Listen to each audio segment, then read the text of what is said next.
Hello, this is a guy who likes fanfiction and is too lazy to read, so here is Flip the Coin in audio form. Check the description for the links to the author. Chapter 13. I'm really sorry, Sasuke. It's okay. It's fine. Don't worry about it, Izumi. Izumi smiled, impossibly fond, and ruffled the boy's hair gently. He grumbled a bit but didn't protest. Despite his reassurance, she knew he was disappointed. But Sasuke had grown quite a bit in the past few years, and he wouldn't protest or complain. She wasn't sure it was such a good thing that he had grown so serious, so understanding of their circumstances as shinobi that forced them away from their family and friends, from their home and village. It was a lesson they all had to learn though, sooner or later. Besides, she had a feeling it was more than that. Sasuke had eyes on bigger goals. He didn't stop at such small inconveniences now. How long will you be gone? He asked after a few steps. They were walking back from the training ground where she had come fetch him. She wanted it to be just the two of them, to break the news to him and him alone. His pouting expression brought another smile to her face. He was still a child, at least a little. It made her feel warm and loved, that he cared about her like that he would miss her when she was gone. She would miss him too. I don't know. At least a few months. I don't have much information. It's a very important mission, and it's confidential. Really? Should you be telling me then? She had honestly no idea. It was so secret that even she didn't know what they would be doing exactly. Anko had been given this special assignment to be carried out quietly, and she had requested Izumi as her assistant. They were going to travel a lot, only the two of them. From what Izumi understood, they were looking for someone, but she didn't know who. She couldn't tell him any of that, but she could still say something to cheer him up a bit. Only because it's you, but don't go repeat it, okay? It startled a small smile out of him, before he nodded seriously, never one to take anything lightly. And you're leaving soon. At the end of the week. That's why I won't be able to be there. Your graduation exam is just next month, right? He wasn't as excited as he once would have been about graduating from the academy and into the shinobi forces. His ambition had grown quite a bit, and making genin was a minor milestone in his path. There was something else he surely was looking forward to. You'll get your genin team then. Are you excited? He wasn't as enthusiastic as she expected. He just shrugged, face set in a displeased frown. What is it, Sasuke? Are you worried you won't get paired up with your friends? It's not that.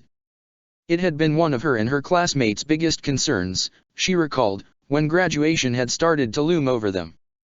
They had no idea how the teams were formed exactly, and everyone was speculating, hoping, fearing the outcome of the repartition. The first genin team was a big deal, and often gave birth to lifelong bonds and friendships. She knew a few adults around her that still had a close relationship with their genin teammates and instructor, when they were still alive. Sasuke's situation was a little different though. There were a few associations that were a given, with no suspense whatsoever, the Inoshikacho trio, or how the Abarame and the Inyazuka were almost always put together. His future team wasn't really a secret either, but not for the same reason. I know they'll put us together. It's not like they have a choice, he said, a little bitter. She didn't know if he had been told explicitly, or if he had just caught up on his own. In any case, he was right. There was no way Naruto would be put with anyone other than Uchiha Sasuke and Haruno Sakura, on account of any other combination being a recipe for disaster. Naruto had not settled down in the slightest since the whole ordeal with Mizuki. He was just as closed off and aggressive, if more, at times. Are you and Naruto still fighting? Sasuke's expression soured. We're not fighting. At least, I don't think we are. His frustration was obvious, and heartbreaking. No matter what he did, Naruto simply refused to let anyone in, keeping his friends at arm's length. Sasuke had merits for sticking to him despite everything. Another kid would have given up a long time ago. Naruto wasn't outright dismissive or distant, and it was worse, in a way. Izumi had witnessed it enough to know the pattern by now. They trained and spent time together, like in the early days of their friendship, and both seemed content with that, but then Naruto would snap, like he was suddenly remembering that he didn't want that after all.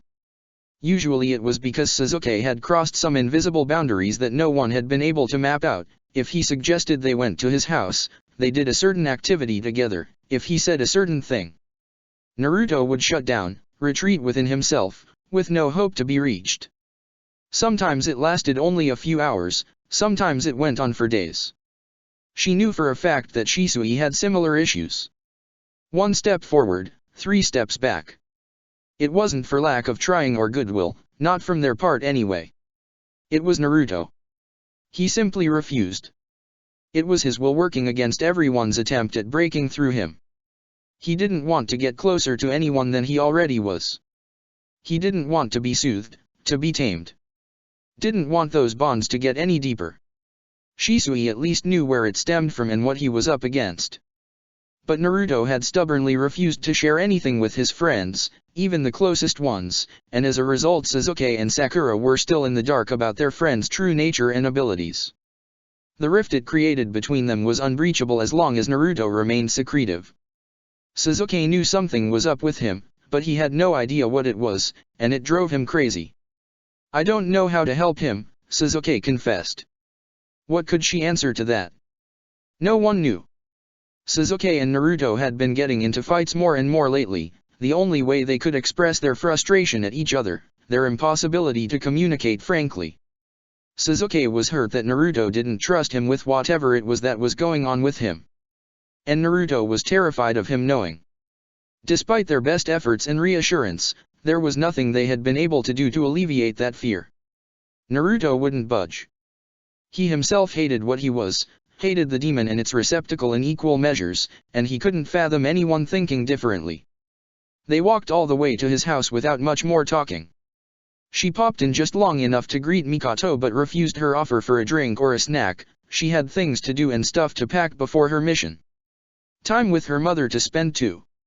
"I'll come to say goodbye before I leave," she promised Sasuke on his doorstep. He still looked down, and she didn't like to see him like this. She ruffled his hair again.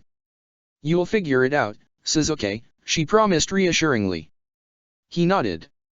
She was confident he would try his damn hardest at least. "I'll be waiting outside with Itachi. You can join us after you've received your headbands," Shisui said as he tried to get the rice cooker to cooperate with him. Naruto always felt guilty when he saw Shisui pester after the old thing. It was working fine enough before Naruto had hit it hard one day out of frustration. "How can you be so sure I'll get it anyway? Why wouldn't you? Your grades are fine, and you can perform all the standards jutsu without trouble." Naruto huffed, annoyed as he always was by Shisui's heartfelt answers when Naruto was just trying to rile him up. That man was so very hard to anger, it wasn't even funny. "Right. Aren't you happy to be done with the academy? I remember it couldn't have ended fast enough. I guess." The rice cooker gave a reluctant beep and complied with Shisui's plea. He went back to sit at the kitchen table in front of Naruto. "If it's so terrible to graduate, you can just stay in another semester." "What? No way. Then what's the issue?"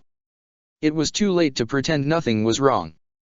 Naruto wasn't as good as he would have wanted at hiding his feelings, not from the Uchiha anyway. And after almost 2 years of living under the same roof, Shisui was fluent in his tells. That didn't mean he had gotten any luckier at getting Naruto to talk. Before starting the academy, Naruto had been excited about it. After starting, he had been excited for it to be over and to become a genin to get the hell out of there. Now he was wondering why he had ever gotten in at all. He was not interested in being a ninja. He had thought that ninja meant training, fighting and getting stronger, which was his main goal in life. Now he understood though that being a ninja meant, first and foremost, serving the village. He would be a genin soon, and for what? To do pointless missions helping old hags around the village? To take people's money in exchange for doing shits for them? Naruto already had a livelihood, stealing it from others. And the village paid Shisui to look after him anyway. He would get a jounin instructor, but he didn't need that either. Training with Sasuke and Sakura was more than enough, since Sasuke did have proper teachers already and shared what he knew with his friends. Naruto had all but given up on ninjutsu more advanced than the academy basics to focus on fuinjutsu, and no one in the village could help with that, because no one was any good at it, and because no one knew and it would stay that way. Who would be their instructor anyway?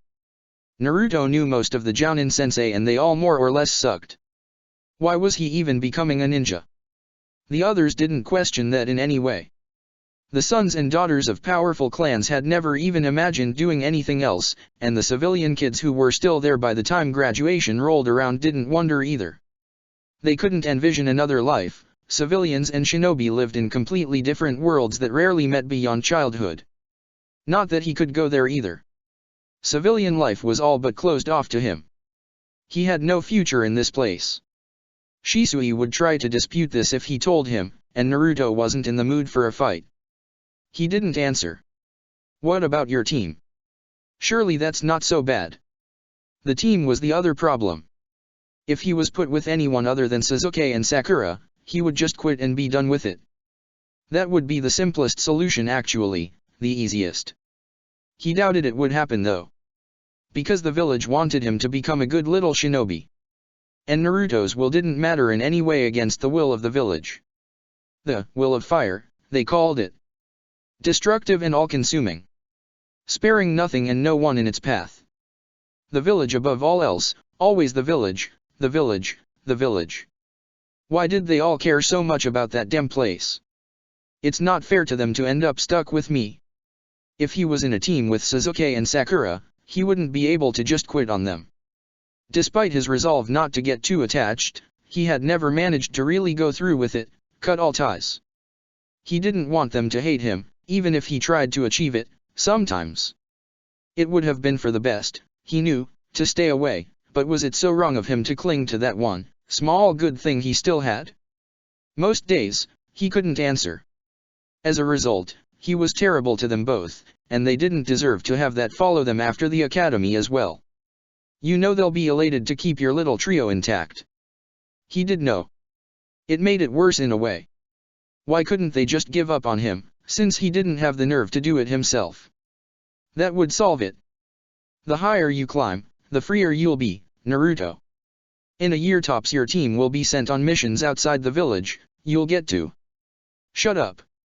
Practiced in the exercise, Shisui lifted up both their glasses as Naruto slammed his hand on the table, preventing them from tipping off. That won't be like that for me. You know it.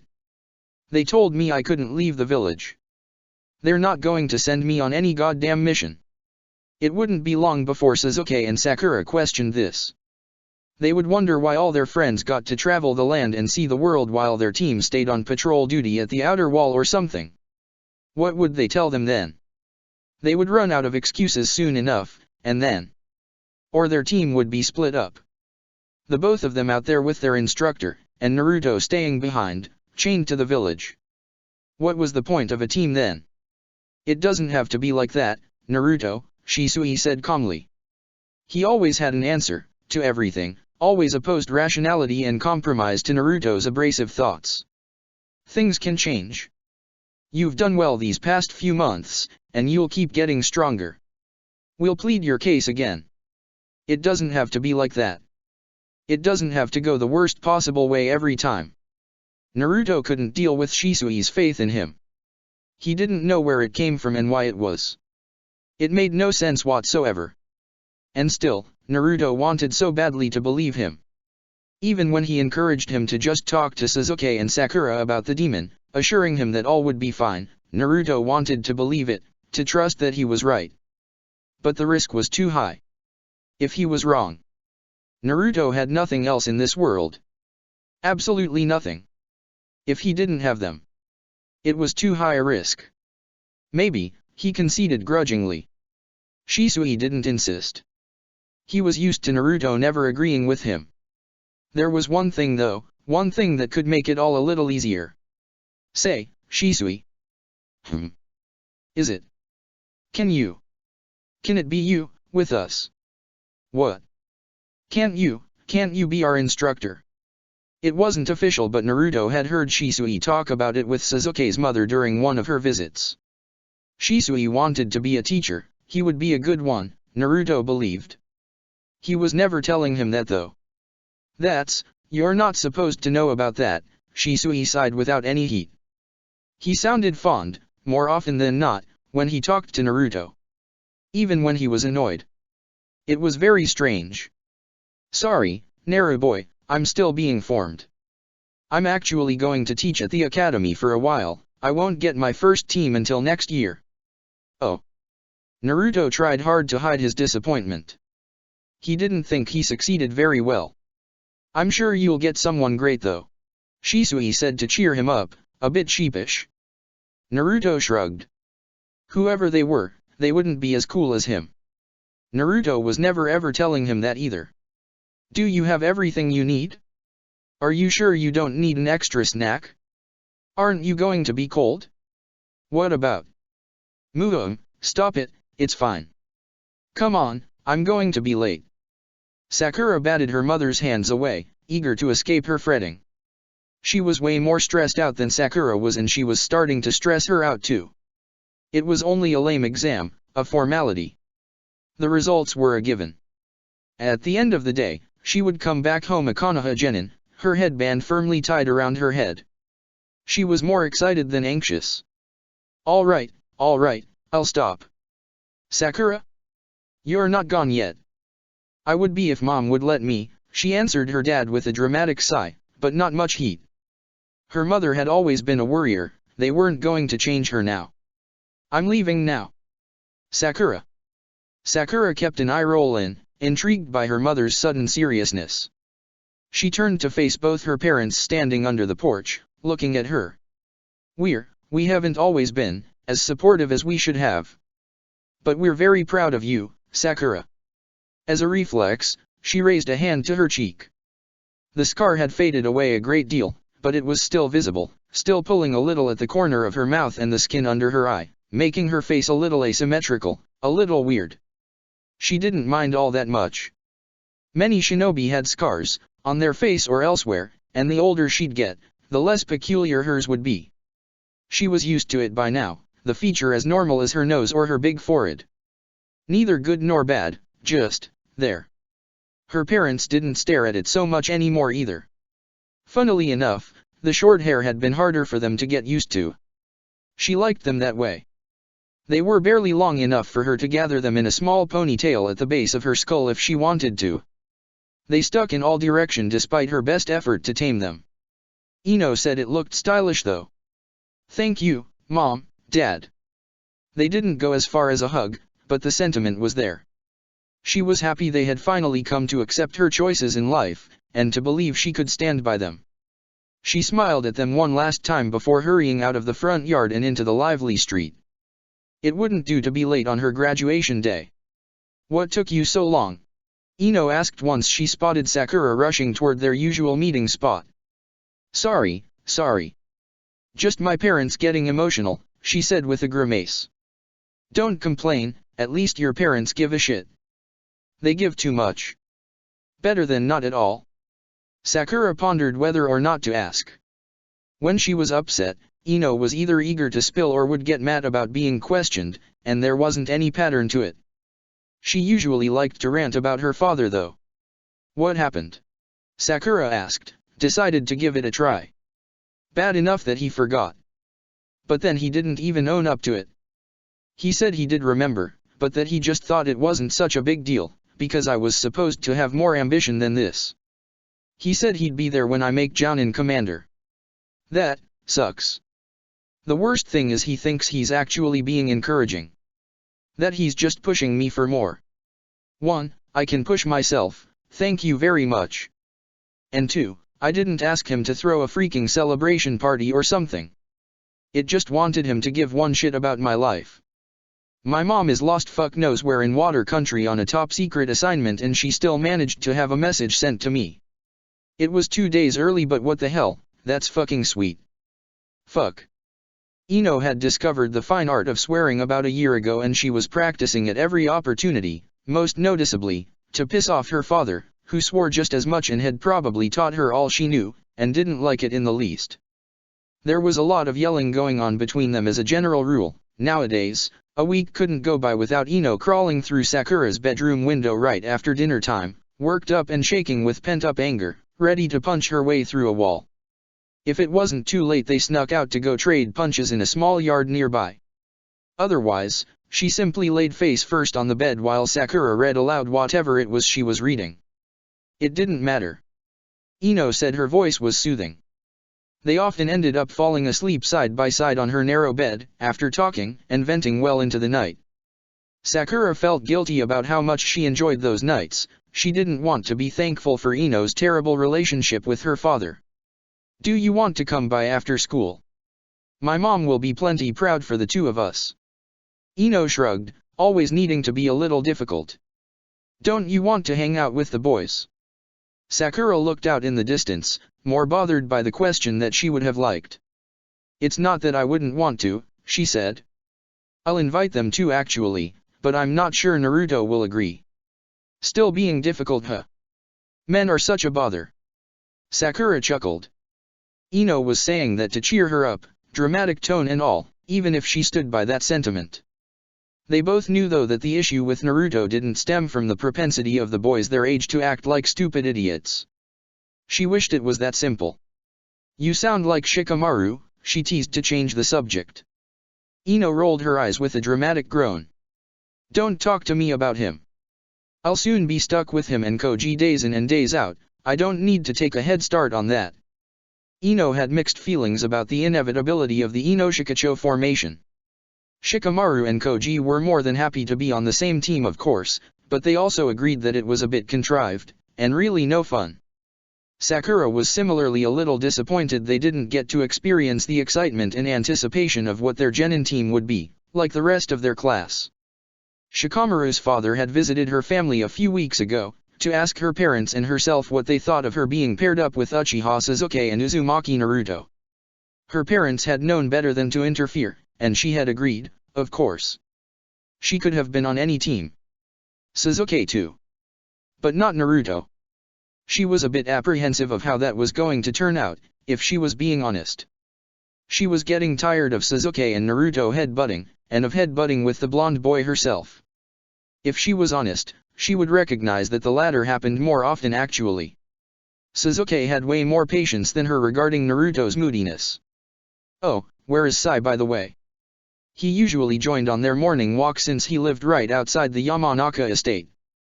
"He's not coming," Ino said, aiming for casual and only coming off uncomfortable and defensive. "What? Why?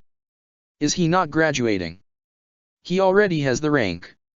Sakura almost asked, but ultimately chose against it. Ino was touchy on the subject of Sai and Shin, and what she knew about their origins. Insisting was a sure way of angering her. The academy was in shambles when they arrived, with all the students of their year, plus the ones trying the exam again gathered in the yard, waiting outside the building before being shuffled in for the written tests. They were used for ranking more than anything else. Technical knowledge wasn't really the most valued things in future shinobi. For some unfathomable reasons. It was a drag, since they weren't allowed to exit the room before everyone was done. Sakura was sitting at the back of the class and she busied herself during the last hour by observing her classmates. Shikamaru was also done, napping on his crossed arms and drooling on his test. Some were writing frantically or pulling their hair, like Kiba, while others like Shino or Hinata calmly put down their answers one by one. Sasuke was proofing his answers for the third time, changing minor, inconsequential details like the freaky perfectionist he was. As for Naruto, he was done too, looking at the ceiling, arms crossed behind his head. From where she was, she couldn't see if it was because he had already answered all the questions, or none of them. "How did it go?" she asked once they were released, catching up to him in the yard. "Don't worry," he answered, "I didn't waste your efforts." She wanted to protest, that's not what she had meant. But it's true she was worried he would sabotage himself. She trusted he didn't want to stay behind at the academy, she didn't trust he wanted to move forward though. They had studied a lot together because he wanted to keep his grades at least passable, so that Shisui would stop nagging at me, or so he said. She just wanted to help. Sasuke, coming to join them, shook his head at her, urging her to let it go. She didn't understand how he was so chill about Naruto's constant antagonism. She still complied, knowing he was more reasonable than her, at any rate. They chatted their lunch break away, careful to stay clear of any topic of the slightest importance. They were good at this by now, knew the extensive list of subjects to avoid, of allusions not to make, about Naruto, Naruto's home life, Naruto's trouble, Naruto's past and future, Naruto's wishes and thoughts.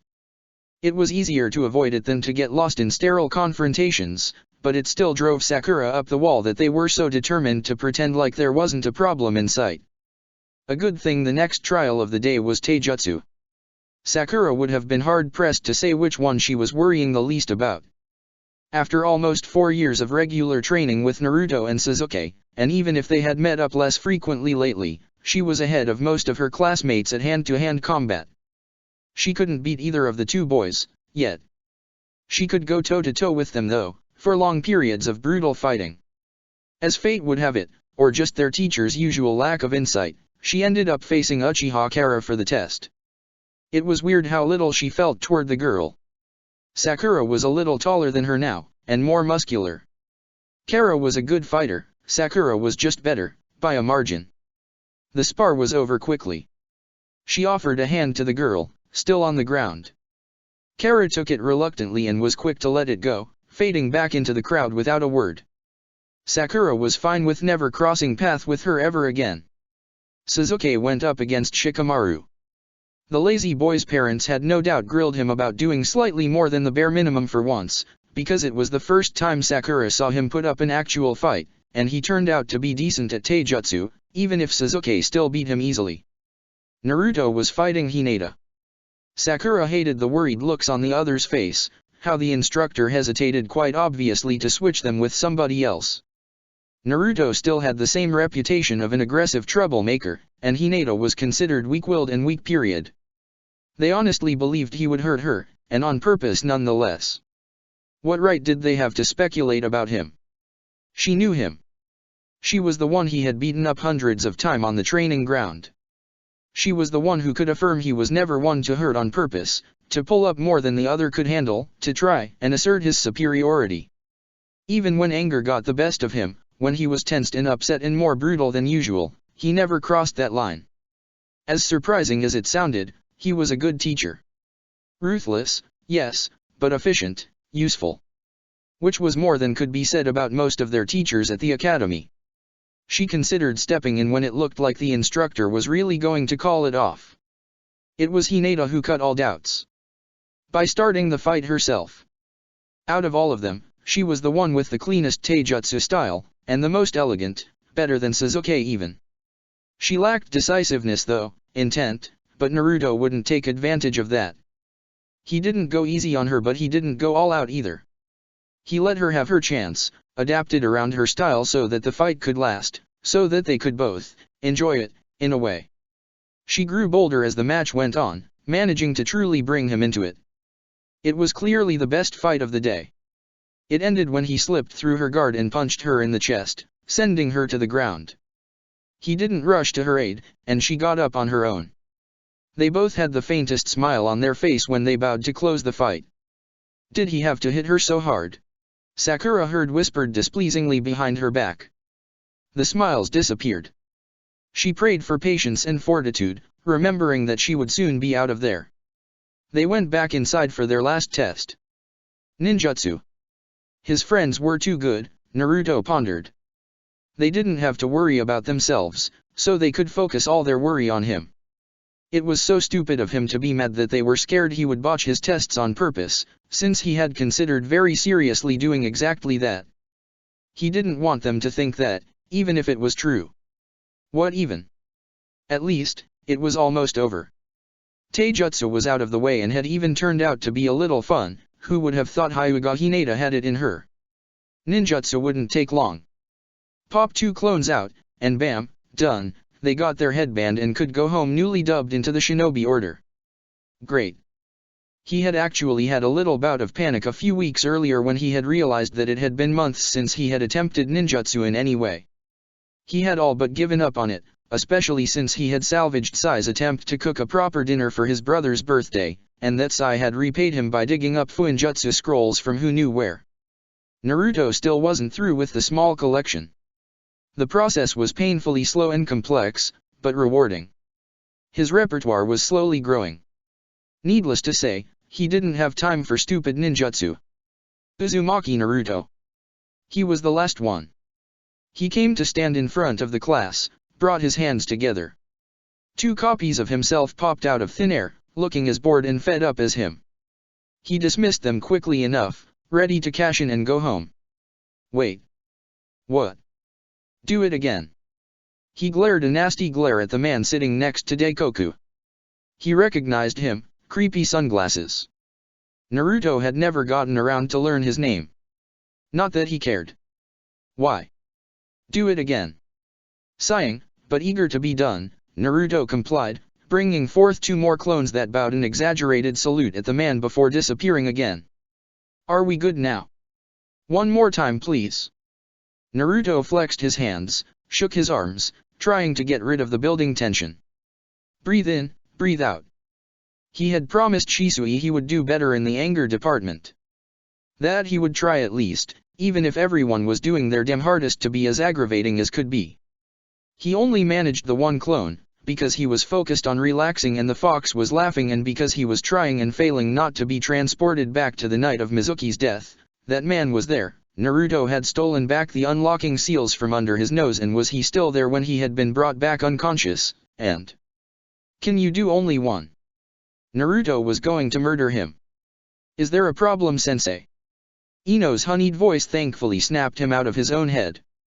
She was smiling, the way she did when she was obviously lying but knowing the other couldn't prove it, or when she wanted to convey a threat. Sakura was glaring at the instructor by her side, arms crossed, looking pissed. Are we all gonna have to take the test again? Because I have places to be right after that. No, that won't be. Oh, so everything is fine, right? Well. Did he pass the test, or not? It was Sasuke this time, as calm and pleasant as if he was inquiring about their homework for the next day. The man couldn't just say no. He handed the last headband on the table to Naruto without a word. His eyes were hidden, but that did little to hide his feelings on the matter. Naruto took it with the largest smile he could muster. Thank you very much, sir. The man's anger was motivation enough not to throw it immediately into the trash. Well, congratulations everyone. Daikoku exclaimed with too much enthusiasm. You all passed. We'll meet again tomorrow morning to give you your ranking and team assignment. Dismissed. They wasted no time running out of the door. Shisui was there, as he had said, with Itachi, and, more surprising, both of Sasuke's parents.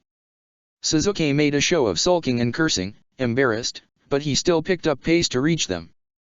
Naruto followed unhurriedly, not wanting to appear too eager. Sasuke had tied the headband around his forehead, but it irked at Naruto to do the same.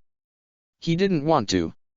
He saw Ino wearing hers around her neck and resolved to imitate her. He pulled at the collar of his sweatshirt and pushed back the hood to tie the band as loosely as he could around his neck, not wanting to feel it. The weight on his chest wasn't that unpleasant. He ignored Sasuke's family as best as he could, going straight to Shisui. Tada, he said, uncomfortable. He was still riled up about that asshole and his attempt at what? Humiliating him? Failing him? It was so pointless, so unnecessary. Congratulations, Shisui said with a smile, ruffling his hair as was his annoying habit. Did something happen? He asked after a moment, and really, Shisui had no business being so damn clairvoyant about Naruto's mood. It was nothing, he said quickly. Of course it had to catch Sasuke's ear. Actually, I said it was nothing.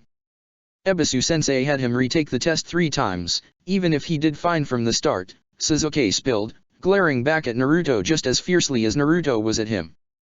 He never knew when to leave things alone. Sasuke's parents exchanged a look and Uchiha Sr. looked around, trying to spot the instructor. Naruto looked away. He had no interest in seeing Uchiha Fugaku defend him or whatever. You did fine then. How high will you rank? Shisui asked to distract him. He only got a shrug as an answer. It's not like Naruto cared.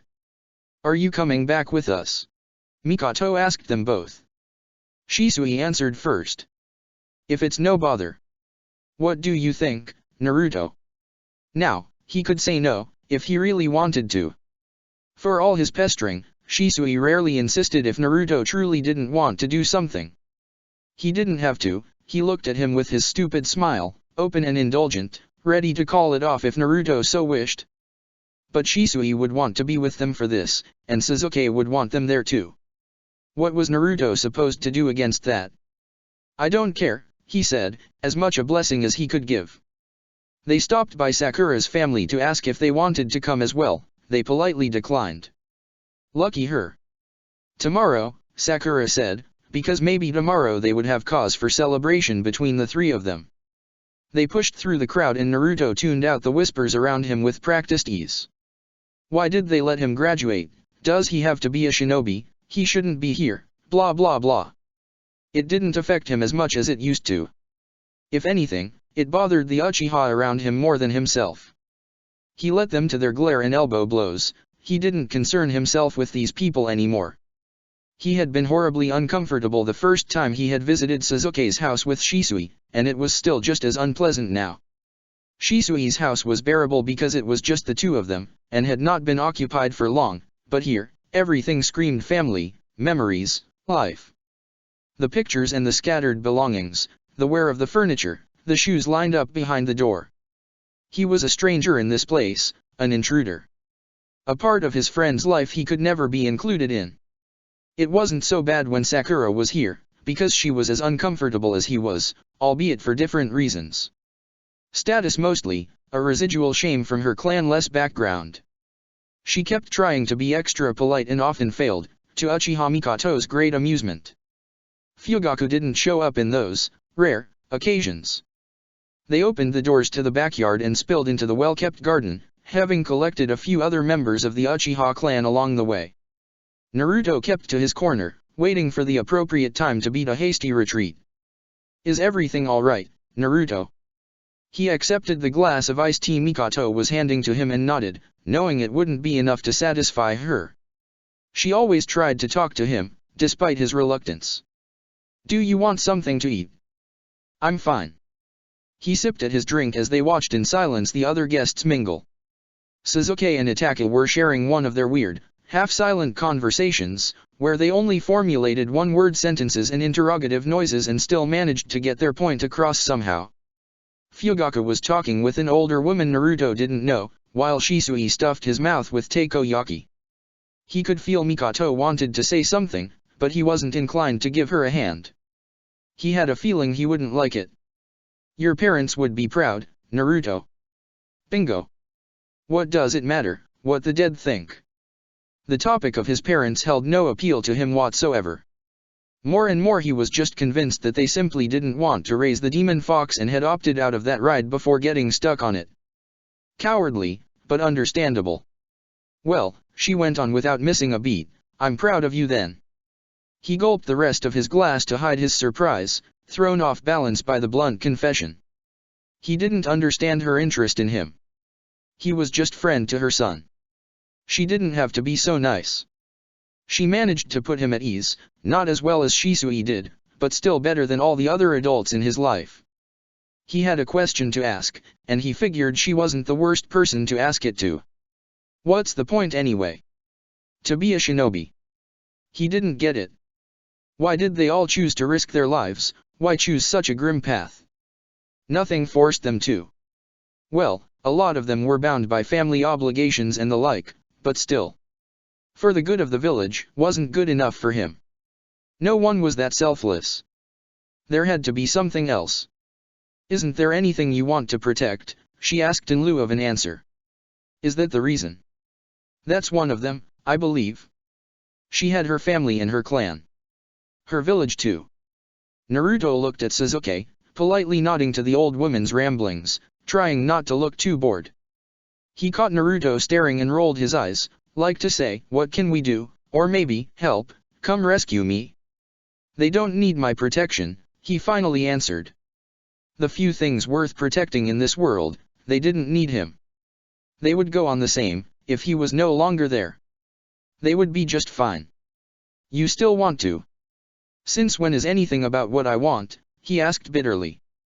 He regretted it immediately. He was usually better at keeping these feelings hidden. But as time passed, he felt like his future was narrowing down to a path that was more and more restricted, set in stone. A life that didn't need him to play out. A life he didn't want but could do nothing to change, to escape. It won't always be this way, Naruto. They were always saying that. He had no idea where they found such certitudes. Team 7. Haruno Sakura, Uchiha Sasuke, Uzumaki Naruto. Naruto had been wrong, it was such a dim relief.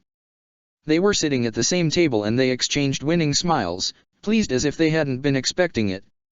He didn't know what was in store for their future, but he knew their presence would make it a little more bearable. He couldn't picture being in a team with anyone else. All the other kids were scared of him, or at least uncomfortable in his presence, and it would have been 2 against 1 at all times. 3, if one counted their Jounin instructor. Speaking of which, you'll go to classroom 5 to wait for your team supervisor. Now, teammate. Shisui had tried to pacify him, told him it would be fine, that they wouldn't put just anyone in charge of his team. It wasn't as reassuring as he thought it was. He didn't need another personal guardian. Besides, this was Sasuke and Sakura's team too. He wanted someone who wouldn't discriminate between them. Who would treat them all equally. Repartition wrapped up and they went to wait for mysterious Jounin. Despite what Shisui had said, Naruto couldn't help but wish for him to walk through the door. It would be ideal, the 3 of them knew him, he liked the 3 of them. He knew almost everything about Naruto, and Sasuke for that matter. Sakura had a weird crush on him since he had started to teach her genjutsu. Really, it would have been great. He tried not to think about all the candidates that wouldn't be that great. The Jounin that had arrested him last month with a hand in a woman's purse, for example. All those who had dropped on him by surprise while he was strolling the woods. The ones who left the ramen stand when he arrived. That made for a lot of people. I hope it's a woman, Sakura sighed by his side. She was fiddling with the knot of her headband, trying to tighten it so that it wouldn't slip on her forehead. She wore it on the top of her head, tied at the base of her skull, a few wild strands of hair poking out from under the blue fabric. Maybe it is. There are a few, Sasuke commented from where he was leaning over a desk with a good view on the door, arms crossed, expectant. They had been waiting for a while, they were starting to get impatient. A female instructor wouldn't be that bad indeed. He tried to remember what Mikoto's Genin team was up to these days. Were they already deemed good to go for the Chunin exam? Maybe that would be awkward for Sasuke to be under his mother's command, but... This line of thought was interrupted by the door sliding open. He wasn't late. He really wasn't. He had arrived at the academy early, even. But then he had stood outside in the corridor like an idiot for the better part of an hour, trying to calm his nerves. It was ridiculous. He was a grown-ass man who had been in plenty of dangerous, stressful, or embarrassing situations, and he should have been able to handle meeting a trio of babies barely out of the academy. It wasn't even the first time he was doing this, but the third. The first 2 had gone well, this part of it anyway. That he had then sent them all back to the academy was irrelevant. They weren't good enough. Kakashi was aware that no such thing could happen this time. But it wasn't what made him hesitate. He should have listened to Shisui and meet Naruto much sooner. It was crazy, and pretty embarrassing, how many times he reflected that he should have listened to the Uchiha. First, it meant that cheerful jokester Shisui was more insightful than him, and second, it also meant that he never learned his dem lesson. He should have befriended Naruto before. It would have made this first introduction to the team a walk in the park. But Kakashi had been too cowardly to try it, too scared to be rejected like most of the adults in Naruto's life were. It felt like he stood a better chance like this. He was there to teach them after all. Kakashi remembered his excitement at his first team assignment, the deference he felt for his Jounin instructor. Surely it wouldn't go so badly. Besides, Naruto had heard of him at least a little, from Shisui and Itachi, even if they had never met face to face. He wasn't a complete stranger. Kakashi knew Sasuke well already, and the girl, Sakura, seemed decent enough. She was friends with both of them for a start, which was a feat, according to what the Uchiha said. Resolute, Kakashi opened the door. "Hi, brats. I'm..." That's about as far as he went. Naruto jumped to his feet as if he'd been shocked. The next second he was crouching on the desk in front of Sakura, kunai in hand and honest to God snarling, teeth bared, and face folded into an angry scowl. "Naruto, what is it?" Sasuke exclaimed worriedly, as startled as the others. Naruto didn't pay him any mind, didn't shift his focus away from Kakashi, still barely a step into the room. "It's you," he growled. "I recognize you. Naruto. Naruto, it's all right. Calm down." The boy didn't budge, didn't relax in any way, didn't tear his eyes away from the Jounin still standing shell-shocked by the door. Sasuke could tell he had at least a fraction of Naruto's attention though. "Everything is fine. This is Hatake Kakashi. He's not a threat." He kept his voice as calm and cool as he could, kept close but didn't touch, knowing it would only make Naruto jump. He was getting good at this. It happened from time to time, he had stopped questioning why exactly. Often when Sasuke activated his Sharingan without notice, but also if Naruto was surprised by someone he didn't know well, or, most memorably, when a jerk from a year above them had pranked them by locking them into the classroom. Naruto had freaked out, and been ready to demolish the door, the wall even, or jump out of the window. He listened to Sasuke's voice though. As long as Sasuke could reach him, they could make it through. "He means no harm, I promise. I know him. I know him." It worked a little, enough that Naruto stopped looking like he was going to implode, but not enough that he snapped out of it. Sakura was rigid and tense behind him, slowly sitting up from her chair, knowing not to make any sudden movements. "It's fine, Naruto," she insisted, soothing. "Everything is fine." Kakashi at least had the sense not to try to step in and make everything worse. Sasuke decided to up his arguments. He knew what worked on the other boy. He's a friend of Shisui. Shisui knows him. They're friends. Finally Naruto broke eye contact to turn towards Sasuke, wary but responsive at least. They are. Now really wasn't the time for Sasuke to get jealous of his cousin. "Yes. You can ask him yourself when you see him. They were together in Umbu." Naruto grimaced. That was a misstep. Was that the issue then? Naruto wasn't fond of any type of authority, but he had it out for the special ops in particular. "They were teammates," Sasuke amended. "And they're good friends. Shisui trusts him. I promise." Naruto nodded and slowly uncoiled himself from his defensive position, standing up on the desk. He took the time to glare down at Kakashi from up there before jumping off to join them back on the ground, eyes never leaving the man. "Do you know each other then?" Sakura asked uneasily, Naruto's mistrust catching fast. "I guess we don't," Naruto mumbled. He looked hurt and angry, and Sasuke had absolutely no idea why. "Why did it have to be you?" he asked, more to himself than the Jounin, voice small and resigned, like he sounded when he wanted to convey his "life can't help but suck" philosophy. "To be honest, I didn't think you would recognize me," Kakashi answered, disappointment and dejection visible even if almost all of his face was covered up. "Instinct," Naruto shot back. There was something more behind it, something he was telling to the man only. Something that made Sasuke categorize Kakashi immediately, under the label, people in the known. The world was divided neatly, between those who knew what was going on with Naruto, and those who didn't. Sasuke was of the later, to his eternal frustration. And now, it looked like Kakashi was of the former, which only made it worse. Seeing how Naruto was glaring at him, Sasuke wasn't about to get jealous of that one though.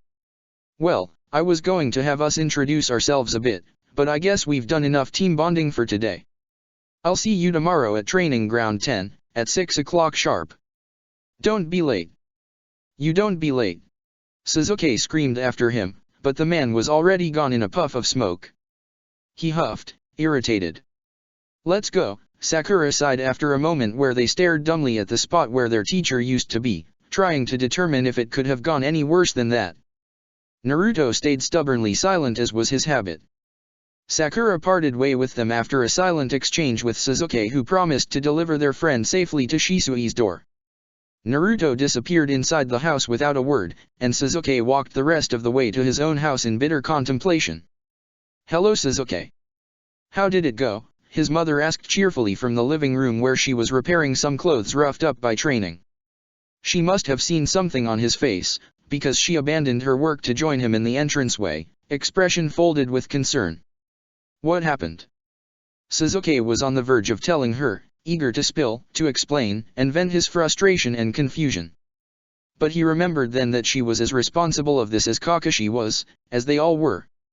They knew why Naruto was this way, why he was even more solitary and antisocial than when they were younger, why he was frightened by the things that frightened him, that shouldn't have but did.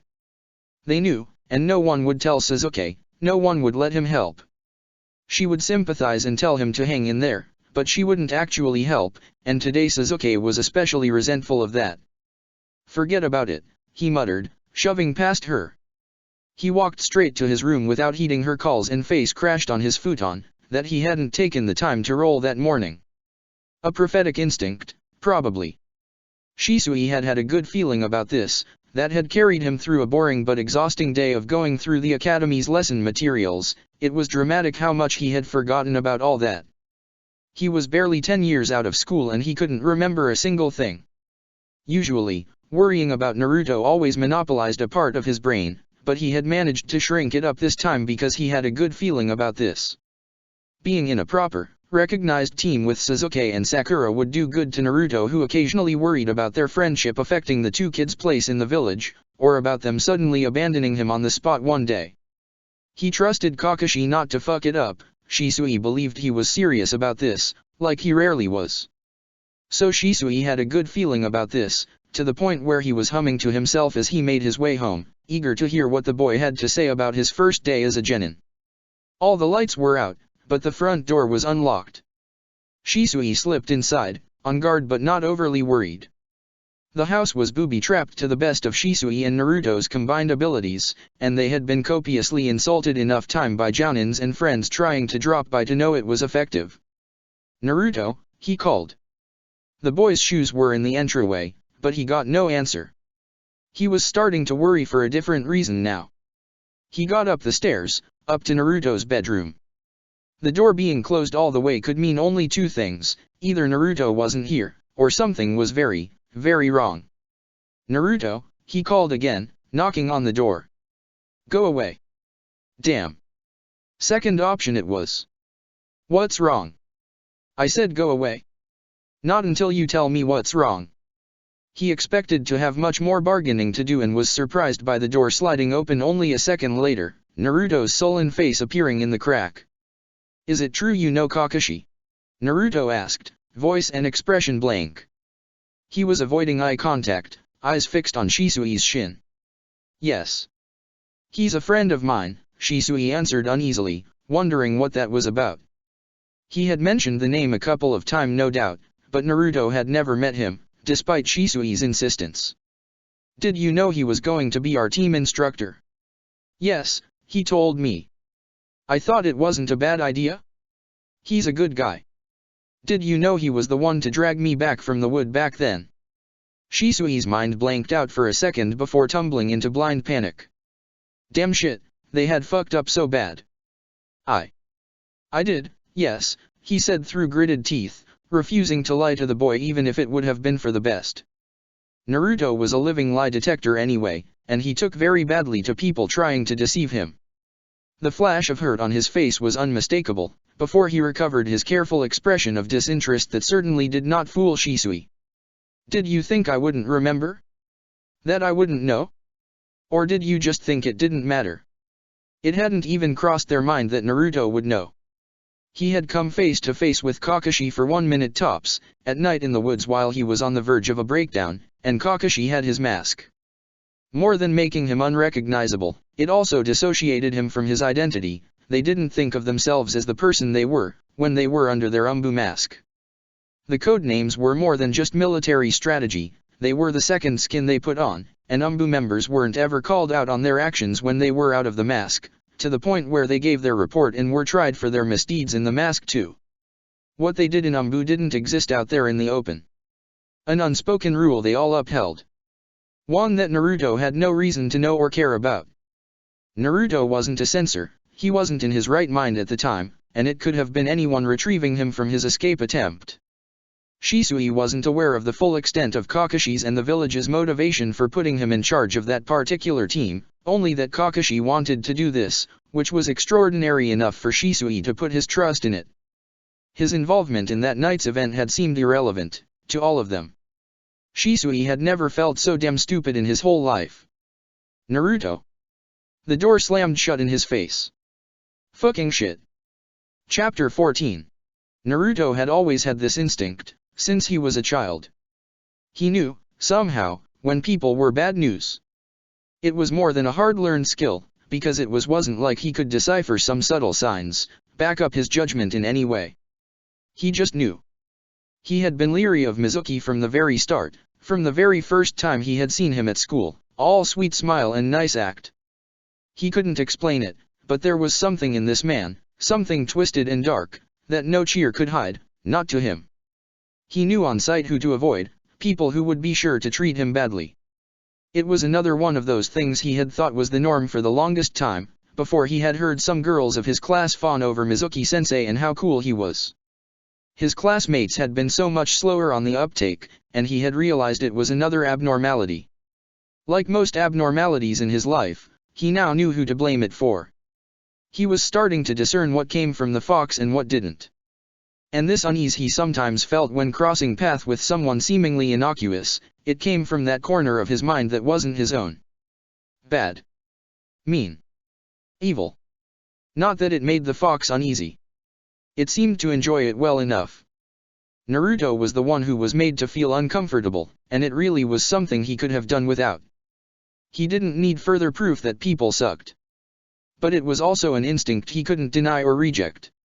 He had come to rely on it without meaning to, especially since he had discovered the fox's presence and became aware of the way it was influencing his life and thoughts. He counted on it to tell him who to stay clear of, who not to trust. It had stayed silent on the Jounin instructor. There was distaste, of course, but it came from both of them, at the memory of the seal slapped on Naruto's forehead, how they had been helpless to fight against slumber. But even then, in the disjointed memories Naruto had of that night, he could recall no malice, no reason to believe the man was out for him. Not then, and not the previous day either, when he had strolled into the classroom without a care in the world. At the very least, he knew that the man didn't outright hate him. The thing was, Shinobi didn't need feelings to make an enemy out of someone. He didn't know how he had recognized him on the spot, where the certitude of his identity had come from. He could just feel it, as he felt the particular flavor of people's mind and feelings around him.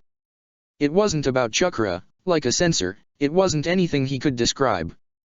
He had just known. They had been convinced he wouldn't, and he regretted they had been wrong.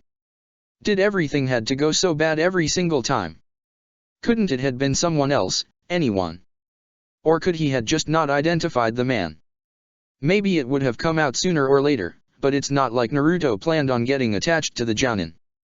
He would have been better off not knowing. He always had to ruin everything though. He had freaked out in front of his friends with no explanation, again. They probably wouldn't ask about it, used by now to keep going as if nothing had happened, knowing Naruto would lie to them or stay silent, as always. They would still add it to the growing pile of proofs that they were stuck in a team with a basket case. It wasn't fair to them. None of it was. Naruto didn't want to get out of bed. Shisui knocked on the door. Naruto? Are you awake? No. Sasuke is here. He came to fetch you for your team meeting.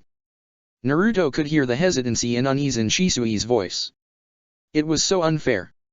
He didn't want Shisui to feel bad, especially because of him, but he was so hurt that no one had thought it a distasteful idea to put in charge of his team a man that had all but thrown him in jail once. Why couldn't his feelings be taken into consideration just once? He knew he was probably making a fuss out of nothing. Shinobi alliances were shifting, ever-changing. Allies turned enemies and enemies turned allies, and Kakashi was only following orders, probably. Naruto just had to get over it, suck it up and move on. Same old, same old. Are you going? Naruto hadn't decided before the question was out there in the open, but really, it's not like he had much of a choice. Yeah. I'll be right out. There was a pause where Shisui stayed at the other side of the door, and Naruto waited for him to add something, but then his footsteps retreated in the corridors and trailed off down the stairs. Naruto sighed. The day was already ruined, and it was 5 in the morning. He got dressed quickly, hooked his undershirt around his thumbs, put on his usual red hoodie. He had a few more clothes, courtesy of the Uchiha that inexplicably concerned themselves with his fate, but he always came back to the same outfit. It felt like armor at this point, familiar enough that everybody was used to it, knew to spot him in the dark red and black.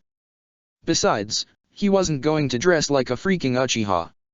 He couldn't bring himself to break the heavy silence that fell onto the kitchen when he walked in a few minutes later. Shisui looked like he wanted to say something again, and again he refrained, gulping down his words with a mouthful of tea. "Let's go," Sasuke said without much intent, sitting up to move toward the door. Naruto felt like saying something too when Shisui looked at him above the rim of his cup, looking lost and unsure like he rarely did. Nothing came though, and Naruto exited the house without so much as a goodbye.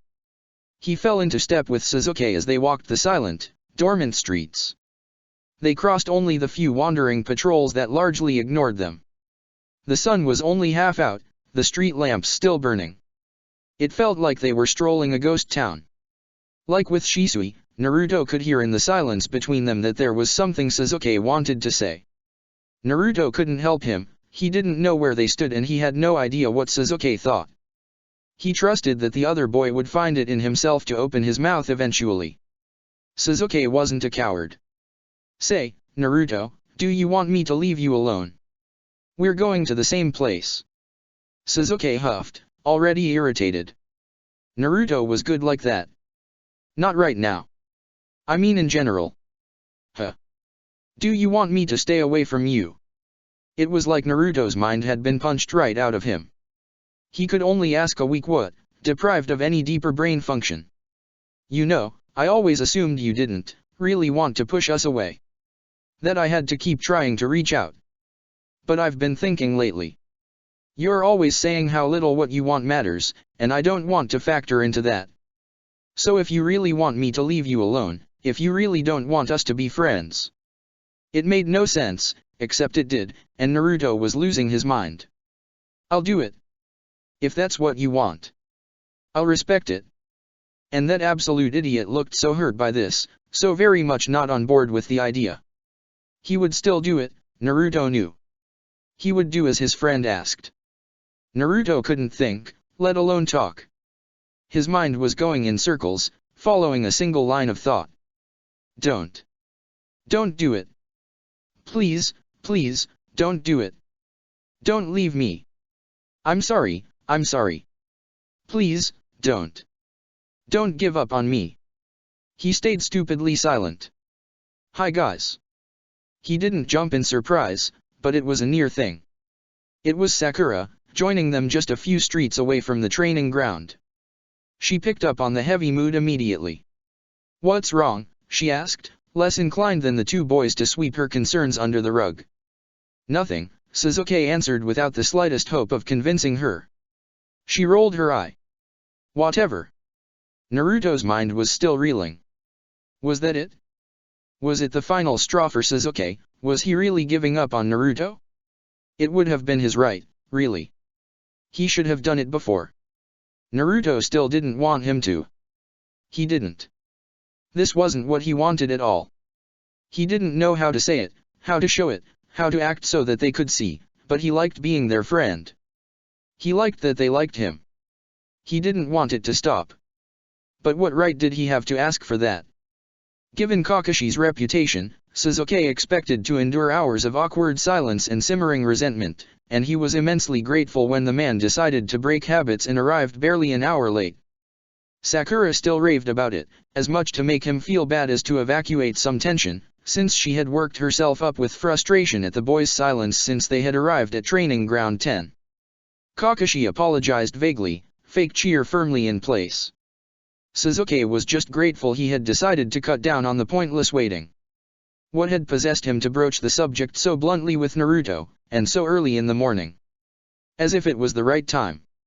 But the question had been eating away at Sasuke for so long, it just had to get out. He wanted to know if he had been wrong to insist. He wanted to know if Naruto hated him. All right, Kakashi exclaimed, making them jump. Moving on, kids. You're stuck with me, I'm afraid. Wait, Sakura said, not one to let it go so easily. Naruto, is it all right? What? I'm sure we can get someone else, if we ask. Now that was blunt. Kakashi didn't argue, but he was surprised enough to lose the fake smile, the one they could extrapolate from his one visible eye anyway.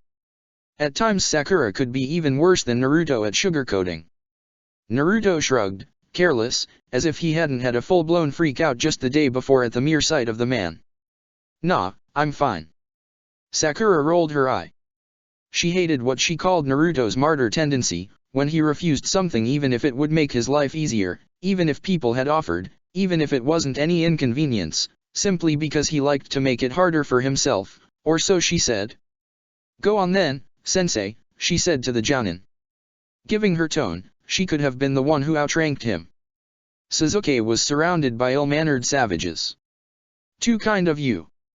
All right, on for a little test, kiddos. Let's see if this team stands a chance of working out. And what if it doesn't? Sasuke asked, not sure he liked where this was going. Then I can send you back to the academy's benches. Naruto scoffed. You can always try. They were off to a fantastic start.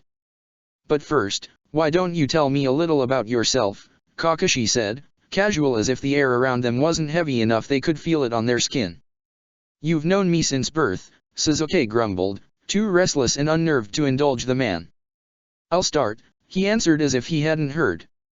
I'm Hatake Kakashi. I like dogs, and I don't like waking up early. Or at all. My main hobby is reading. Sasuke could see one of the books from that erotic series he read all the time peeking out of his chest pocket. He rolled his eyes. And my long-term goal is to make good shinobi out of you insufferable brats. Naruto huffed and Sakura stuck her tongue at the man, a good reaction, all things considered. Sasuke wished he could have been more enthusiastic about the whole affair. He did like Kakashi, who was cool and strong and didn't treat Sasuke like a kid. But he wanted Naruto to have a good time for a change, and it didn't look like it was going to happen with that man. I'm Haruno Sakura, the girl went next, willing to put in an effort too. I like to win fights and I don't like being told I can't do things. I guess my hobby is studying. And training. And hanging out with Ino. And my goal is to beat Naruto in a fight. She was far better at this than Kakashi. That brought Naruto back to them immediately, as he stared at the girl who bore his gaze, unyielding. He eventually looked away, but not before the smallest nod. An acknowledgement. He would hold her up to this. I'm Uchiha Sasuke, Sasuke sighed, since he had to. I like training with my friends or my brother and I don't like injustice. I spent most of my free time training. And I want to be Hokage. He was careful to look straight ahead, uninterested in Kakashi's reaction and unwilling to witness Naruto's again. More and more, he just gave up on trying to understand Naruto's thought process. He had decided that the blonde taking offense at Sasuke's ambition was his own problem. Really? What does your father have to say to that? Kakashi teased, amused. Sasuke wasn't. That's completely irrelevant. Kakashi didn't insist. What about you? He asked Naruto, not subtle in the least. If they wanted this to have any chance to work, he was going to have to learn how to handle the blonde very fast. Uzumaki Naruto. I like to be alone and I hate people. I want to be the strongest person alive. And why is that? Naruto crossed Kakashi's gaze for the first time since his arrival. So that I can be free. The Jounin had nothing to answer to that. Cool. Well, I think that'll be enough for the presentation. Now for the fun part. Attack me. The abrupt change of tone startled them. Sakura crossed her arm, unsettled. What? If you're serious about becoming shinobi, then show me. Sasuke and Sakura fell into position. Naruto didn't. I don't want to become a shinobi, he deadpanned, hands in his hoodie's front pocket, the perfect picture of complete disinterest. Why did he have to be so damn infuriating? In an instant Kakashi was in front of him, his fist flying fast toward Naruto's head, who barely blocked it with his forearms. The impact made him take 2 steps back. "If you're serious about becoming stronger then," Kakashi said casually, "you'll have to beat me." Naruto wasn't one to resist a challenge. "We'll be done here if one of you manages to land a hit on me," Kakashi said before taking his book out. He was infuriating too. Naruto and he had that in common at least. They dispersed, taking cover into the woods around the training ground. Sasuke only had Shisui and Itachi as a reference for how strong Jounin-level shinobi could be, and he had never gone very far when fighting against either of them. He'd have to be clever about it. Sakura strayed deeper into the trees, no doubt wanting to set up a trap, her favorites. A passion she shared with Naruto on occasions. Fortunately, they preferred to turn it against experienced shinobi, to raise the stakes as they said, rather than on an unsuspecting Sasuke. Generally speaking, Naruto was nowhere to be found. And coming out of his thoughts, Sasuke realized Kakashi wasn't either. He cursed after himself for getting distracted, frantically looking for the older man who was no longer standing in the empty field. Where had he? Boo! Sasuke did not startle. Kakashi tried to trap him in his hold, kunai in hand. Sasuke was just fast enough to duck and avoid it. If he was taken hostage and forced to go out a kunai under his throat, he would die of embarrassment, never to show his face around the village again. Sasuke was the best student of their year, and he wouldn't have his friends rescue him like a damsel in distress. He jumped down from the tree he was hiding in, Kakashi on his heels. Just when he thought he was out of reach, he was brutally thrown back toward the man. Wires, around his torso and arms. So Kakashi had managed to catch him after all. The man pulled at the cable until Sasuke's back slammed against a tree. He was effectively trapped. "I'll come back when I've dealt with your 2 friends, Kakashi said cheerily before puffing away. Despite knowing it was a stupid test, the words racked chills through Sasuke's entire body. He didn't ever want to hear anything like that, even as make-believe. He had to protect them. The wires were cutting through his skin, efficiently reminding him not to struggle too much against them. Fortunately, Kakashi had made quick, basic work of it, and he could wriggle a hand toward his weapon pouch. Sasuke preferred to think it was the man underestimating him or being sloppy, instead of him deliberately leaving his student with a way out. Then again, he couldn't know that Sasuke was very fond of those wires himself, and that on his mother's advice, he was always carrying both a reserve of those and a way of cutting them. "Knowing how to counter your own moves," she said, "is what give you the upper hand against someone who uses the same." The process was frustratingly slow. Damn, those things were sharp, but he managed to reach into his weapon pouch and get the fire seal out. It would melt the wire, and the skin of his fingers, if he wasn't careful.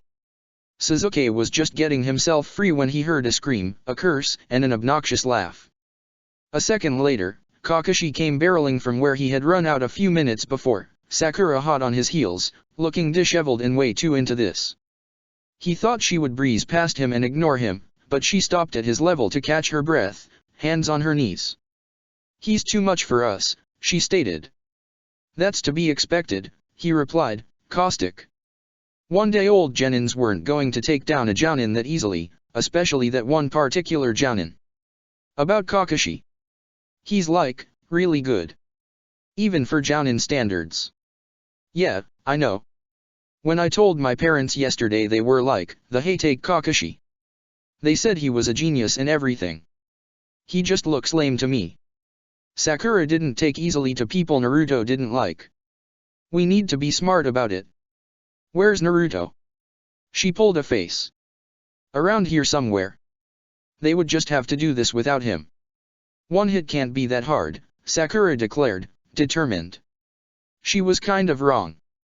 The man was clearly enjoying himself, and at this rate, he would run both of them to the ground without breaking a sweat.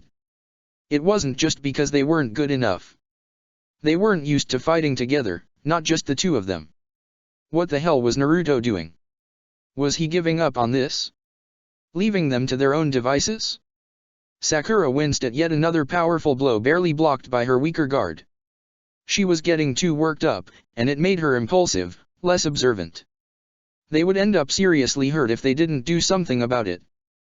Busy worrying about the girl, Sasuke failed to avoid the next kick connecting painfully with his stomach, sending him reeling back. It distracted Sakura in turn, who received the next one and ended up on the ground next to him, groaning and cursing. He grimaced in advance when he saw her take a deep inhale, fully acquainted by now with her lung capacity, especially when she was angry. Naruto! Get your ass out here right now, or I swear to all the gods of this freaking land I will. Alright, geez. You guys can't do anything without me. He had appeared out of nowhere right by their side, casual and relaxed. She punched him in the stomach for good measure. Please pretend you give one single shit about this, she demanded before facing back toward Kakashi, who was still enjoying his book, completely unbothered. Sasuke felt like cursing too. It wasn't the first time all three of them were ganging up against the same person.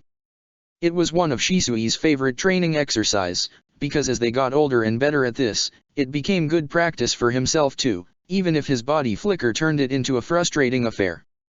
Apart from the very basics of substitution and clone techniques, Sasuke was the only one who could bring ninjutsu on the table when it came to fighting.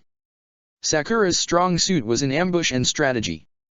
Naruto had his Fuinjutsu, but he had long since stopped sharing his progress with them, and he rarely used more than the chakra sealing technique in battle.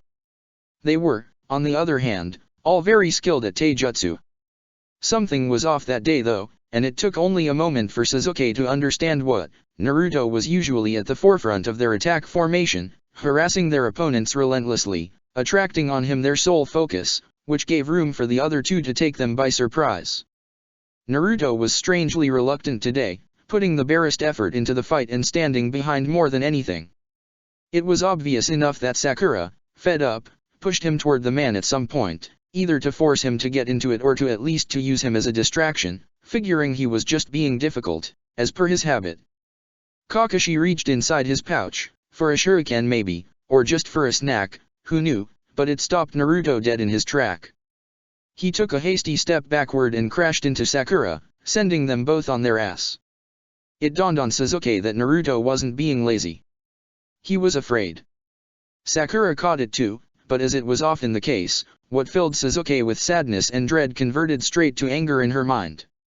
Alright, I've had it. Before Naruto could get back on his feet, she crowded his space, kneeling in front of him, and grabbed the front of his hoodie to bring their face close enough that they had to cross eyes for their gaze to meet. What's wrong with you, you idiot? He stayed stubbornly silent, mouth pinched into a displeased line. We're not goofing around anymore, Naruto. We're a team whether you like it or not. We have to rely on each other. I don't ask you to trust me, he yelled back. He struggled weakly, but she didn't budge, and he wasn't worked up enough to fight her properly. Yet. We already do, dumbass. I'm asking you to trust us. Sasuke wanted to tell her to stop, to not put it out there so bluntly. But even if she was more vocal about it, he was just as done as she was with that uneasy status quo that had them walking on eggshells around Naruto. He trusted she would drive the point across better than him, because she was better at yelling in people's face, and that was the only thing that seemed to work with their hard-headed friend. We need to have each other's back now. I don't care what it is that you're so scared of, what you think will happen that you have to be so careful about. We're here too. We won't let anything get to you. That old guy, she intoned, gesturing toward Kakashi with her head, ignoring his weak offended protest, he's no threat to you. Not as long as we're here. So stop it with the I'm alone against the world act. You're not. You'll never be. She had been shaking him more and more as she got more heated up, meeting no resistance in the other boy who simply listened, limped as a rag doll. Will you come after me? He asked quietly, the whisper of a plea. If they take me away. She scoffed and got up, held out a hand to help him back to his feet.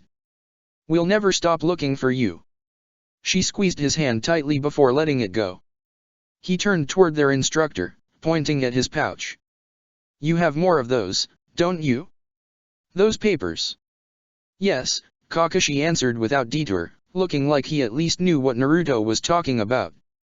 Sasuke refrained from asking, having long practiced saving himself the frustration of questions asked but never answered. Naruto addressed him and Sakura next.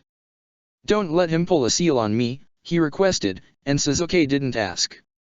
He didn't need to. You can count on it, he agreed simply. He didn't need to know to give Naruto confirmation. Sasuke would do whatever he asked. Okay, Naruto said, shaking his head as if to wake himself up. Okay. Do I have a say in this? Kakashi asked from above his book. His distracted air was artificial, of course, he had been following the scene closely. No, the three of them deadpanned as one, before falling back into position. We're gonna kick your ass, Naruto promised, before launching forward. And really, there was no denying it, despite all the issues they had and the things they didn't say, despite the anger and annoyance and reproach they could have for each other, they still made a damn good team. Feeling his luck turn, Kakashi jumped backward to put distance between them. Fire chased after him, for Sasuke had gotten really good at the fireball jutsu. He could even direct it to some extent. It worked great with Naruto, because Naruto lacked the basic common sense of being afraid of fire for some reason, and liked to chase right after it to deck their opponent while they least expected it. Sasuke didn't like that technique much, since he had burnt off Naruto's hair, clothes, and skin more than once, but Naruto got mad if Sasuke refused to do it, and what the hell, Sasuke wasn't his mom after all. No matter what Sakura said. Kakashi managed to substitute before Naruto could crash his fist into his cheek, he only punched a log. Sakura was on the lookout though, and she spotted the man easily a few meters away, just by the tree line. Kakashi formed the Madara to burst out a fireball of his own and give himself time to hide again, that was without counting on Naruto's favorite and most annoying move. He got a scroll out of his hoodie. The fire was sucked in a few seconds. That's cheating, Kakashi deadpanned from his perch on a tree branch. There's no such thing, Naruto answered with a grin. He was enjoying himself at least. Where did you learn to do that? Wouldn't you like to know, Naruto taunted, hiding the scroll back on his body. The number of those he could carry was insane, or he was just very good at pretending they were different, and he actually unrolled the same one each time at different spots. Sasuke couldn't figure it out. Naruto's finger work was a sight to behold. Sasuke had seen him lift Shisui's wallet from his pocket enough time to know that. Fortunately, he had something that made it far easier to track Naruto's movements, or anyone's. It never got old, the shimmering tint the world took under the eyes of the Sharingan. It had been hard at first to get used to it, especially in combat. Seeing was good, if one was fast enough to react to it. Itachi and Shisui had trained him hard on the use of the eyes in combat situation. How to spot what was important and dismiss what wasn't, how not to miss a detail but not be distracted by pointless information either. His stamina had improved too, and as long as he didn't go for genjutsu, he could keep it up for an honorable amount of time. Kakashi whistled when he crossed Sasuke's red gaze, and when Sasuke avoided easily the same blow he had barely blocked a few minutes ago. Something caught his gaze, just at the corner of his eyes. Sakura holding up a hand, and Naruto passing her. He had to get out of the way. He crouched and jumped forward, almost in Kakashi's legs, breathing past him with the added bonus of throwing him off balance. Kakashi turned with him, expecting an attack from behind, but it wasn't Sasuke he should have been worrying about. Coming from above, Sakura opened Naruto's scroll in front of him, practically in his face. Release. The fireball exploded out of the paper. Kakashi body flickered out of the way with a little phew, a corner of his book was fuming. He didn't have time to play around, Naruto was already on him. They exchanged a few blows, Kakashi aimed a fist square at Naruto's face. Ha! Sasuke had been wrong. This was without a doubt Naruto's worst move. The fist landed perfectly, crashed on his nose. His head flew sideways, he tumbled toward the floor, seemingly knocked out. It always worked, either because his opponent got worried for a split second, or just because a well-placed hit had them relax just a smidge. His genius idea was, instead of avoiding the blow, moving just enough that it looked real and painful, but didn't actually put him out. And then, here it was. Instead of landing on the floor as anyone receiving that kind of hit would have, he threw his hands forward, transferred his weight to spin his body, and sent his foot flying toward Kakashi's chest. The man didn't move fast enough to avoid the kick fully. It connected with just enough force to have him take a step back. Naruto rolled on the ground before springing back to his feet. His nose was dripping blood into his feral grin. "One hit," he said, triumphant. He had decided not to put them through the bell test, both because he really didn't need to antagonize them anymore after their disastrous first encounter, and because he hoped it was a lesson they had learned already. The whole point of the bell test was to evaluate the kids' concept of teamwork and their understanding of the trials they would soon withstand as shinobi. Kakashi had had no qualm about failing his two previous teams, not just because they hadn't been able to simply consult one another for 1 second before jumping him, but mostly because the point hadn't been made, even when they had found themselves either tied to a post or eating in front of a starving teammate, even when he had explained to them, afterward, why it was wrong to put orders before their well-being. It's not that they hadn't understood, they had plain disagreed. "The mission comes first," they had said. "My teammates would understand." Kids would say that, he pondered. Kids who didn't know any better. He had been exactly the same. So convinced that it was an easy choice to do, that it was obvious. Determined never to hesitate on the matter, never to stray as his father had.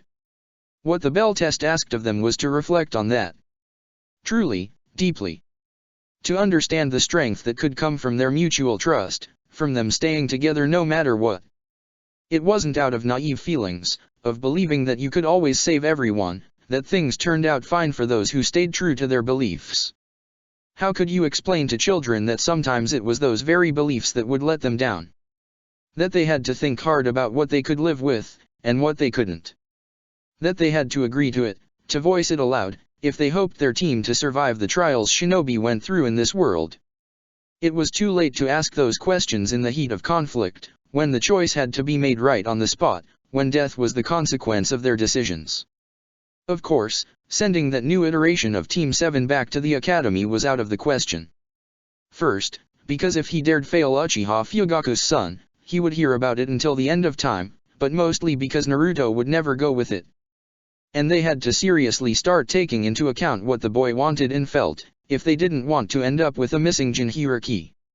He had to consider the boy's feelings, if he ever hoped to salvage the relationship he didn't have with his late teacher's son.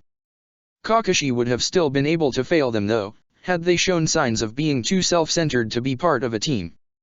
But he had had an inkling that, at least, wouldn't be a problem. He had been right. It had to happen sometimes. "I told you to stop doing that." Sakura scolded Naruto as she fussed over him, trying to stop the blood pouring out of the boy's nose. Even if he had pulled out from that punch, it had still connected hard. His disregard for his own safety was something they would need to work on, if only for the team's peace of mind. He had a feeling it was hard to make Naruto do anything he didn't want to. "And I told you to leave me alone," he grumbled, batting her hands away only to have her come back at it with renewed determination. Sasuke was eyeing the scene with a resignation that only came with experience. They knew each other well. "See? It stopped bleeding. Quit it. You cut your nose open. Why do you always have to do that? It worked, didn't it? What would you say if your friends tried to pull the same move?" Kakashi asked, cutting in. The way Naruto tensed up when he addressed him, it hurt like a slap to the face, but Kakashi would just have to suck it up until the boy trusted him enough that he would be so wary. Kakashi deserved it anyway. They wouldn't. "They're too weak." "Hey," both kids exclaimed. Naruto stuck his tongue at them. "They could still try. Seeing that it works. "No." Naruto protested, grimacing.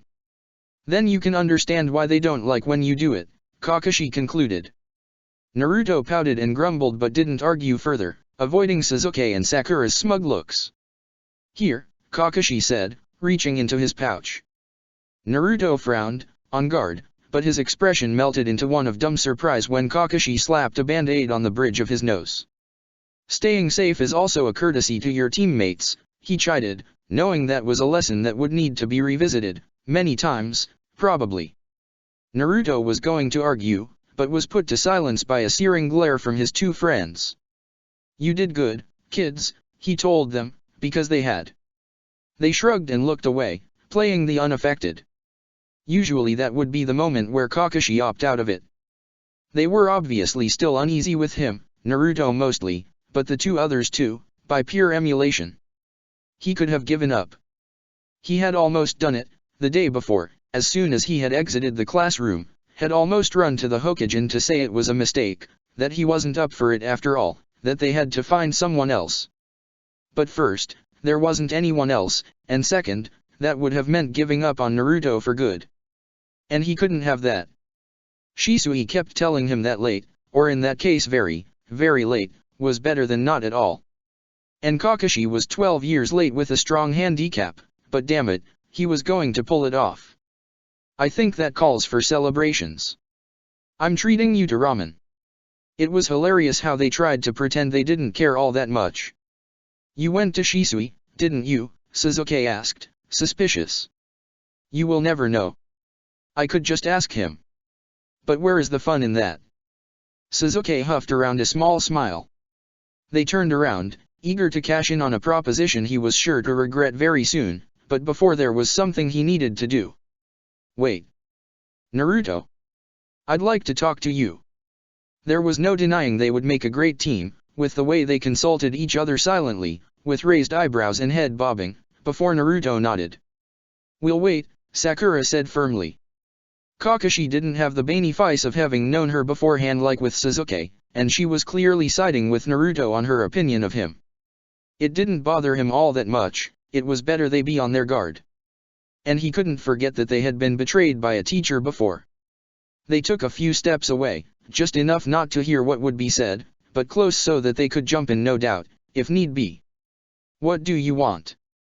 Naruto asked bluntly. Aggressivity seemed to be his default defense mechanism, be it to hide unease, confusion, or fear.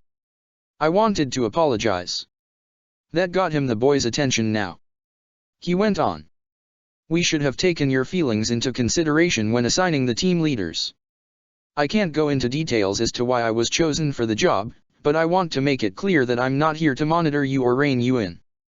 Sakura was right though, if you ask for it, I'll be switched with someone else. That was more or less a lie, although he would do his best to make it happen, if Naruto so wished. Kakashi remembered all too well the frustration of never being taken seriously as a child, of his feelings being dismissed and disregarded, because he was young, he didn't know any better, he would get over it. The powerlessness he had felt then, it was real, and it had clung to him for a long time. He could do better by those kids. He had to. You all seem to forget I'm well practiced in the art of sucking it up, Naruto answered lightly, almost jokingly. He was dead serious though, and he was also right. Most of his life had been decided without his consent or opinion, and he had been told often enough that they didn't matter, and he just had to deal with it. That doesn't mean it always has to be this way, Kakashi declared firmly. Naruto clearly didn't believe him.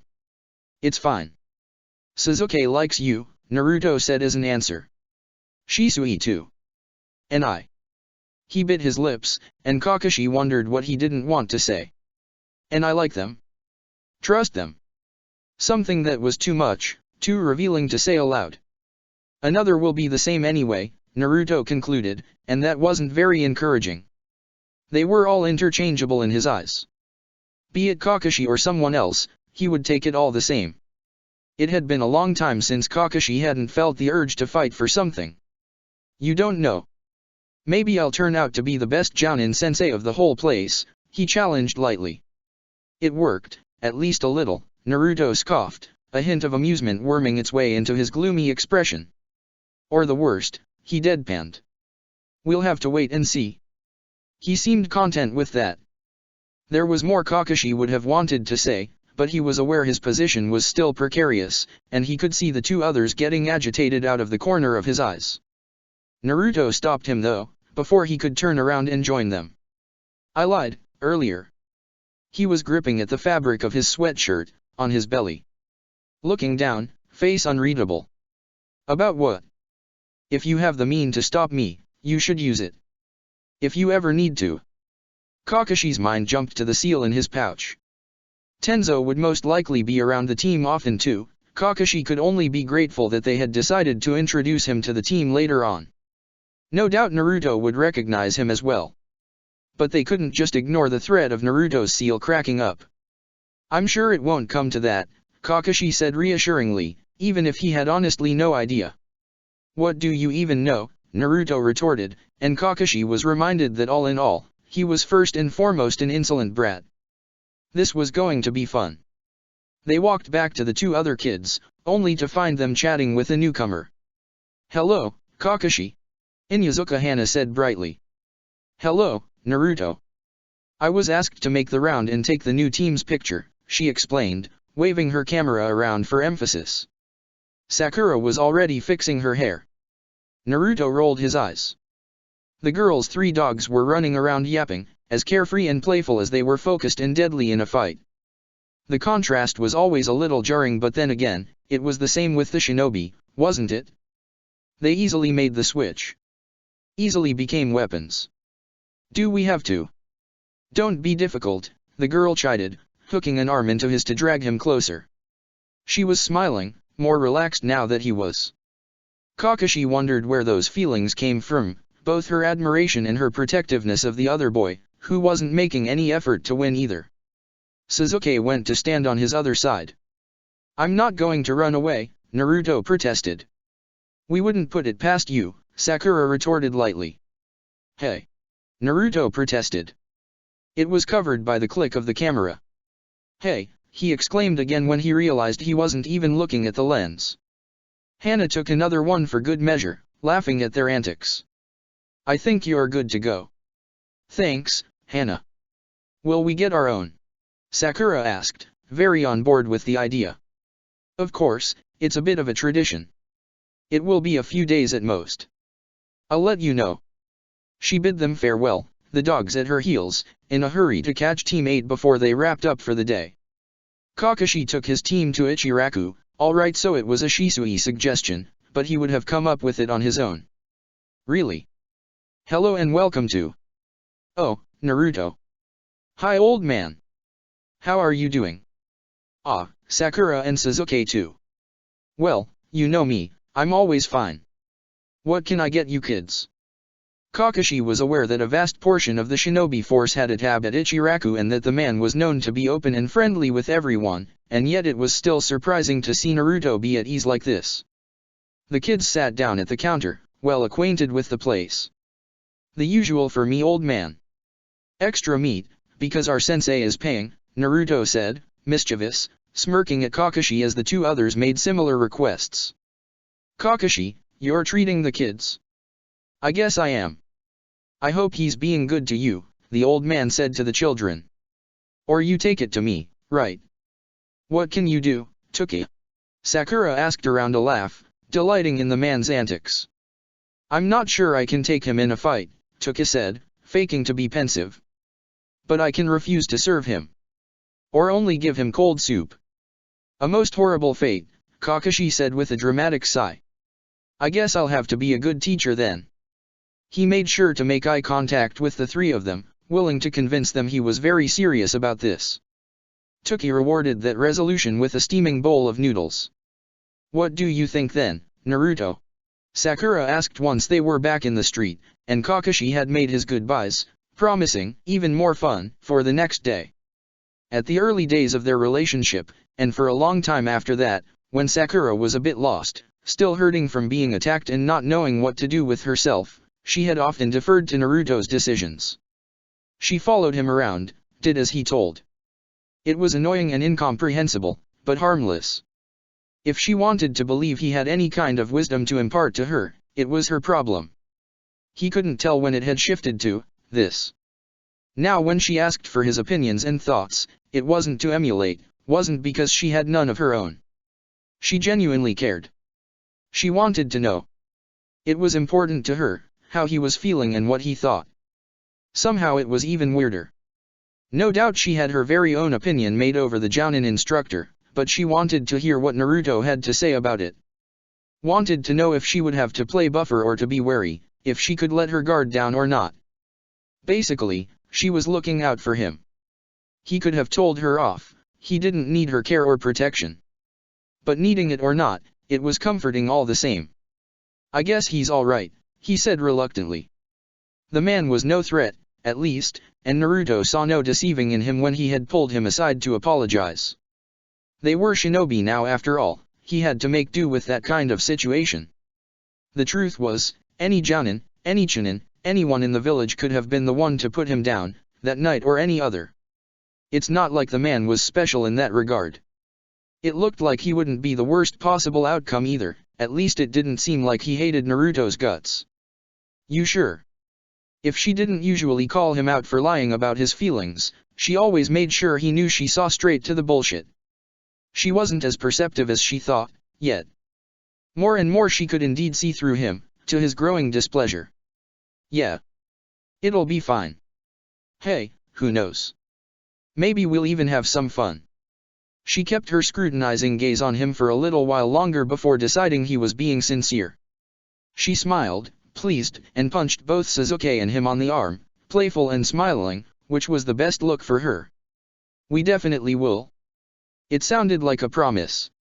She waved at them before taking off as Naruto and Sasuke took the way back to the Uchiha district. Their morning conversation seemed so far away, and yet it was all Naruto could think of. Surely Sasuke had to know, right? But Shisui was always saying it was bad to assume people knew things without being told. More often than not, they actually didn't. It's just that Naruto wasn't sure he would be able to say it. They came into view of Shisui's house without having uttered a single word. Good night, Sasuke said without stopping as Naruto slowed down in front of the house. For some reasons Naruto couldn't stand the vision of his retreating back. Wait. With how fast Sasuke spun around, he was most likely waiting for it. Hoping for it maybe. Sasuke had been bold enough to talk first, that morning, and now it was Naruto's turn. I know I'm not. I know it's not easy. With me. But please, just. Don't give up on me just yet. He could do better by his friends. They had nothing to do with his pain and anger, on the contrary. They didn't deserve him to cause them further trouble. He could do better. He could be worthy of their care. Sasuke's anticipating expression morphed into a solemn, determined one. As long as you don't ask me to, he said, tone set like he was expressing the most absolute of truth, I'm not going away. It sounded like a promise too. Shisui jumped to his feet as soon as the front door opened, failing miserably at not looking like he had been anxiously waiting for Naruto's return since the minute he had left. Welcome home, he exclaimed, high-pitched, cursing his traitor voice. Naruto gave him the same weird look he always did at the familiar greeting. Hi. How did it go? Shisui asked after an awkward pause. Naruto took the time to take off his shoes, unhook his weapon pouch that he put on the shelf next to Shisui's. He looked pensive, so Shisui didn't press. It was okay, Naruto finally answered, decisive. Listen, Naruto, It's fine. No. It's not. I'm sorry. Naruto's eyes flickered to the stairs as he contemplated bolting like he usually did. This time though, he decided to stay. It did hurt. And I wished you'd think about it before. But I just don't want to be mad at you. The boy looked tired, drained. It was crazy how he was basically tireless when it came to physical exertion, capable of training and sparring for hours on end without displaying any sign of tiredness, but emotional endeavors left him depleted and exhausted. He felt so much, so hard, even if he tried to hide it. And he never seemed to catch a break. All right then, Shisui said, willing to leave it as it was if it was what Naruto wanted, even if he would have preferred they talked about it properly, even if he wanted to apologize again. He would just have to do better. I don't have anything to do this afternoon, he added when it looked like Naruto was going to retreat in his room to sulk. Wanna bake something? The boy failed to hide how he perked up at that, and Shisui could comfort himself with the thought that this, at least, still worked. They all got their picture, a few days later. A moment fixed in time of them laughing and pouting, with their friends and teammates, framed and hanged on a wall or set up on a shelf, so that it could be seen and remembered. To someday bring comfort and joy, or motivation and nostalgia, or regrets, anguish, pain. Or maybe a mix of all that. Chapter 15. Oi, Kakashi. Over there. The outburst got Guy dirty looks from the other patrons within reach of his booming voice, so, the whole bar, but that wasn't something his friend had the capacity to concern himself with. Kakashi made his way across the room toward the corner where the owner had shoved his friends in, hoping to mitigate their circle of disturbance probably. They came here often enough. Kakashi had gotten closer to the other Jounin instructors since he was one himself, prompting relentless teasing from Tenzo, who pretended to be amazed at Kakashi managing to score 6 entire friends in total. That's why he wasn't invited to hang out with them. "Hi guys," he greeted, sliding next to Guy, who pouted if they weren't sitting together on the same bench. "What did I miss?" "Asuma was just telling us how his team managed to fail a D-rank mission." Again, Kurenai supplied with way too much glee for someone exposing their friend's misery. "Are we playing, who has it worse again?" Kakashi asked while gesturing for the waiter to bring another round of beer. "I win because my kids do it on purpose," Asuma declared to the bottom of his empty glass. "I don't know, I feel like that's better than them being actually bad enough to fail a D rank." "You say that because you haven't lived it." On paper, there was no reason for Team 10 to be worse than any other team. On the contrary, if the Inoshikacho formation was maintained, it wasn't only because of the close ties of the 3 clans, but also because it was a damn effective combination. Unfortunately, that didn't transfer to unruly teenagers. Ino's constantly out for blood for one reason or another, and Shikamaru put all his efforts into making as little effort as possible. I know how that sounds, but trust me, it's accurate. There's only Koji to play nice, but it's not like he has any authority on them. Maybe they'd do better on a real mission, Kurenai pondered. It was a common enough problem among genins who tired very quickly of rescuing cats and raking leaves. As they are now, I wouldn't recommend them for painting a goddamn wall, let alone carry any significant task. Despite his penchant for the dramatics, Asuma's concerns were real. Teams that blew up before they could take off happened more often than they would have liked, and these kids' status made it all the more complicated. I'm gonna lay it down as it is to them. If they don't start playing along, they'll be sent back to the academy benches. The threat wasn't made lightly. What about you, Kurenai? Kakashi asked to shift the focus. The woman took a long sip of her beer before sighing heavily. Shino's taciturn nature and Kiba's brash one, I can deal with. I have before. It's Hinata I'm worried about. She's not strong enough, he asked, remembering the rumors about the Hyuga heir. Kurenai scoffed. Are you kidding me? It's the opposite. She can't be stopped. She's training herself to an early grave. I know the pressure those clan kids are under, but this is ridiculous. She's closed off and almost nonverbal, and she has no regards for her own well-being. And I do mean none, Kurenai insisted, distressed. Guy and she exchanged a loaded look. They both had Hyuga-shaped issues to deal with. You're being awfully silent, Kakashi said to Guy, thrown off balance by his boisterous friend being so withdrawn. He seemed lost in thoughts, and not pleasant ones. He was still staring at Kurenai when he answered. I might have to call for the disbanding of my team. The 3 other Jounins gasped, taken aback. Wait, really? Asuma called, disbelieving. What happened? Kurenai asked, concerned. She rested a hand on Guy's across the table, a silent comfort. I've had my share of troubled kids too, he answered, but Niji is something else entirely. He's out of control, and I can't reach out to him. He doesn't want me to. Yeah, but... He broke 3 of Lee's ribs yesterday.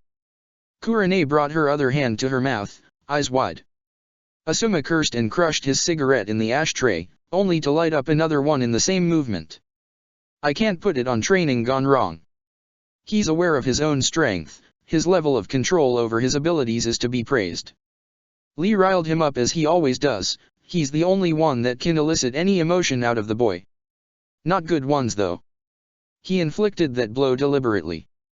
They all knew Guy had a soft spot for Lee, in whom he saw so much of himself. But he was also strongly attached to the other 2, he always got so invested in these kids. Too much, maybe. I'm supposed to enter them to the Chunin exam soon, but that would be irresponsible of me. The exam is supposed to be taken as a team, and as it stands now, they're not one. At all. A heavy silence blanketed their table for a while, as they all considered the consequences of his words. He was the one to break it by banging both his fists on the table, disrupting the thankfully half-empty glasses and snacks.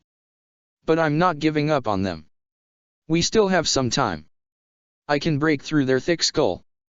It was a lucky thing that he was the one who had inherited that particular team. He would do his hardest for them. I guess I'm the one who is better off then, Kakashi remarked, to stir them toward lighter topics. Really? It's going good with the Golden Trio. Well, you know how as instructors we're, the higher authority? How kids try so hard to prove themselves to us. More often than not, I feel like I'm the one who has to prove himself to them. On that matter, each kid was as bad as the next. Naruto made a point of being as difficult as possible, discussing his every order or simple advice, quite obviously out of pure spite. Sasuke was both annoyed at this and enabling it, because Shisui does it differently, or Itachi said it's not like that, and, in the Uchiha clan. It was hard to tell if he was genuine or just as much of a little shit as his friend. As for Sakura, she was apparently practicing her future career of General Inspector of the administration, questioning and criticizing his every action. On top of that, they were so damn demanding. It was absurd for kids to be so particular about the ways they wanted to be trained to beat up others. We did taijutsu yesterday, let's practice chakra control. No, not like that sensei, teach us how to throw while running sensei. Sensei, are you already tired? We've only been trying to beat you up for 6 hours straight. Monsters, all 3 of them. At least you're getting somewhere. Yeah, if I stay on track they might grant me the Chunin rank, he grumbled. What is up with kids these days? The question, innocuous, was more loaded than it should have been. It was worrying indeed, both case by case, and because it was so spread out.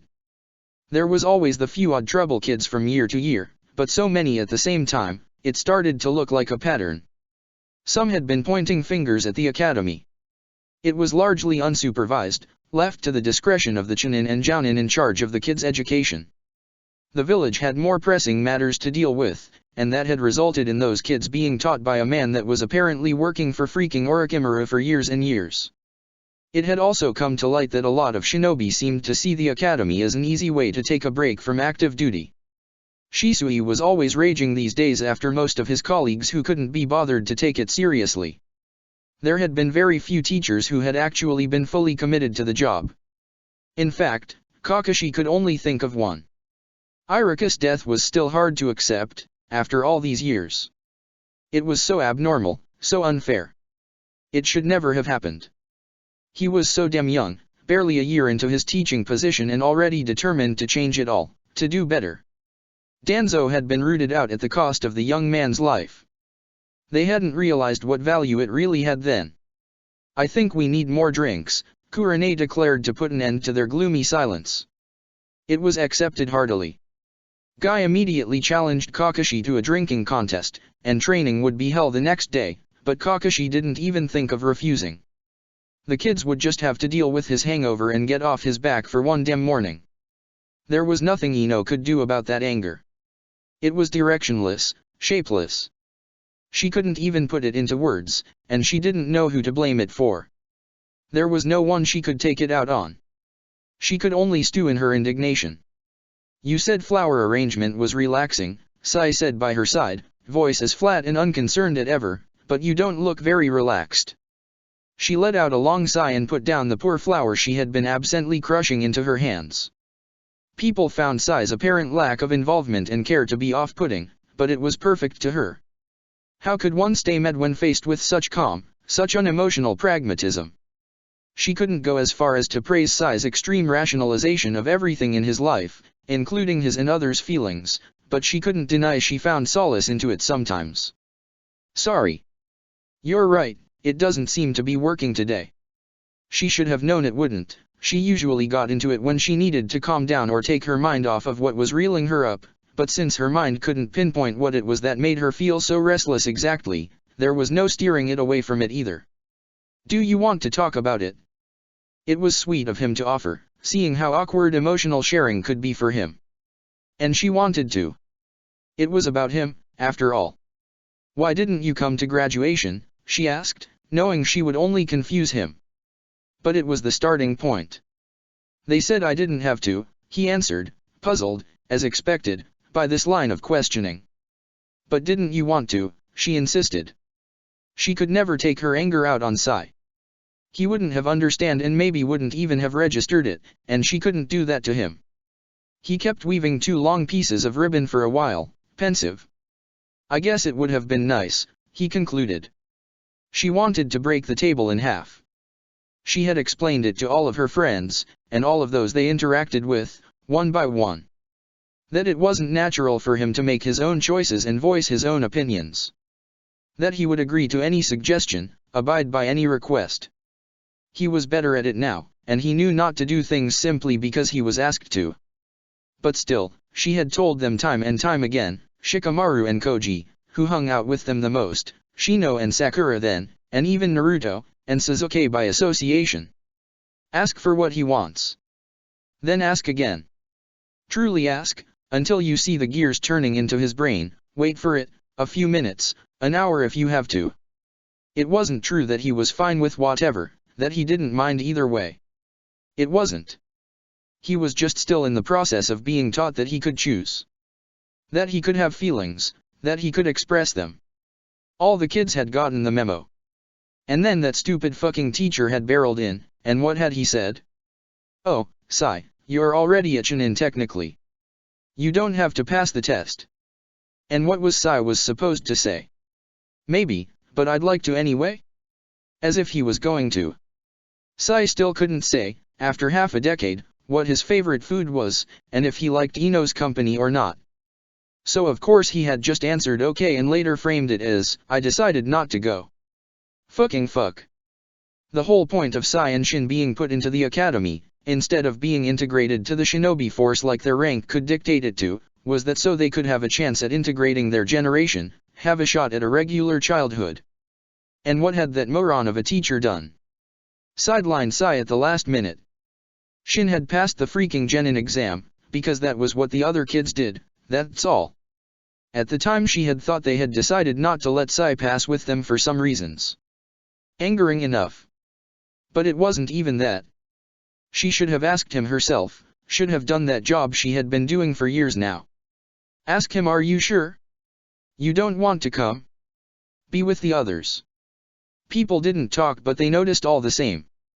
Bad enough that he wouldn't be put on a team like the rest of them, but why offer him to skip the graduation? Seriously, what was the point? To have one less kid to deal with? Why didn't you say so then? I don't know. Is that why you're mad? I'm not mad at you.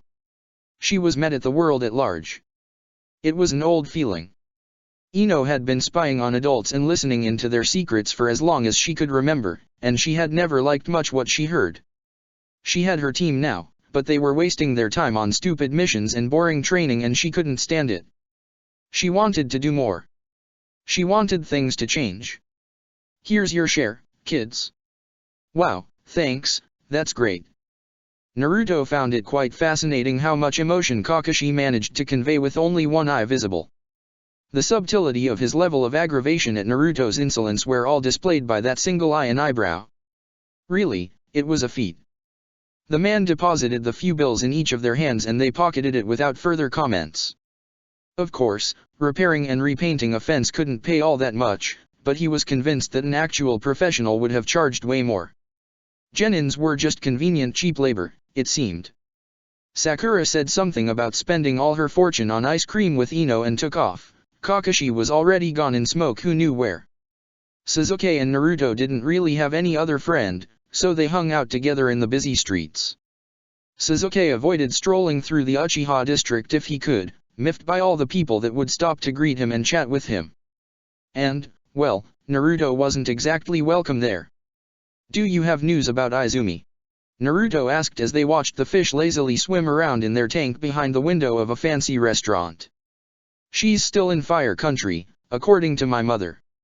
Of course she didn't say where exactly, but she seemed to be having fun. I bet. Izumi would be traveling the 5 great nations for the foreseeable future with Mitarashi Anko, who was, as far as Naruto knew, the only interesting jounin in the whole village. He was very jealous. What about your father? Suzuki's mouth turned down into a displeased frown. Suzuki had said nothing in that regard, but he was clearly upset with his father's prolonged absence, vastly because he didn't know what it was about or where he was. The man had taken off in the middle of the night a few weeks earlier, and news had been scarce ever since. My mother says he's fine. They had to go home eventually, even if Naruto really didn't want to. As a last resort, he suggested Suzuki came with him. The look his friend gave him told him he wasn't being smooth in the least, but he just didn't want to face it alone. As planned, Shisui's house was a bit crowded when they made it there. Shisui was here, Itachi too. There was also Kakashi, and another man Naruto's had never seen before. Or well, he had never seen his face. Ah, welcome home, Naruto. Hi Suzuki, Shisui said with a forced smile, still so bad at hiding his worries. I don't think you know Tenzo. Shisui had warned him, quite bluntly, about that other friend he wanted Naruto to meet. The second man from the forest. He'd said it would avoid further unpleasant surprises. Naruto could get behind the idea, but that didn't mean he had to like it. Tree guy, he greeted, remembering how the branches had sprung up around him. The man, younger than Kakashi, about Shisui's age probably, smiled the long-suffering smile of someone who had been given that particular unflattering nickname a million times. Naruto was officially adopting it then. Nice to meet you, Suzuki said by his sides, traces of annoyance in his voice at being left out of yet another conversation. Yeah, same, Naruto added for good measure, even if it wasn't particularly true.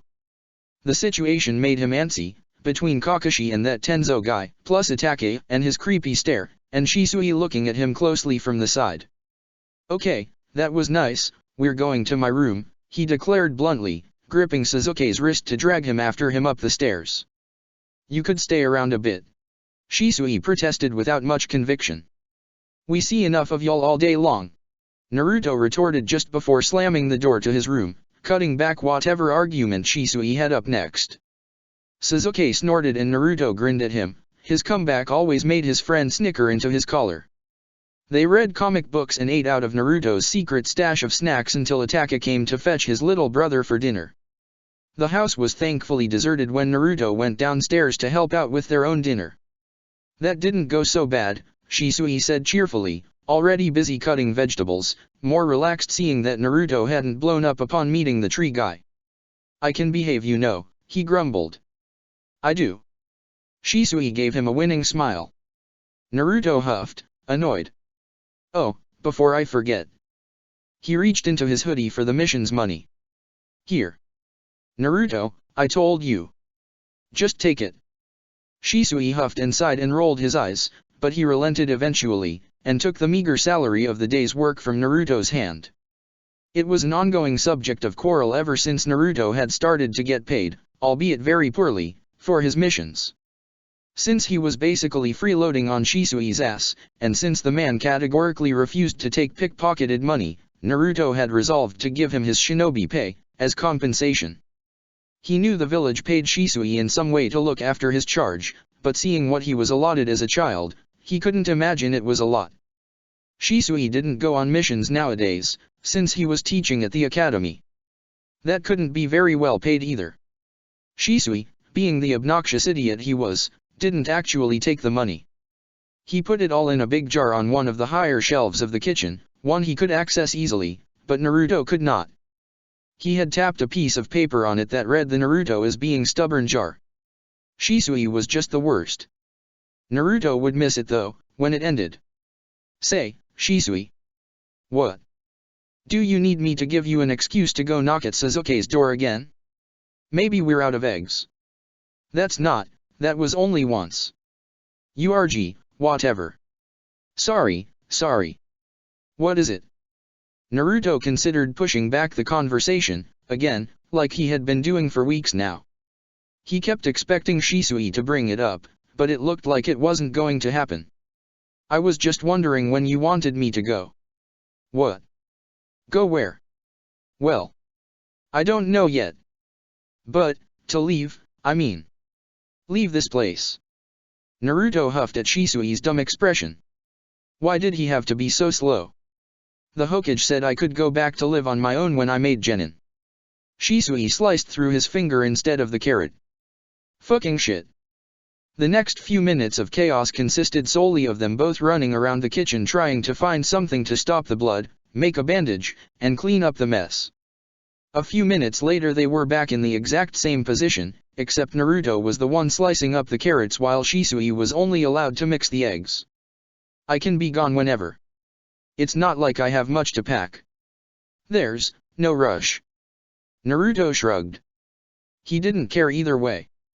He just wanted to have a heads up. His old apartment had probably gone to someone else, right? He had retrieved the few things worth retrieving there ages ago. He would need to go back to the Shinobi district. As an orphan genin he would receive some help to pay for rent and food, until he was a chunin and got better paying missions. It would be weird to go back to live alone, but he could deal. It was the natural state of things for him. This was always supposed to be temporary. It had seemed so distant when the Hokage had given him that deadline, but time had passed quickly after all. At the time he couldn't wait for it to be over, irked by the constant presence of another person so close to him, enraged that he was being watched like a prisoner in his own living space. But now, it didn't matter anyway. Things were as they were. I need maybe a week to find something. Okay.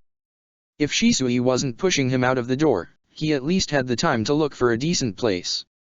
He dreaded having to ask the administration for help, but who would rent him anything without outside approval? This was going to be hell. So, life. What are you going to do then? Kakashi asked instead of answering that very question. Shisui had made a quick retelling of his conversation with Naruto a few days ago, and seeing how silent and pensive Kakashi had seemed, he thought he was going to give him some actual advice. Kakashi, advice. Even if he decided to pull one out of his ass, Shisui wasn't sure it would be wise to listen to it. I don't know. I'm waiting for inspiration. You mean you wrote to Izumi, right? Tenzo asked lightly like the little shit he was. Shisui grimaced, but didn't deny it. He was spot on. What else can I do? Naruto's been bitching about going back to having his own place from the very start. He had kind of dropped it lately, so I wasn't worrying about it anymore, but it was always meant to end like this. Is that why we're hanging around the Hokage Tower like weirdos? Their answer is due today. Hey told me he'd bring me the message out if it came. Shisui pulled a face at Tenzo who was good at subtly inferring through facial cues alone how done he was with his friend's stupidity. As if he was one to talk, seriously. What's the matter anyway, he asked, weirdly serious for once. What? Do you want him to stay? I told you, That's not what I'm asking. Shisui looked away, unsure.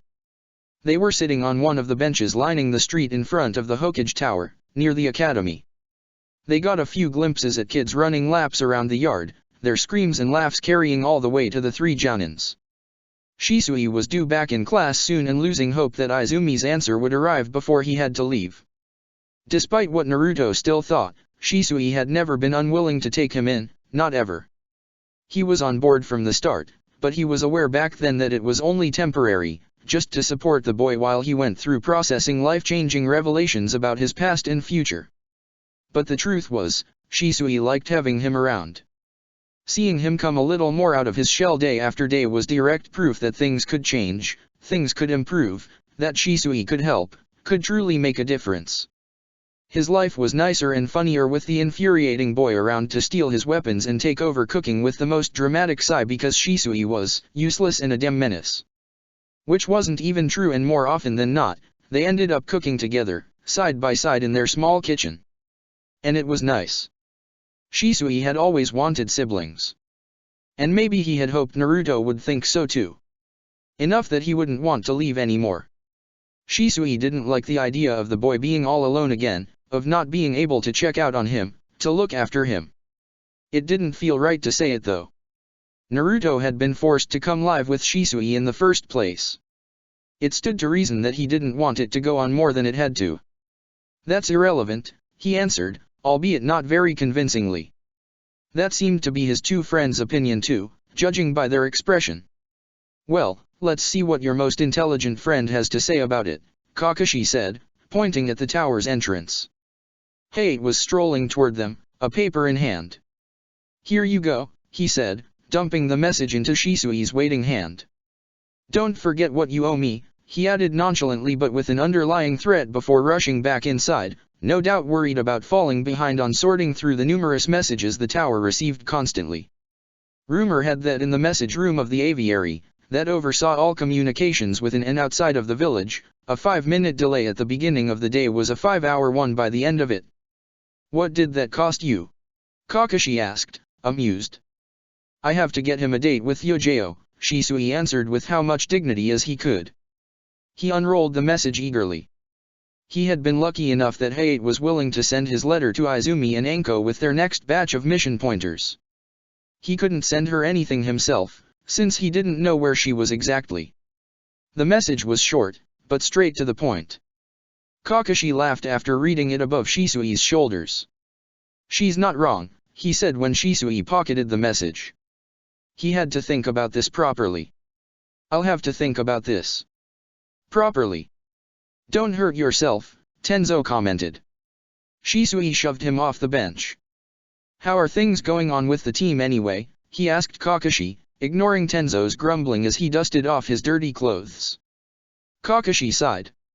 I guess it's not so bad, seeing how we started. I was wondering, you've had the few D-rank missions already, right? You should jump level pretty soon with the kids. I guess. Why? Shisui's gaze trailed off toward the Hokage Tower, to the third floor where the assignment desk handed off missions and collected reports, then up to where their leader ruled over the land, decided their fate. He had seen very little of the Hokage in the last few years. He felt uncomfortable in his presence, thrown off balance by feelings of resentment and mistrust that always caught him off guard, since he was so good at ignoring them the rest of the time. He had no interest in being bitter and vengeful, but he knew he could never fully trust the old man again. But trusting him or not, seeing him or not, the man still had a firm hold on their life. I think it would do them good, if you could get a mission outside the village. Both his friends took on matching expressions of unease and puzzlement. He knew how it sounded. He wanted to make his case anyway. It can be the most boring, uninteresting mission possible, but if Naruto could get out, it would show him that his future is not as closed off as he thinks it is. They can't seriously plan on keeping him inside the walls forever. He knew it wasn't true as he was saying it. They could very much do that. They could decide Naruto was never to cross the gates of Konohagakure, they could even choose to restrain his movements even more. But they didn't have to. They could also take the other road. Trust him. Treat him like a freaking human being. Why was it so damn hard? Do you think it would be wise? Tenzo asked. Shisui refrained from snapping at him, he had the right to ask, even if Shisui wished he hadn't. It could be inconsequential, Shisui alluded. There is plenty of in and out missions that would pose no problem to any team. It's just for the gesture. So that he knows. Knows what? That things can get better. That there's hope here for him still. Shisui was the one who lived with the boy. He was the one who saw him bury his pain and heartache deeper and deeper as time passed so that no one could see it, and still be unable to escape it, to forget. The way he talked sometimes. Shisui knew Naruto didn't believe any of what he had been told, even if he nodded along. He considered himself a monster. A prisoner, a weapon. He had no hope for anything to go his way, anything to change. He often looked longingly at the sky, at the distant mountains behind the tree lines, and there was so little keeping him here with them, keeping him from just shutting off completely and retreating into himself, so little that tied him to this world. Without hope, the boy would waste away. I'll see what I can do. Shisui looked back at Kakashi, surprised to have him agree so easily. You will. I'd like him to be happier too, Kakashi said simply. Tenzo didn't make further comment and Shisui chose to take it as a form of agreement. Tenzo was no stranger to this after all. To being seen as a useful asset more than an actual person. To being kept close and protected, not because he was loved, or cared for, but because the village couldn't afford to lose his abilities. Kakashi had been the one to get him out of that spot. And maybe he could do the same with Naruto. Thanks, Shisui said lamely, a little choked up. He was very much not used to have things go his way. Do you need to leave now? I still have some time. Good, because there's something else I wanted to ask you about. Huh? What is it? Where did Naruto learn Fuinjutsu? As expected, Shisui didn't know. And if Shisui didn't know, Kakashi had little hope to find anyone who did. Well, there were Sasuke and Sakura, but they would never tell him, and would probably get mad at him for even asking. It was stupid to wish the three of them were less of a team. It would have been fine if they were being a team with him. It would take some work. So the mystery remained. Kakashi had played it off during their first spar so as to not spook the boy, while he was actually freaking out just a little inside. Naruto had completed that sealing jutsu so effortlessly, and in such a way that it could be thrown back into his opponent's face immediately. There were pre-made scrolls that did that, but they weren't available to the odd genins, and he was reasonably certain it wasn't what Naruto had displayed anyway. He hadn't asked the boy about it, hadn't tried to pry, but he was pretty sure the scroll was hand-painted. Had it been anyone else, Kakashi would have simply dismissed it as a gift from a family member, an heirloom. When it came to Naruto though, whose closest relationship with a responsible adult was the barely adult who had been put in charge of his surveillance, it was impossible. And of course, Kakashi was biased because it was Naruto. As in Uzumaki Naruto, son of Uzumaki Kushina, heirs and last survivors of the Fuinjutsu Masters Uzumaki clan. Kakashi was certain no one knew about it, because if one did, everyone would. There was no Fuinjutsu Master in Konoha, and there weren't much anywhere else either. They were a prize, and not an ability that would be nurtured in silence, without the village knowing, had any other shinobi been involved in this. Which led to the only possible conclusion that Naruto had learned it on his own. It made sense, except for how it didn't. How had he figured it out alone? The boy was far from being an academic genius and didn't look like he liked studying all that much. And that was without touching the matter of where he would have found resources on sealing. But if there was no Uzumaki left in the land, and for a long time now, their abilities were still praised years later, still remembered with equal admiration and fear. It was their bottomless chakra reserve that predisposed them to that art, but there had to be some natural talent at play. Kakashi remembered well what power Kushina could yield. He would have to keep a close look on it. He doubted Naruto knew only the one sealing jutsu. He could only help out with it if the boy decided to trust him with his secret, and that wasn't happening right now. Shisui had the right idea about how to change that though. Kakashi walked into the tower after his friend had gone back to his classroom and Tenzo was off to do his own Tenzo things. Shisui was obviously having a blast teaching the kids. It was a warming sight, after years of insecurity and doubts about his worth and his place in their world. He would put some life back into the school, succeed where others had failed to reach out to these kids. Maybe he would manage to teach them more valuable lessons than how to die well. Kakashi knocked on the open door of the Hokage office, more to signal his presence than to ask permission to enter. He nodded imperceptibly to the two Umbus standing guard by the window. Yojao and Kage nodded back ever so slightly. Kakashi had been scared of his fellow Umbu's reaction when he had told them he was putting down the mask for good.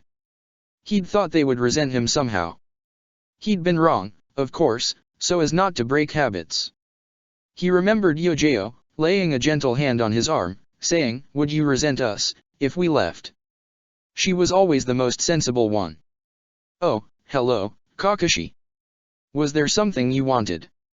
It still felt strange, a bit alien, to have not one but 2 or 3 pairs of eyes falling on him when he walked into that office. The Hokage was never seen alone in there anymore. There was always 1 or 2 clan heads or other higher UPS there with him, sorting through paperworks, discussing in soft, or not so soft, voices about current affairs. Kakashi made a point not to involve himself in the political struggles ragging among the administration because he didn't feel any threat, be it to the village or to his Hokage, in the way things were slowly changing. He knew the old man would welcome the end of his reign, putting down the burden of the hat. He couldn't really blame him. but he would have preferred it was someone other than Uchiha Fugaku and Hyuga Hayashi in the office with him. He thought Fugaku was still out of town, the Uchihas were gone a lot lately, quiet missions out of the village that didn't seem to tie into anything gossiped among the shinobi forces. Kakashi wasn't overly concerned by this, Shisui and Itaka were relaxed enough about the whole thing, and Kakashi had decided to trust the new understanding that had the various clans and factions share information and decision-making nowadays. It could only be a mishap in schedule or some inevitable crisis that had those two working there at the same time though. Kakashi didn't have anything against either of them, but together they were a handful, and made everything more difficult than it should have been. And they wouldn't be the most on board with his request. Ah, well. He wasn't a very lucky person, as a rule.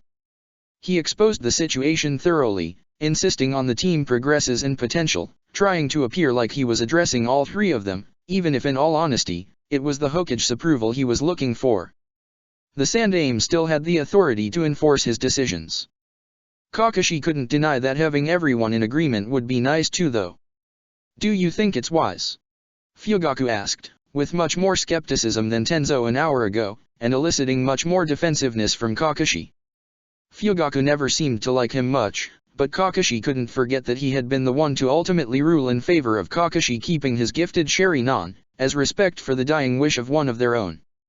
The more Kakashi had learned about the man and his clan afterward, the more he had understood that it had been anything but an obvious choice.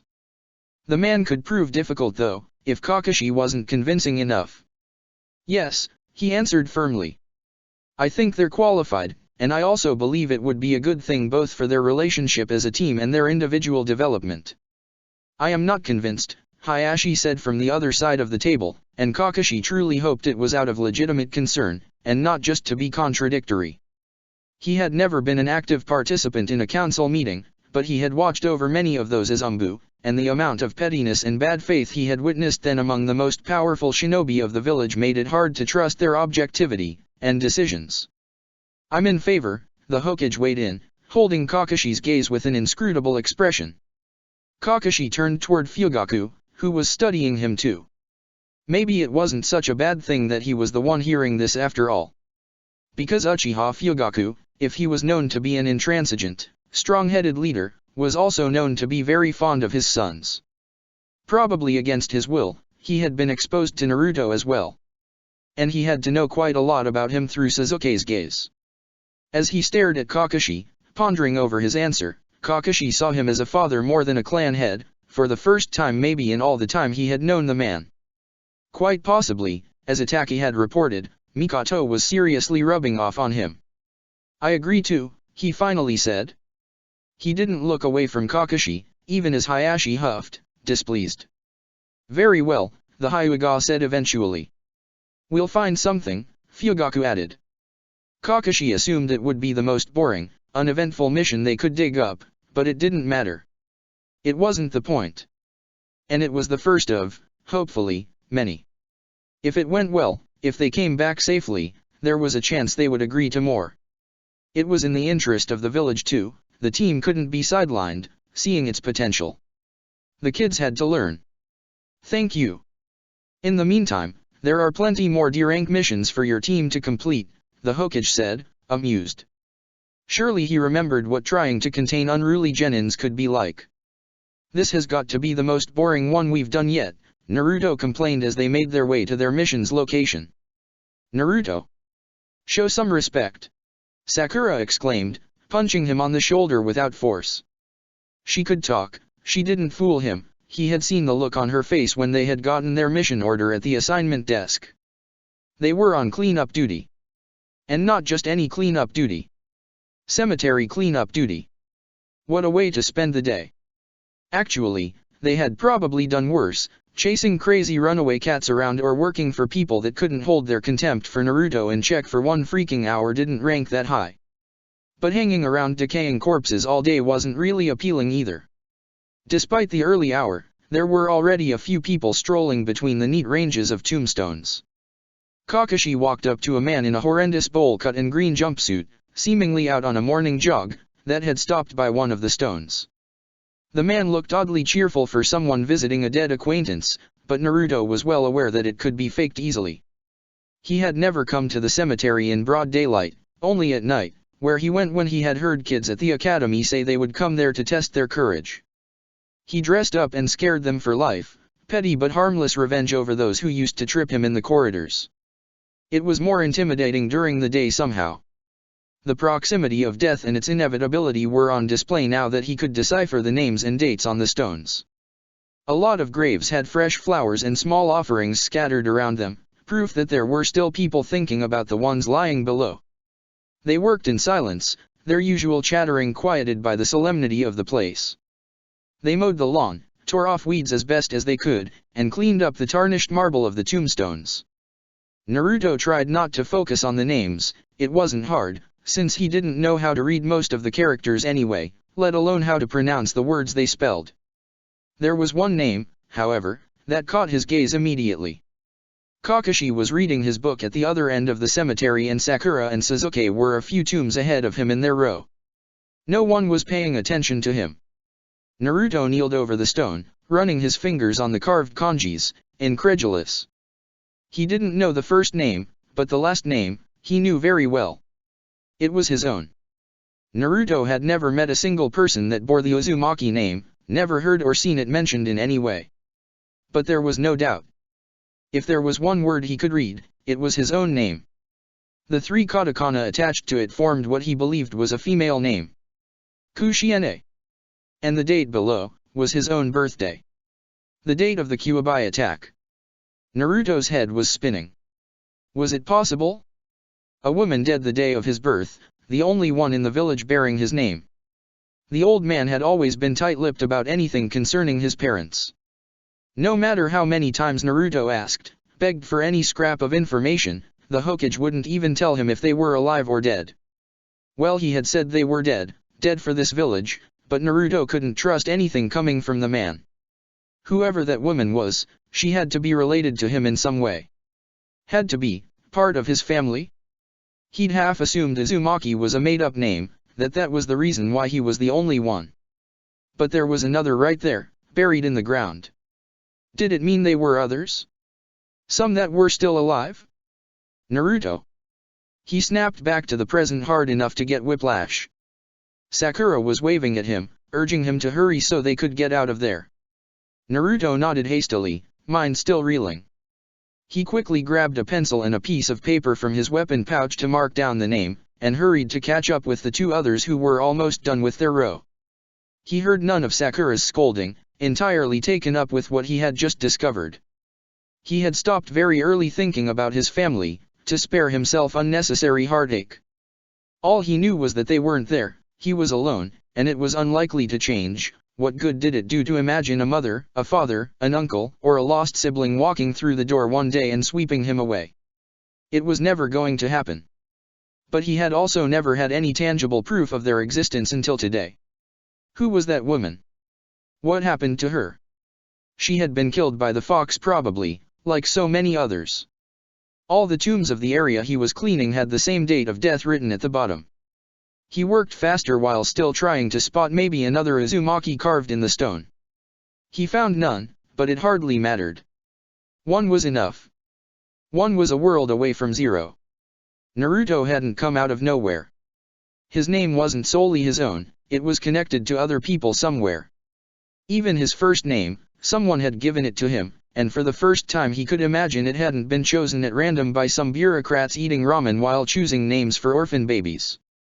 Maybe it had been chosen with purpose. Maybe he really was Uzumaki Naruto. What took you so long? Sakura asked, displeased, when he finally joined them at the end of the rows, in front of that big, ugly statue of a flame that overlooked the whole cemetery.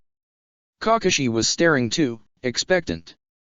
Naruto wasn't about to tell them, the discovery was his and his alone. Besides, what would the man know about his family? And if he did know anything, chances were he would be as dismissive as the Hokage, as intent on him giving up on these interrogations, forgetting about that curiosity. Which he had managed to do until now, but suddenly he was burning with questions again. Except he knew not to ask them aloud. I was just distracted. So, are we done for the day? Not quite, Kakashi answered, snuffing out Naruto's hopes to go investigate in peace. We still have those to take care of, and then we'll have one last stop. Kakashi was pointing at the 3 graves in his back, at the foot of the statue. Sakura mumbled a sarcastic "we," that went unanswered as they went to investigate. Those were more decorated and more elaborate than the ones they had just cleaned up, and Naruto quickly understood why. They are the former Hokage's graves, right? Sasuke said as they leaned over the stones to get a closer look. Kakashi hummed a confirmation. Naruto turned around briefly to glance at the 4 faces carved into the mountain that overlooked the village, like silent guardians watching over them at all times. He had gotten into trouble more than once for damaging the faces with paint and graffiti, and people had always seemed angrier then than when he just tagged random walls and buildings. "Have you no respect?" they would ask.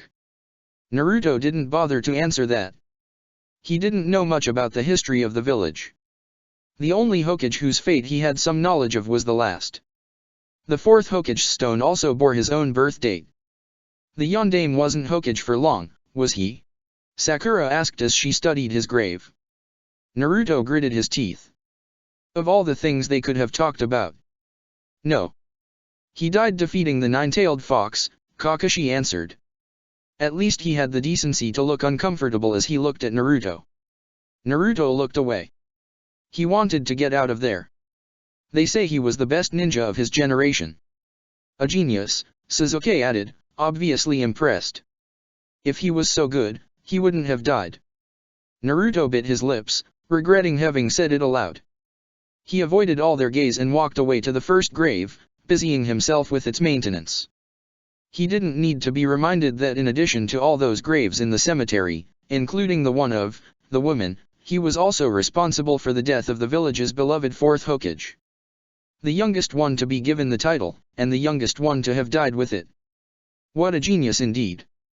They got to work, although those were probably the most well-kept graves of the whole place, and it didn't last long. There were a lot of flowers there too, paper charms, sake bottle, all kind of offerings stacked neatly in front of the tombstones.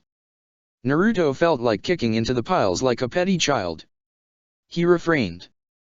He didn't have the right to be angry at the guy for dying like an idiot and leaving Naruto with the guilt of it. The man was a hero. A dead one, but a hero nonetheless. "All right kids. Almost done," Kakashi exclaimed a few minutes later, from where he was reading his weird book again. If this was what work as a jounin was like, Naruto understood why shinobi wanted to climb ranks as fast as possible. They followed their teacher to the training ground 3. Or rather, a spot next to it, a patch of low grass near the tree line. In the middle stood a big slab of stone, high enough that Naruto could rest his elbows on it. It was carved with dozens of names, neatly arranged in a long list. There were flowers in front of that one too. "Is it another grave?" Sakura asked, circling the stone. It was set on a circular base that weed was slowly overtaking, the reason why they were here no doubt. "Not exactly," Kakashi said, sounding a little less joyful and careless than usual. "It's a memorial stone," Sasuke piped, staring at the rows of names. "For shinobi who died serving the village." "You've been here before?" the teacher asked, curious. "Both my mother and father have friends here. Shisui and Itachi too." Naruto scanned the stone rapidly. He thought he could make out the characters of the Uchiha name. He didn't find the Uzumaki one again, but there was a different monument up the cliff above the Hokage Tower dedicated to the victims of the 9 Tails. He would check it later. Maybe the woman would be there too. He was scared to find out he had misread the name, or simply imagined the whole thing. But if he found it again? "There's so many of them," Sakura commented, strangely solemn. "What's the point of dying for that place?" The heavy silent dropping on them like lead and the 3 pairs of shocked stare aimed at Naruto informed him that he had voiced aloud a thought he should have kept to himself. "They died to protect it," Sasuke said, puzzled, and a little patronizing, like he didn't get why this even needed explaining. "And everyone in it." "Surely not everyone," Naruto deadpanned. "That's not the point. What is so great about the village that you all want to die for it? What's so great about dying? How was it glorious? How was it worthy of praise? How could they all live with themselves knowing others had to die so that they could have what they had?" Naruto couldn't imagine anyone dying for him. Couldn't accept it. Everyone has the urge to protect their home and the people they love, Kakashi said with a measured tone. Naruto couldn't decide if the tightness in his voice hid anger, grief, or something else. He didn't know why the topic made him so angry, why he felt the urge to argue about it. He wondered if the woman in the grave had died like this, because she had fought instead of fleeing, because she had tried to protect something. Wondered if people of his family had died to protect him. A fine job they're doing now that they're fucking dead. Naruto. That was Sakura's warning tone. Her, be careful what you're going to say next, tone. Whatever. He didn't expect he would understand where they were coming from. He had no love for that village. Naruto, Kakashi said, patient. When you throw yourself in front of a sword meant at your friend, or when you push your teammate out of the way of falling rocks, or when you keep your mouth shut as you're being tortured for information that will put the rest of your team and your home in danger, do you understand that it's not ideology that drives you? So what you're saying is that loyalty isn't a real thing. What I'm saying is that you can't always keep up the emotionless front. Believe me, I've tried. Damn that headband and that mask, it was impossible to read the man's face. Wouldn't it be easier if we didn't love other people then? Probably. There are even some who manage it. You can as long as you don't mind being alone. Naruto grimaced, annoyed at the smug tone of the man who wasn't supposed to know how much Naruto actually minded that. Or maybe it was just generally speaking. No one wants to die, Naruto. But sometimes the alternative just seems worse. It was a bold assumption from the man, Naruto thought, that no one wanted to die. That one he didn't voice aloud though. I won't ever let anyone die for me. That's not for you to decide, Sasuke retorted. They exchanged heated glares, Sasuke getting as pissed as Naruto felt. Don't you ever dare. Neither wanted to look away, and it could have lasted a while, if Sakura hadn't stepped in with a sigh, pushing both of them toward the stone. How about no one dies, you idiots? Come on, get to work, I want to go get lunch, I'm starving. Just like that, the tension was broken, the moment was over. The three of them kneeled by the stone to get rid of the weed. The silence was still awkward, but mostly because they were all lost in their own thoughts. Kakashi was reading a few feet away, face hidden by his book. Naruto kept sneaking glances at the names, wondering who among them were the man's friends, or Shisui's, who still had people crying over them, bringing flowers here. Were they angry, these people, at the sacrifices made, or were they proud, were they accepting, or revengeful? He wondered who would come to put flowers on his grave when he was gone. They ate their bento there, near the memorial, chatting up about inconsequential things like the previous conversation had never happened. Naruto was upset at Sasuke's words, because throwing himself in front of upcoming danger was exactly the kind of stupid shit that stupid Uchiha would do. Naruto hated the idea of them caring enough that they would think of putting themselves at risk for him. He decided it didn't matter though, because if he was strong enough, no one would ever need to save or protect him. If anything, he would be the one to keep them from harm. Contrary to all of them, it didn't matter if he died. They went to collect their money at the assignment desk, and instead of giving them their next mission order, the Chunin in charge told them that the Hokage wanted to talk to them. Sasuke's father was there in the Hokage office, as well as Shikamaru's. The old Hokage looked like he was in a good mood. Naruto couldn't help but think of the spot between the second and the fourth Hokage's grave. Naruto wasn't paying attention to what they were saying, they were talking about the missions Team 7 had completed and their accomplishments, or maybe something else entirely. His attention was caught again by a newcomer entering the office and exclaiming loudly, "You mean it's those babies who are going to escort me?" Naruto, startled, forgot to be offended as he tuned back into what was being said. Trained genins are more than equipped for C-rank missions of that nature, one of the adults said. The stranger only shrugged. It was an old man, with a straw hat, glasses, and a big gray mustache. Naruto was certain he had never seen him in the village. "This is Tajuna," the Hokage said. "He's your next mission." He requested an escort to go back to his own village. Naruto's eyes widened. What did it mean, his own village? Surely it couldn't be. Kakashi turned around to face them, smiling under his mask. "Pack your bag, kids. We're off to Wave Country. Chapter 16. It was a bit surreal to be packing a bag. Naruto felt silly for being mystified by such a mundane thing, but there was something new and exciting about the process of selecting the most useful items and packing them neatly, one after the other, into his backpack. It was actually Shisui's backpack.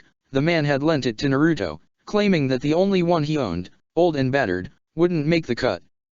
In fact, Shisui had more or less gifted it to Naruto, because it's not like I'm going anywhere nowadays.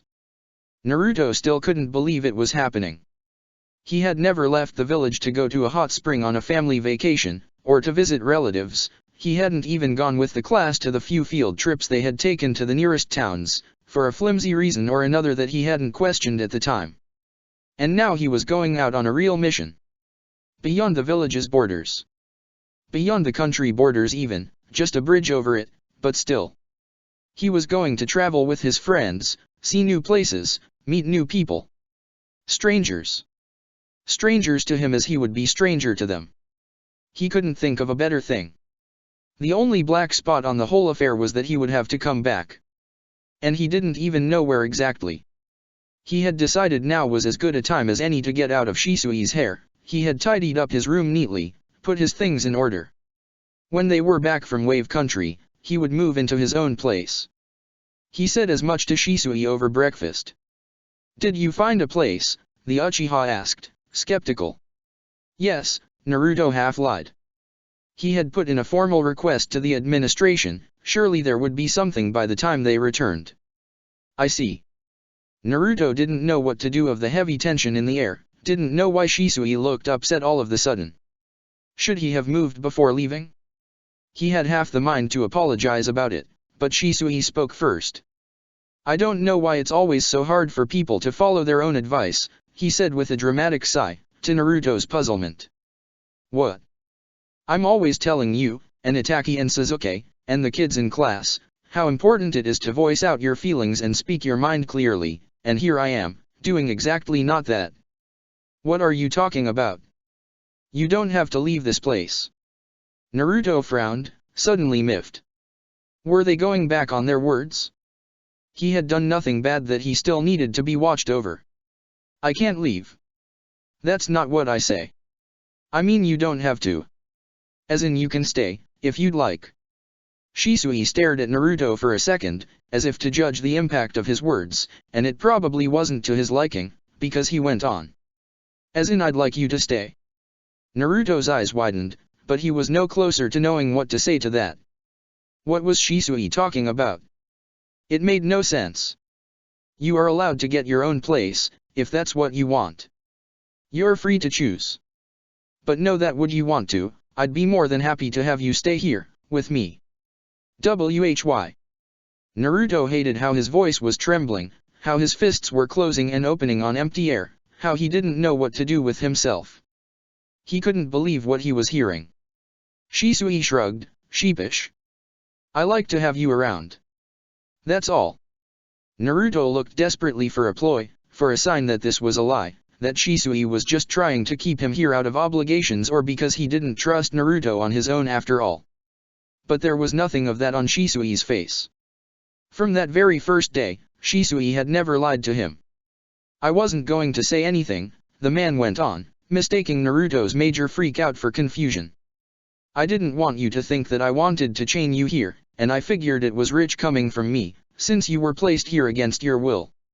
But, well, things changed. And I wanted it to be clear. In case you. Just so that you'd know." Shisui couldn't know about his doubts and regrets, about how deep down he had wished for those exact words. He couldn't. Naruto didn't know himself. "Plus Izumi said she would kick my ass if I didn't spell it out for you so." "Izumi." Shisui got up to retrieve a letter on a shelf near the entrance. He handed it to Naruto, who did his best to decipher at least its general meaning. He got enough to redden and look away. "I don't, that's not. I mean, I wasn't. I know you weren't going to ask. That's why I'm the one who's offering." Naruto was distressed, panicking. He didn't like that one bit. He didn't like his feelings being so transparent to the ones around him. Besides, it made no sense, it wasn't possible. Why would Shisui choose to let him stay if he could get rid of him? What did he gain from this? What was the point? Naruto, calm down. You don't need to decide just now. You have the few upcoming days to think about it, alright? I'm serious about this. Try not to doubt me too much. If you can. Naruto didn't understand how Shisui was doing that. Anyone else would have been disappointed and hurt by his lack of trust, by how much he questioned their every move. But Shisui just looked genuine, hopeful. Truly, honestly wishing for Naruto to believe him. Naruto had no idea if he could. At a loss for words, he simply stood up from the kitchen table and grabbed his backpack, mumbling a vague, "I have to go or I'll be late," that had him wince at his own lack of conviction. Shisui nodded, indulgent. Always so understanding, so patient. He spoke only when Naruto was past the threshold. Naruto. The boy turned around, to look at Shisui framed by the open door, struck by a sense of déjà vu so strong it made him a bit dizzy. He had seen that exact same scene play out many times. One leaving, the other staying. Parents saying goodbye to children, wife to husband, friend to that other friend that had come to visit, that was welcome here. Have a safe trip. And know that whatever you decide, my door will always be open to you. This is your home too. You will always be welcome here. Naruto felt himself choke up on an onslaught of unfamiliar emotions, threatening to swallow him all. Panicking at his shortening breath and the traitorous tears that wanted to spill out of his eyes, he spun around and bolted. He ran all the way to the meeting point. Shisui, my incredibly stupid friend, Naruto most certainly believes you've been waiting with bated breath to kick him out of your house from day one. He's a fucking 12-year-old you dumbass, he doesn't want to live alone. Tell him he can do whatever he wants, including staying with you, and if you want him to stay, tell him that too. Tell him in that many words, asshole. Don't fuck it up. Sage. So stupid. Love you. Izumi. You have everything you need. I think so, yes. I'm all set. Do you want me to accompany you? His mother laughed at his horrified expression, she had probably done it on purpose. Sasuke pouted and readjusted his backpack, eager to get going. Wait a minute, let me look at you. Fugaku, Itachi. Come say bye to Sasuke. The boy rolled his eyes but stayed still and bore the attention. Both men came to join them in front of the house. Itachi poked Sasuke's forehead with a soft smile as their father looked him up and down before giving a subtle nod of approval. Be careful out there, Sasuke. And take care of your friends.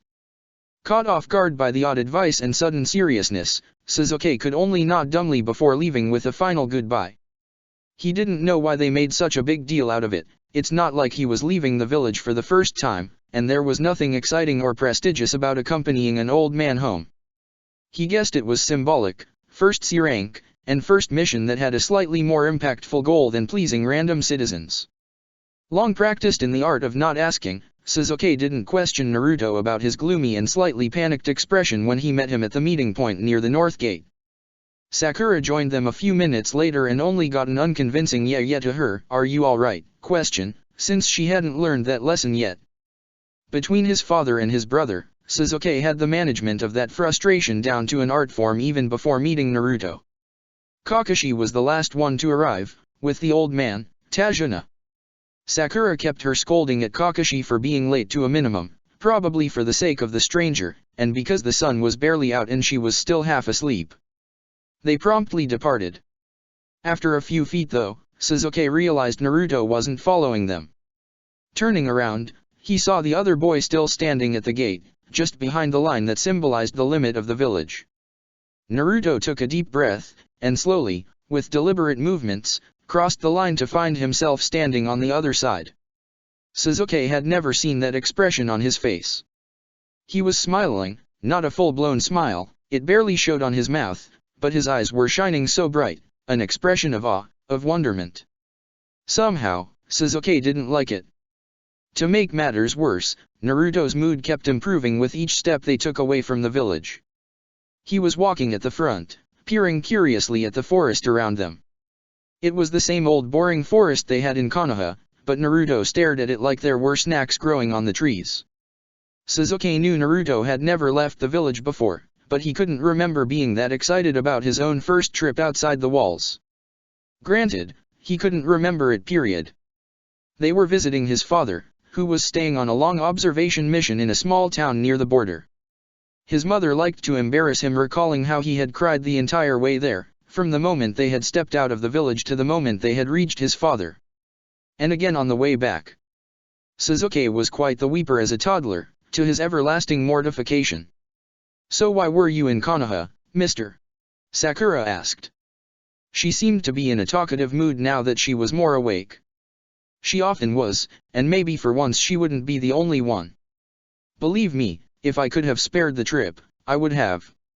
Sasuke didn't like that man very much. "I needed to sort some administrative shit. You know we're building a bridge, right?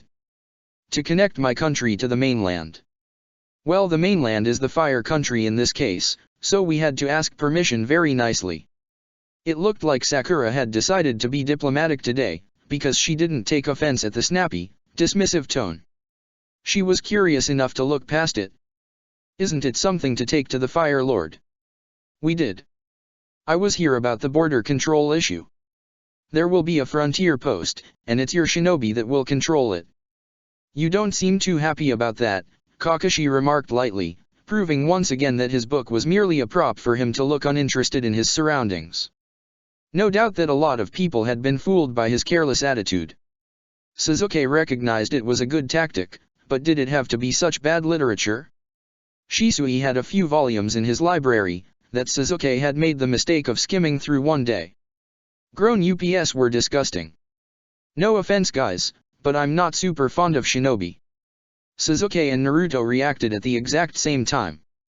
"Yes, offense," Sasuke let out a displeased "what," just as Naruto exclaimed, joyful, "Haha, me neither." Sasuke glared at him, incredulous. "What?" the other said, provocative, as he put his hands behind his head, the picture of carelessness. Sasuke felt the urge to deck him. "What do you mean you don't like shinobi?" "I mean that I don't like them." "Why?" Naruto lost a bit of his carefully crafted disinterest. Something passed on his face, far darker, but it was gone in an instant. He just shrugged. Sasuke was halfway through closing the distance between them, still figuring out if he was going to shake him like a tree or get in his face to demand an answer, when Kakashi interrupted, stepping deftly in his path as he resumed their conversation with the old man. "And what about you?" The man looked between them before shrugging, deciding he didn't care. "I don't know what shinobi do around here." "Protect and serve," Sasuke answered automatically. The man scoffed. "Is that so? Well, that may be true, for you. But where I come from, when we see this," he said, tapping at Sasuke's headband on his forehead, "we don't expect anyone to do any serving and protecting." Sasuke clicked his tongue and moved away, annoyed at the proximity, the touch, and the words. He really didn't like that man. "Wave country is remote, and weak," the man went on. "That always brings in the same kind of crowd." "Missing nins?" Kakashi asked. The man scoffed. "Not only." The accusation in his voice wasn't nice to hear, and they quickly moved to other topics. The man only lost his sour, biting demeanor when he talked about his bridge. He had great hopes in it, for the future of his country. Sakura asked him questions about the work and technique with her usual ability to be interested in literally any subject, as they kept walking the hard-packed road, less and less sheltered by trees as they got closer to the sea. They ate a light lunch by the road before they resumed walking. They would reach the coast by the end of the afternoon, if everything went without a hitch. It didn't. Sasuke was walking by Naruto's side, arguing with him over the merits of team formations versus solo missions. Unsurprisingly, Uzumaki I don't need nobody. Naruto thought that shinobi working on their own would both lower their death rate and the amount of time they had to grieve for other people. Sasuke didn't know how to explain to him that people didn't just choose not to get attached to others. Everyone he knew had lost friends and teammates time and time again, and it didn't stop them from still being part of it all. "Maybe it's just worth the pain," he exclaimed, fed up with Naruto's stubborn disagreement. "Would you rather?" I don't know, would you rather we had never become friends? Naruto looked at him with wide, panicked eyes. But he didn't answer. Sasuke waited, a little desperate, for the other boy to deny it. It never came. He was going to storm off, to the other side of the road, or protest or maybe even curse a little, but he was cut off by the abrupt change in Naruto's demeanor. His face hardened in concern as he stopped dead in his track. Sasuke didn't have time to ask what was wrong. Someone's coming. The next moment, wires were wrapping around their teacher's body. There was a sickening noise. He was shredded to pieces. It felt like Sasuke stopped thinking altogether. They weren't in any defense or combat formation, there were two assailants, and they were heading straight for the old man Tajuna. Sakura was the closest, she moved in front of him, kunao in hand. They were so far away.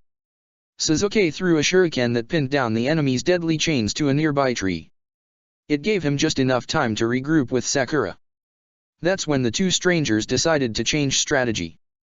The kids first then, one of them said. They let go of the chains and flickered away, reappearing a second later behind Naruto. Murder in their eyes. Ready to strike. Naruto was so small, compared to them. His hands were empty, no weapon, no scroll, nothing.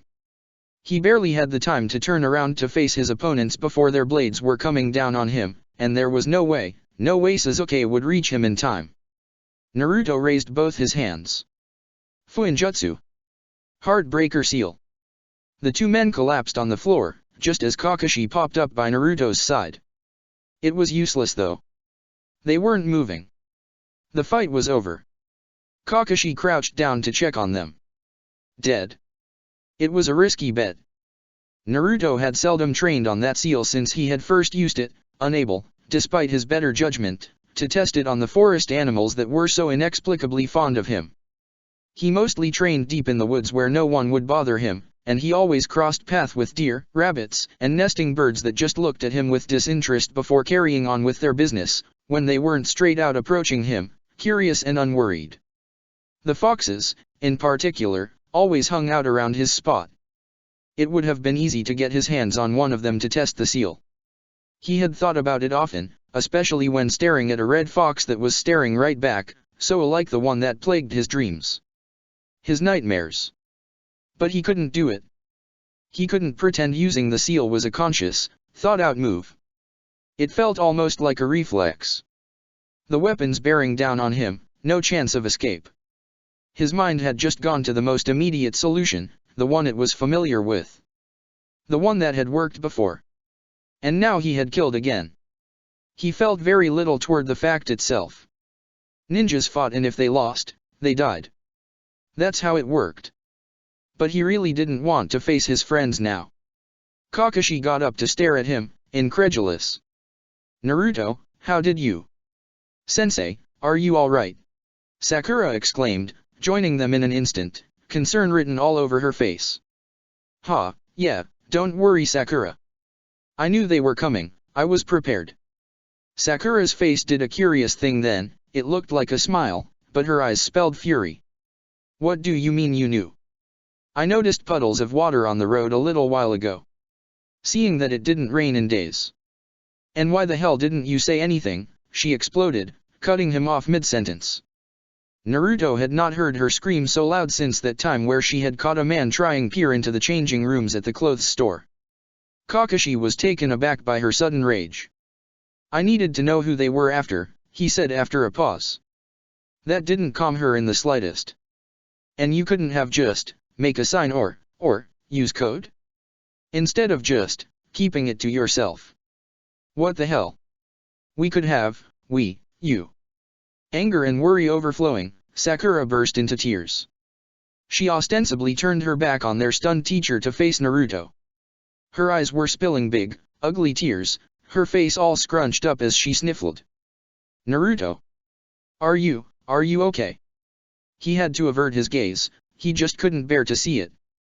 See her like this, scared and worried, see her in tears, in distress, and in pain, as she checked him for injuries. That was very scary. Are you okay? She asked again. He shrugged, trying to shake her off, but she didn't budge. She was cradling his bleeding hand gently. He had cut himself on one of the men's armor plate. She took out antiseptic and bandages from her pouch to tend to the cut. "You can look away," she said when she was done, and his head was still turned to the side, eyes far off in the distance. "But just because you can't see it, doesn't mean I won't be there worrying about you all the same. I wish you wouldn't. That's not up to you." She let go of his hand and wiped off her face, looking like she had regained a bit of her composure, as much as she could with a snotty nose and wet eyelashes. "What do we do now?" she asked Kakashi with a biting tone, still pissed at him it seemed. Recognizing a lost cause when he saw one, the man bypassed the apologies and focused on the old man instead. "I think you owe us an explanation, Tajuna. These men were after you." "Who else?" Sakura mumbled. Kakashi's eyes met Naruto's ever so briefly. Naruto promptly looked away, message received loud and clear. Kakashi had to know if it was him they were after. They were, Tajuna confirmed. The brief struggle had made him lose a bit of his confidence. He looked grave now, and worried. "I'm sorry I didn't tell you sooner.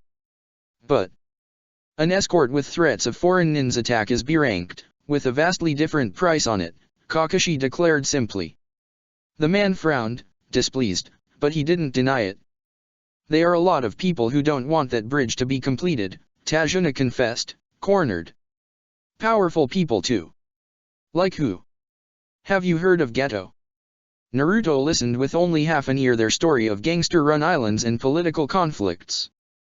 That country was dominated by crime and fear, the bridge, a hope, a way out. Important enough to the old man that he would risk his life traveling back and forth between fire and wave country, but not enough that he would pay the price of his safety. Or well, maybe he simply didn't have that money. And what did ninja do for people who couldn't pay? Naruto wasn't sure, but Tajuna had been sure enough that he had said nothing. Better an outnumbered guard than no guard at all. "I'm not sure it's safe for us to keep going." That brought Naruto right back in. "What? We can't turn around. Naruto, this team is not equipped to deal with this kind of threat.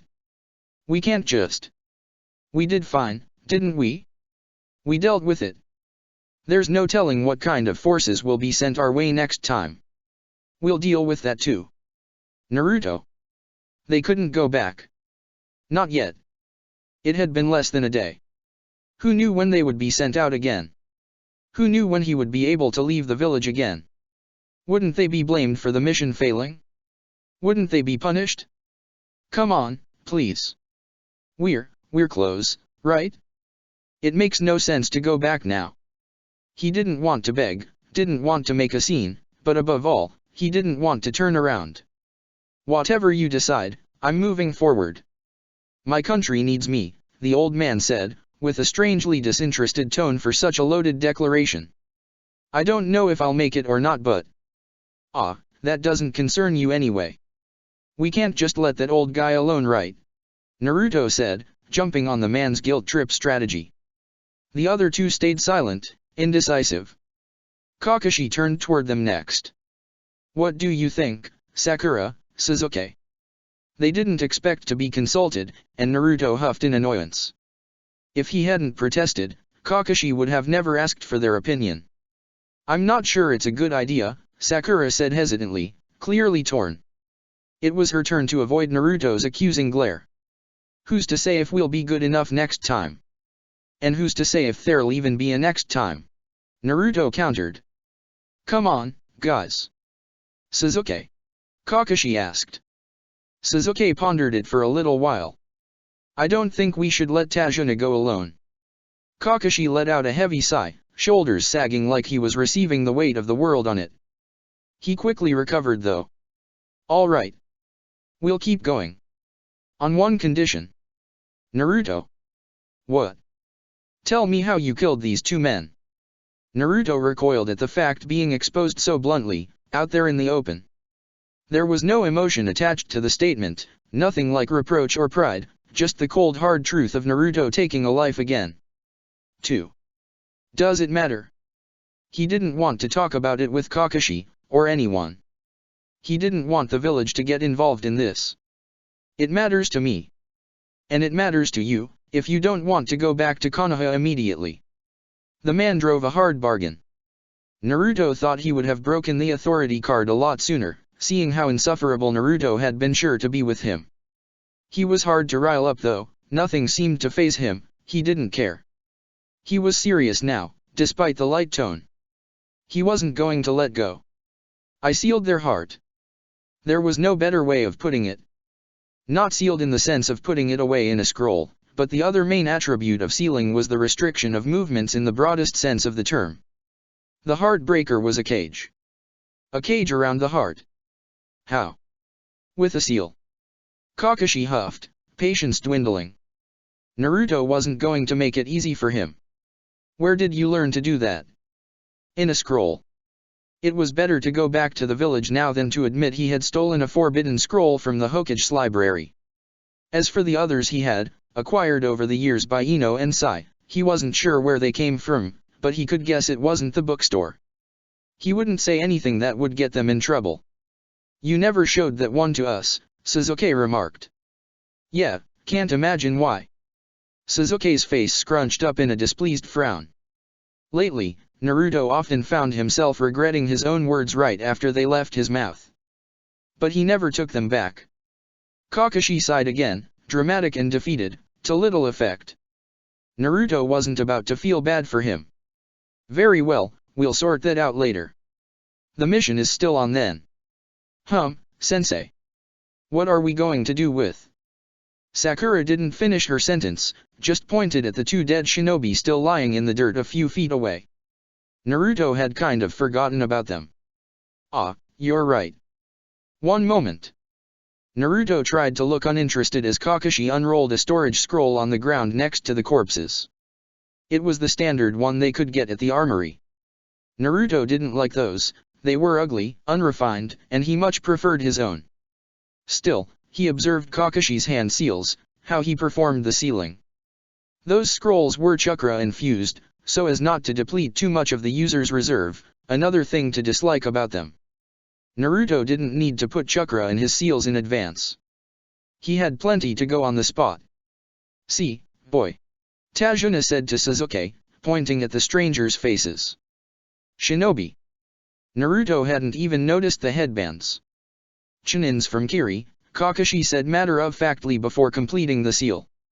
The two bodies disappeared in a puff of smoke. It made sense in a way.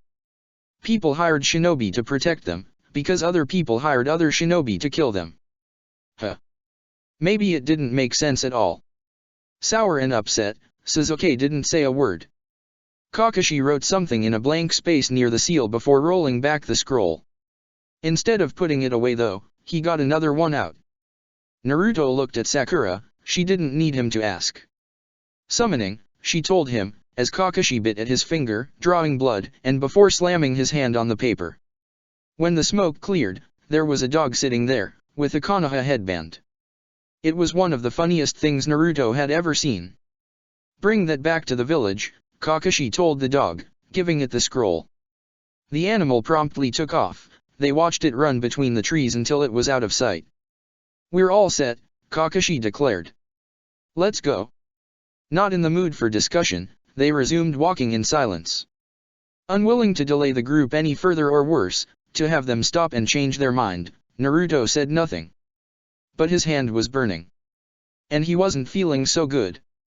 The boat was waiting as promised at a small deck near the main road. Tajuna seemed to know the man handling it, a certain Kaji. Kakashi decided to go with it. Small mercy, none of the kids seemed prone to seasickness, even if Naruto looked a bit nauseous.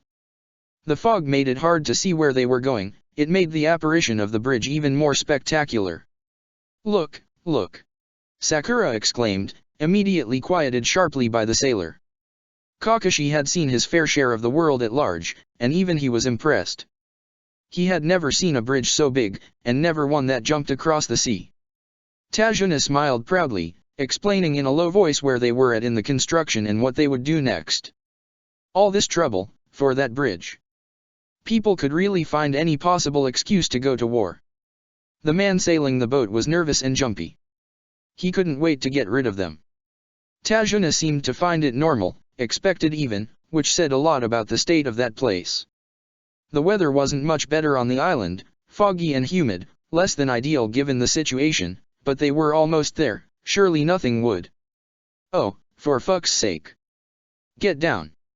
He had to give it to his kids, they had amazing reflexes.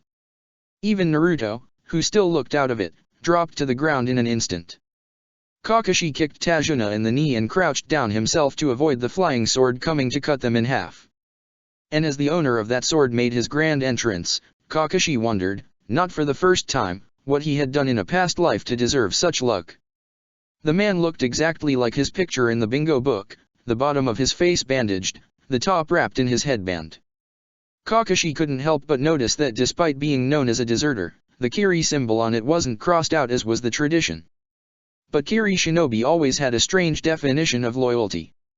Kakashi moved to stand in front of the kids, warning them with one look that now wasn't the time to play hero. Mama Kaizabusa.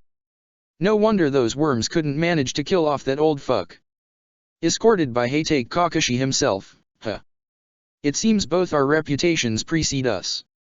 Being famous was really a hindrance when it came to missions, Kakashi thought wearily. Let's put them to the test, the man said, gleeful. Kakashi didn't have it in him to panic. No matter the situation, staying cool and level-headed could make the difference between life and death. The freakout came later. When he had made it back home, when he knew his team, or what was left of it, was as safe as could be, when there was nothing more he could do to help and fix things, that's when he lost all composure, that's when he allowed himself a short breakdown. Even that was controlled though, almost timed up, there was always something more important to focus on. Right now, all that mattered was to protect his team. As he reached for his headband, Kakashi just then remembered that he hadn't warned the kids about that. Yet another problem to deal with. Later. Something was wrong, very wrong.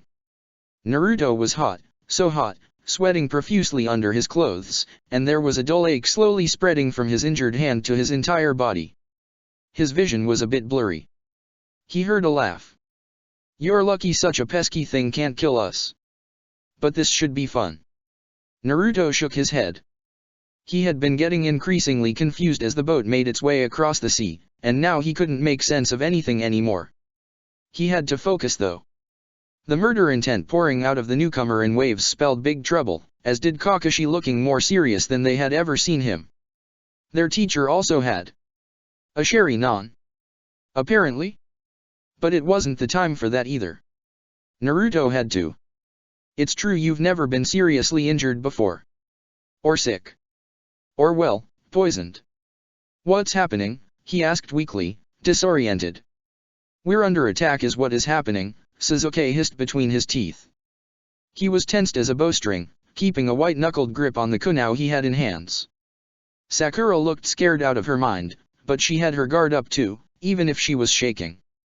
But Naruto. Naruto was seeing a cage. Why am I here? What? The fox sported the widest grin. Its claws were jutting out of the bars, just a hair away from Naruto's still form. It looked like they were edging closer. Let me out. Come on. Let me out. Naruto really didn't feel good. He was jolted back to the present by Sasuke throwing him to the ground as Kakashi blocked the enemy's sword, the men now standing right there somehow. What are you doing, you moron? Snap out of it! Sasuke yelled in his face, howling Naruto back to his feet. That's right, they were under attack. Someone very strong. They had to fight. Or they would die. I could help. There's nothing you can do on your own. He couldn't tune it out, no matter how hard he tried. He had gotten good at closing off that part of his mind over the years, but right now it just wouldn't go away. His thoughts were too blurry, weak, and confused. He was exhausted. If you are weakened, the fox said, joy obvious in its thunderous voice, then so is what keeps us apart, you and I. The claws were now taking up the whole space in front of the cell. Red, thick chakra was pouring out in strands. Naruto couldn't contain it. He got a flash of Kakashi imprisoned in water, Sasuke coughing up blood and Sakura standing in front of him and Tajuna, holding on a kunai like a lifeline, trembling all over. I need to help them, he thought, they're in trouble, I need to. Naruto. Don't just stand there. Let me help. Let me out. Shut up, shut up. They're going to die if you don't do something. Naruto. Sakura had moved, the enemy chasing after her. Or was it a clone? The other one was holding Kakashi in that water prison. The clone hit her, hard, she cried out, and Naruto couldn't move, his body didn't respond to him. Katon. Fireball Jutsu. Sasuke had really ranked up that jutsu. The enemy had no choice but to let go of Kakashi's prison if he didn't want to be burnt to a crisp. They came face to face. The fog still made it hard to see what was happening. The fog, and the red chakra that seemed to flood Naruto's vision from inside. Let me out. Let me out. Let me out. Let me out. He felt like he was drowning. Or maybe it was just the sudden stream of water that swept over the field out of nowhere. It had the merit of pulling Naruto out of his trance a little, and to put their enemy out of commission, as Naruto noticed when he could somewhat focus on what was happening right in front of him. Before Kakashi could deal him the final blow, someone else took care of it. Naruto raised an incredulous gaze at the newcomer standing on a branch nearby, and not because he sounded as young as they were, and not because of the disinterest with which he had ended that man's life. But because he felt. Naruto spaces out again, and they were both gone. The next moment, Sasuke was on him, looking pissed. What was that, Naruto? What were you doing? Anger flared up inside of him. He didn't know why, didn't know where from, it was unjustified, unneeded. Sasuke was right to be mad at him. And yet, when he grabbed the front of his hoodie, Naruto's hand closed around his wrist with way more force than necessary. But he was just so angry. Properly enraged, mad with fury. I wish I could kill them all. He barely registered Sasuke flinching in pain, vaguely heard Sakura call him out. He was just so damn angry. The cage was overflowing and he wanted to. A hand slammed down on his shoulders. Naruto. Calm down. It was Kakashi's voice, right next to his ear. Naruto snapped back to himself. He let go of Sasuke's arm, they both took a step back, confused. Naruto felt something in his hand, glancing down, he saw his nails lose the sharp edges of claws. Sasuke's arm was bleeding, 5 punctures wounds aligned neatly on his pale skin. He looked very confused. And hurt. Naruto was very close to throwing up. Kakashi's hand was still firm on his shoulder. Naruto remembered the ceiling tag to put him under, he forced a shuddering breath inside of his body. Forced the chakra to retreat. He was more lucid now. The fox laughed, even if it looked pissed.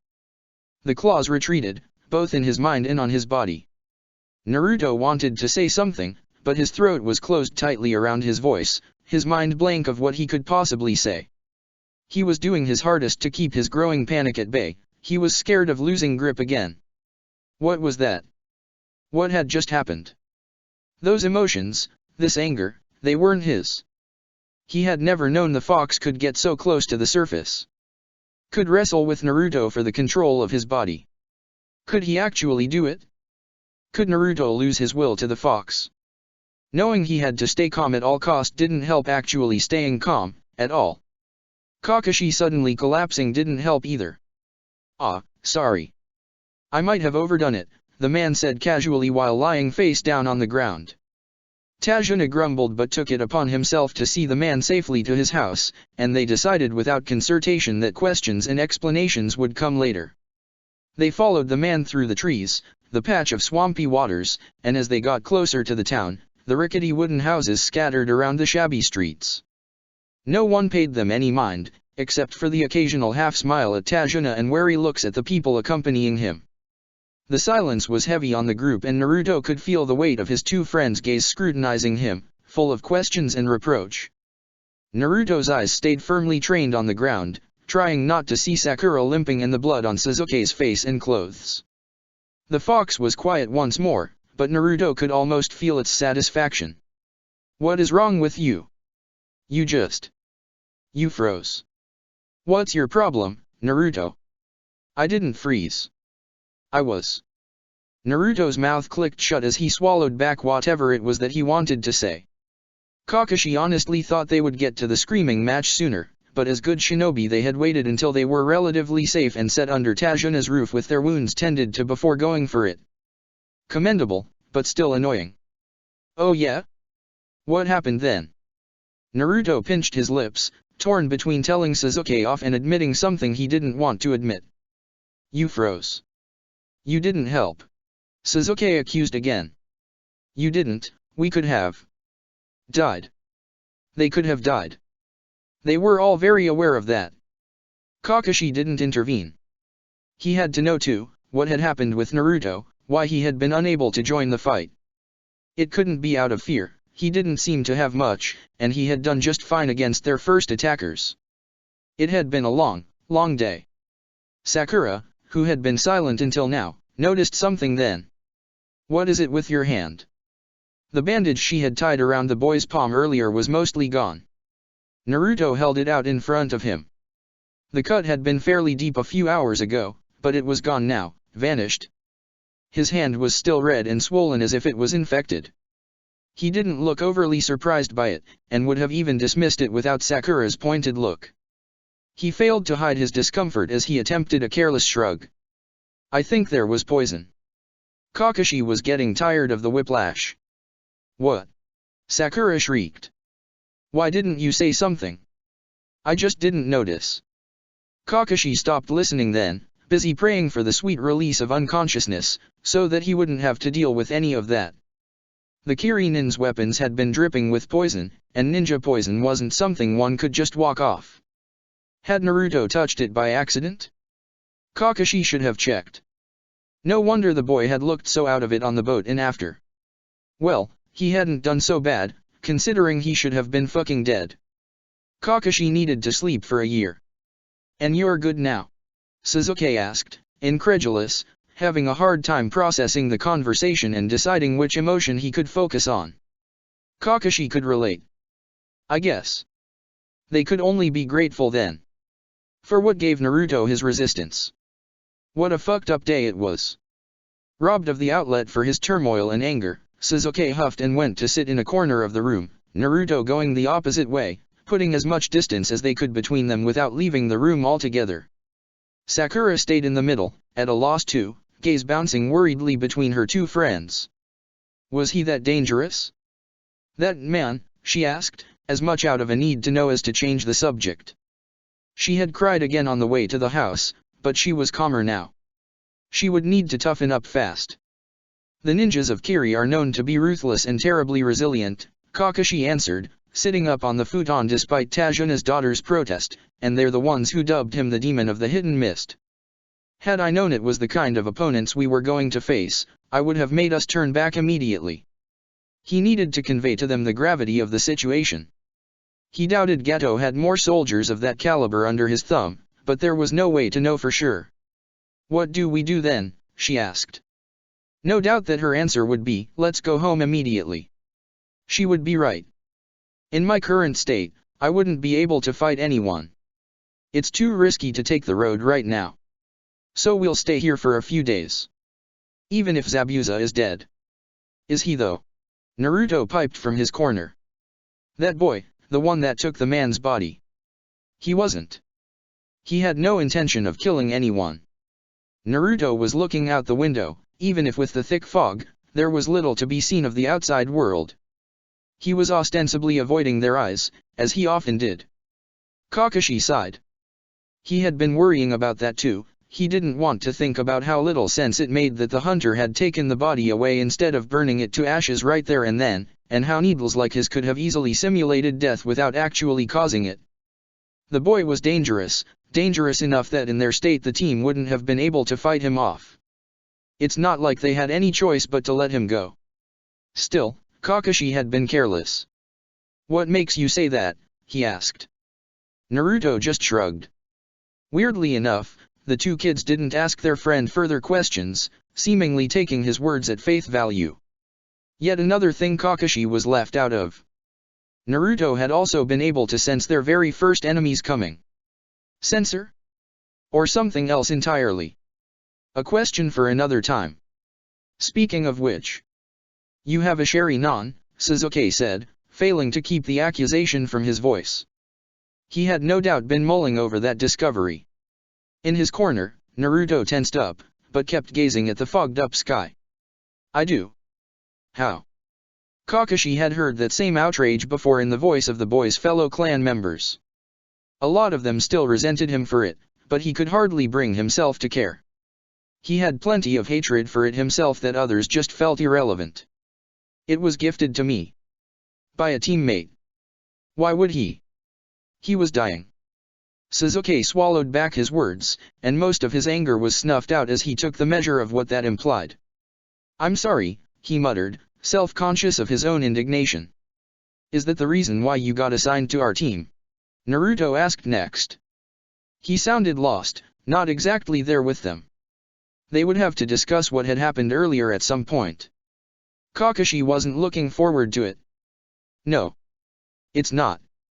Whether he believed him or not, Naruto didn't insist. We have to be prepared for the eventuality of Zabuza being very much alive. Kakashi stayed silent for a moment, letting them digest that information.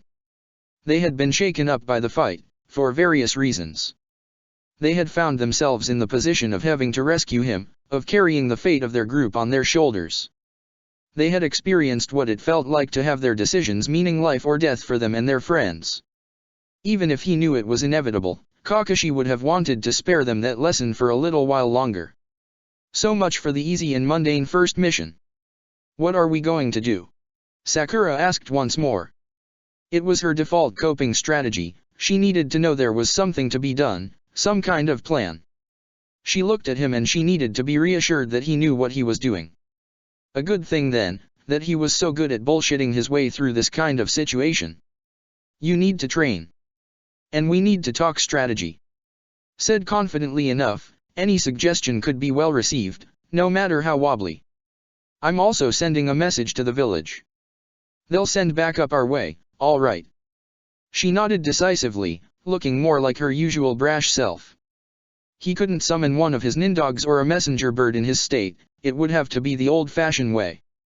Kakashi turned to Tajuna, who had been listening quietly to the exchanges, arms crossed and face closed off, but before he could ask him, they were interrupted by the front door opening on a small boy that was greeted with 3 very on-edge genins kunous in hand. The boy scowled in distaste. Inari. Where have you been? Everyone, this is my grandson Inari. Inari, these are the ninjas that escorted me here.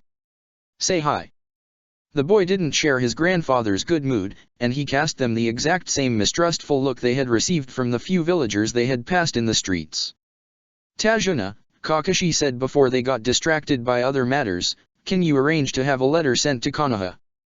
The man was patting his grandson's head with a smile, but his expression lost its warmth when he addressed Kakashi. I can. However. Their eyes met. Kakashi sighed. If reinforcement comes, it will only be in the interest of our own extraction. They won't interfere in your country's business. You have my words. Sasuke chose that moment to join back in. Why not? He asked, puzzled. Why couldn't we help? We can't just barge in here, Sasuke, not if the Wave Lord didn't ask us to. This is not our country. But those people need help, don't they? We can't just. And who would pay for that? Inari suddenly exploded. Sasuke frowned, annoyed, but the boy kept going. We have no money. Geto has it all. So no one will help us. Sasuke obviously wanted to argue with that. He looked at Kakashi, like he expected him to say something, to rebuff it. Kakashi could do no such thing. The state of the country couldn't be a secret to the neighboring nations. Geto had the whole island under his control, but he was still maintaining trades with the rest of the world, and their government had made no call for help. Without a substantial reward, there was no reason for any third party to get involved here. However, Kakashi had seen Sasuke's burst of righteous anger and his inflexible sense of justice at play more than once by now, and he knew there was no way he could make the boy understand that, let alone accept it. Why don't you just kill that man? Sometimes Kakashi was convinced Naruto did it on purpose. No one can kill Geto, the child exclaimed, getting worked up over an issue that probably plagued everyone in this place. Why not? He's just a man. He's He's got power, and money. He controls everything around here. That won't matter if he's dead. It was hard to tell if Naruto was being genuine, or just a little shit. It was always hard to tell with him. Inari choked up on frustrated tears, too upset to articulate an answer. Overwhelmed, he just stormed off and disappeared upstairs. You really are kids, Tajuna deadpanned in a way that clearly didn't mean to convey a compliment. Sasuke huffed. Sakura rolled her eyes. Naruto just shrugged, unconcerned. That about summed it up. Dinner was a quiet, stilted affair, followed by an uneventful but restless night. The kids turned and tossed all night, scared awake by the slightest noise, and Kakashi himself had the hardest time putting in some rest despite his exhaustion, harassed by the certitude that they weren't safe here. He assumed Gato wouldn't try anything against Tajuna in his own house, if he had any interest in maintaining the illusion of legality over the whole affair, but that wouldn't hold him back forever. They were in over their head, the kids couldn't be caught up in this. This country was a drop of blood away from civil war, and Kakashi had a very personal opinion of the age at which people had to discover the horrors of open conflicts, which was never years old. They needed to get the hell out of this mess. In the meantime though, all he could do was keep preparing them as best as he could. He found himself facing 3 tired but determined kids the next day in a clearing not far from Tajuna's house. They didn't complain about the lack of sleep, or food, which was scarce around there, and even more for a family unexpectedly hosting 4 guests.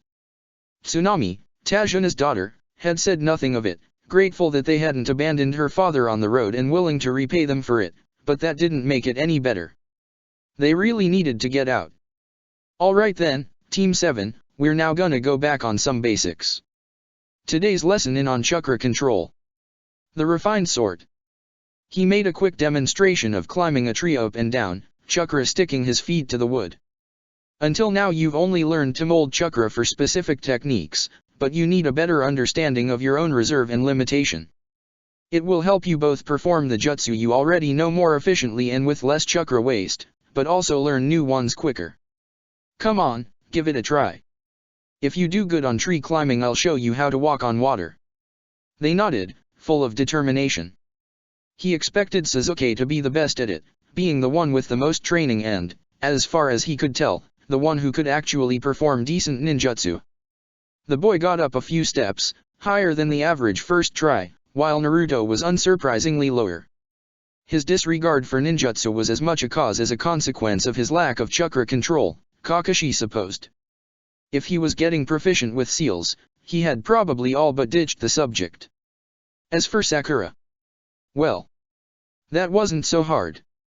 Kakashi was a little ashamed of the moment of confusion that followed, where he didn't even think of looking up. But sure enough, there she was, sitting casually on a high branch, smiling proudly. How come you're always the best at this? Naruto said without bite. Maybe I'm just better than you, she retorted before going back down.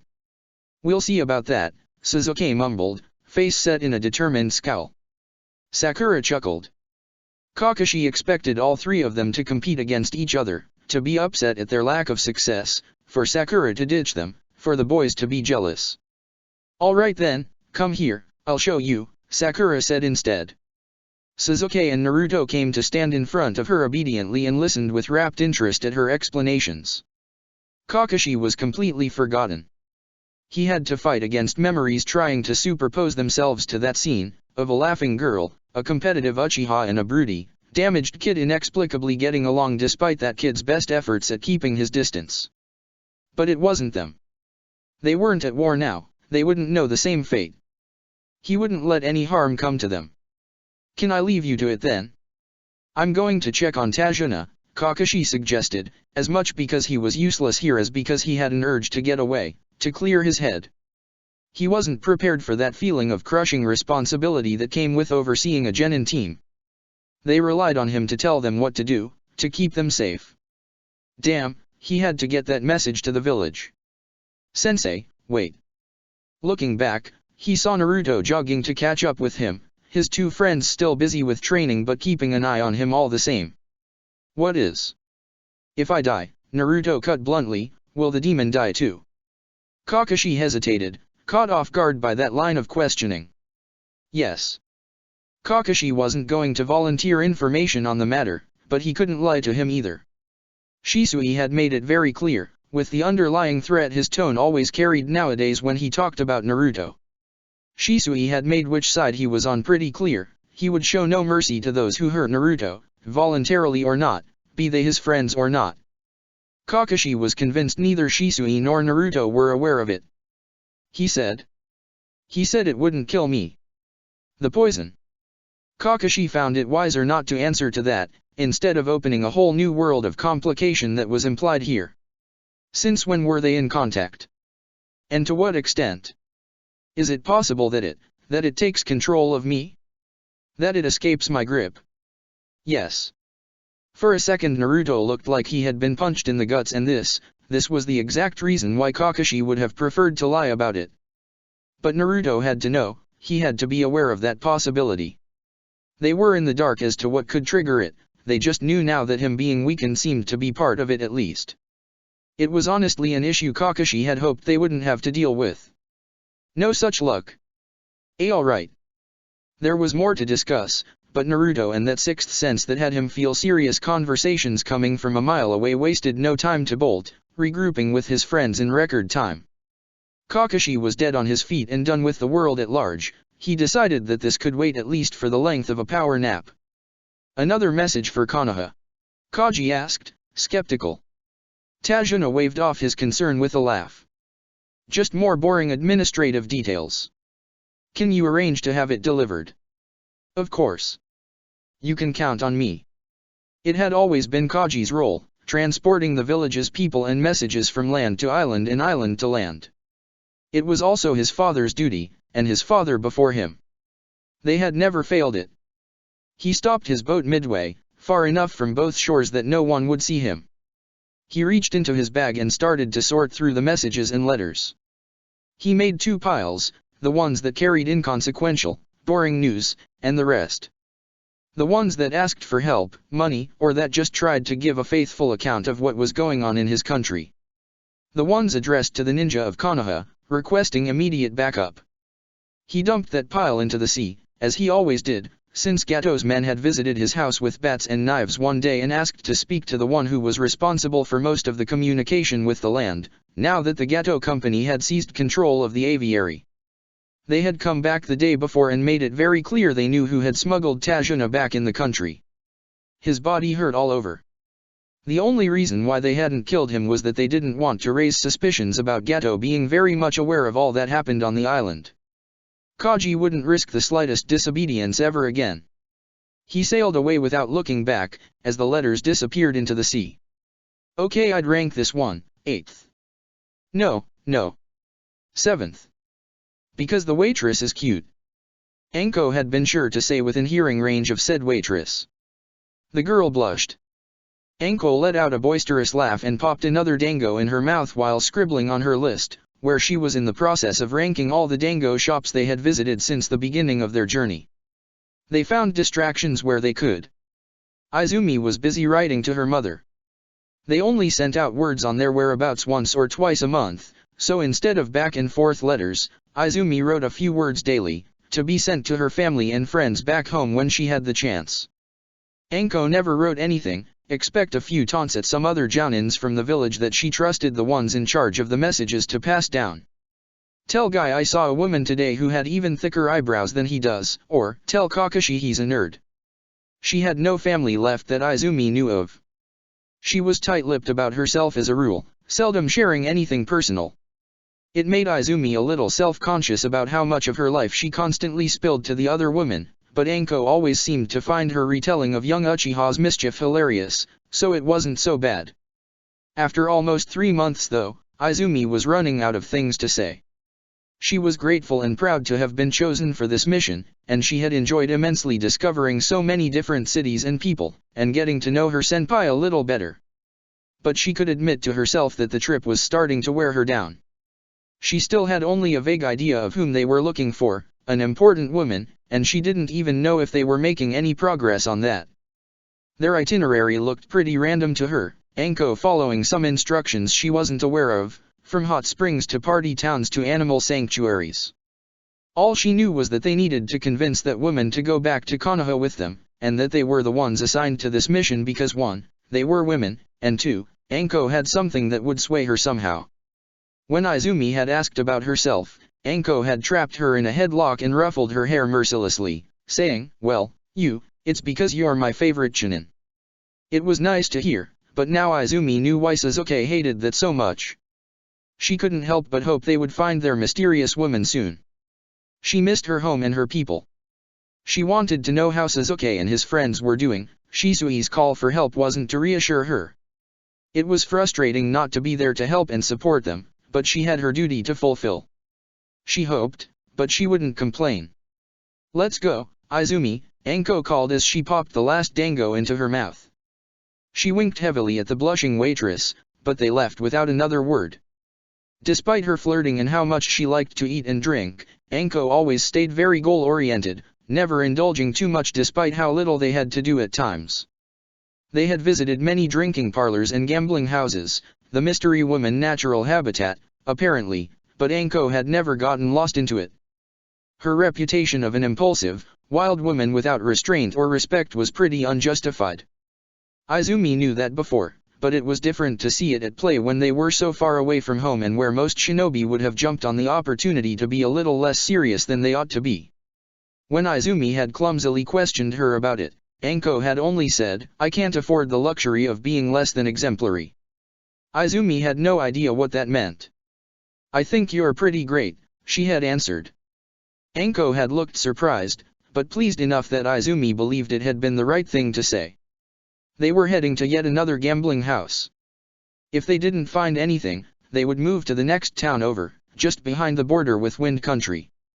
Izumi was busy revising the inventory of their supply in her mind, wondering if they needed to take a last trip to the market before they left, when Anko slammed a hand on her chest to make her back out into a narrow alley, suddenly on high alert. Anko brought a finger to her lips, so Izumi stayed quiet. She could hear voices from the main street getting closer and closer, 2 women if she had to guess, one significantly younger than the other, and one significantly drunker. Anko walked out of the alleyway just as the voices were about to pass them up, Izumi on her heels. They found themselves facing the 2 talking women. Izumi's eyes barely flicked toward the youngest one, glued as they were to the other. Even with her gaze clouded and cheeks reddened by alcohol, she cut an impressive figure, charismatic and powerful. And above all, well-known. Izumi was frozen in surprise, dumbstruck, as she was hit hard in the face by the startling realization that the important woman they had been chasing after was none other than Tsunadeheim, Anko said respectfully. "We've been looking for you." Chapter 17. Anko warned her in a hushed tone, "Whatever you hear in there, try not to act too surprised." Izumi didn't think she could look any more dumbstruck than she already was, so with some luck the 2 women would think it was her resting expression. They had made their way to Tsunade's, freaking Tsunade Osage in Paths, Inn, and they sat at a small table in the common room. Tsunade ordered sake to the reception, despite her already inebriated state and the disapproving look of the young woman who was with her. "Shizune," she had said. "I suppose you know why we're here," Anko said once they had their glasses full. Izumi had declined, knowing her mother would skin her alive as she knew she was drinking, and she would know, one way or another. Shizune refused too. They were facing each other, clearly byproducts of whatever it was that was happening here. Izumi couldn't think of a better place to be though. She was shaking with excitement. "I would have heard of it if the old man had kicked the bucket," Tsunade slurred. There was anger simmering right below her disinterested facade, like she resented them for even being here. "You're right, he's not dead. But as soon as suitable replacement comes forward, the Sandaime will cede his place." So that's what Anko's warning had been about. Izumi did her best to hide her shock, even if with how little attention was paid to her, it didn't matter all that much. Was that the reason why they were here? To bring back Tsunade so that she could take the Hokage seat? It was true that the Sandaime was getting old. Technically, he had already been replaced once. Izumi had vague, faded images of the Yondaime in her mind, of his bright smile and bright hair, running around the village and waving at kids in the street. She had a lot more memories of the old Sandaime and his friendly demeanor, but she was aware his position was, precarious now. This wasn't a bad idea, she thought. She tried to imagine the blonde woman in his place, sitting at his office, wearing his hat. It was hard right now because she wasn't really presentable, but it was Tsunade. Legendary Sannin Tsunade, the best kunoichi the village had ever seen, the best medicnin, the strongest woman in the world. Every little girl aspiring to become ninjas looked up to her, the one that had risen above all, and specifically, above all men. Izumi could see her, commanding the village, being carved into the mountain, giving them a new direction, new goals. She could imagine. Good luck with finding someone foolish enough to take his place. The fantasy came crashing down. She was defying Anko, making it clear that she knew that's why they had come to her, and that she wouldn't do it. Izumi refrained from opening her mouth, even if she was burning with questions. Why not? Why not come back? Why had she even left in the first place? The details were more than hazy. Frankly, Izumi hadn't even been convinced she was alive until just an hour ago. Konoha needs you, Anko said with a measured tone. Izumi could hear the anger in her voice though, could see it in her frown, in the weird, feral smile she had when she was truly mad. Tsunade downed her glass in one gulp, filled it and downed it again. She wiped her mouth with her sleeve. Little girl, she said, staring Anko down with all the force coiled inside of her. Konoha can go to hell. Both Shizune and Izumi reacted with the same speed and precision. They sprung to their feet and threw an arm in front of their mentor to keep them from jumping at each other's throat. Izumi hoped Anko wouldn't be too mad at her. She hated when Izumi stepped in to stop her. She tended to pick fights with everyone and their mother, never letting the slightest disrespect fly. She especially liked to beat up shitty men. Izumi had rarely seen her like this though, truly angry, on a very deep, personal level. And not only angry. She looked. Izumi would have said that she looked hurt. Now that we've got you, you're not going anywhere, she spat in Tsunade's face. I will take you back to the village, whatever it takes. Do your worst, little girl, Tsunade shot back. Anko snarled at her before storming out of the inn. Izumi made hasty goodbyes, bowing several times at the two women. Shizune was the only one to bow back, equally flustered. Izumi had to run to catch up with Anko's long strides. Her mentor broke her own rule for the first time that night, and drunk her weight in alcohol at the bar of their own inn. It was far from being a party though. She got increasingly somber and withdrawn as the night went on, snapping aggressively at everyone who so much as breathed in her direction, and when Izumi dragged her to their room, she looked more defeated than Izumi thought she would ever see her. Anko didn't do despair and self-pity. She was a force of nature, always going forward, always motivated. But in the end, no one could be cheerful all the time. The great Sannins, she was mumbling. Great Sannins my ass. Great cowards is what they are. Fucking assholes. But we'll get 'em. You'll see. Just a few steps further, Anko. You know what? They don't deserve the village. They don't deserve us. Izumi wrestled with the woman's clothes and managed to make her drink some water before putting her to bed. She kept repeating that, they don't deserve the village and they don't deserve us, like a mantra. It changed only once, as she was on the brink of sleep. He doesn't deserve me. Izumi thought Anko was out of it, but she suddenly grabbed her wrist, lighting fast and way too strong for someone so drunk. Izumi yelped as Anko stared at her, unblinking, her eyes glowing in the moonlight. He didn't deserve me. I'm awesome. I am. Izumi was confident Anko wasn't really aware of what she was saying, and that she wouldn't remember any of that came morning. She put her hand on top of the vice grip Anko had on her wrist. You are. You really are. Even more than Tsunade. Anko scoffed, but she let go, and finally passed out. Izumi lied down on her own futon, but she had a hard time falling asleep. Dear everyone, she wrote in her head, you won't believe what fuckery happened here. It was among those things that you kind of knew, in theory, but it did nothing to alleviate the shock of actually witnessing it. Sakura was aware on some abstract, intellectual level, that the Fire Country was a prosperous nation, and that Konoha was too.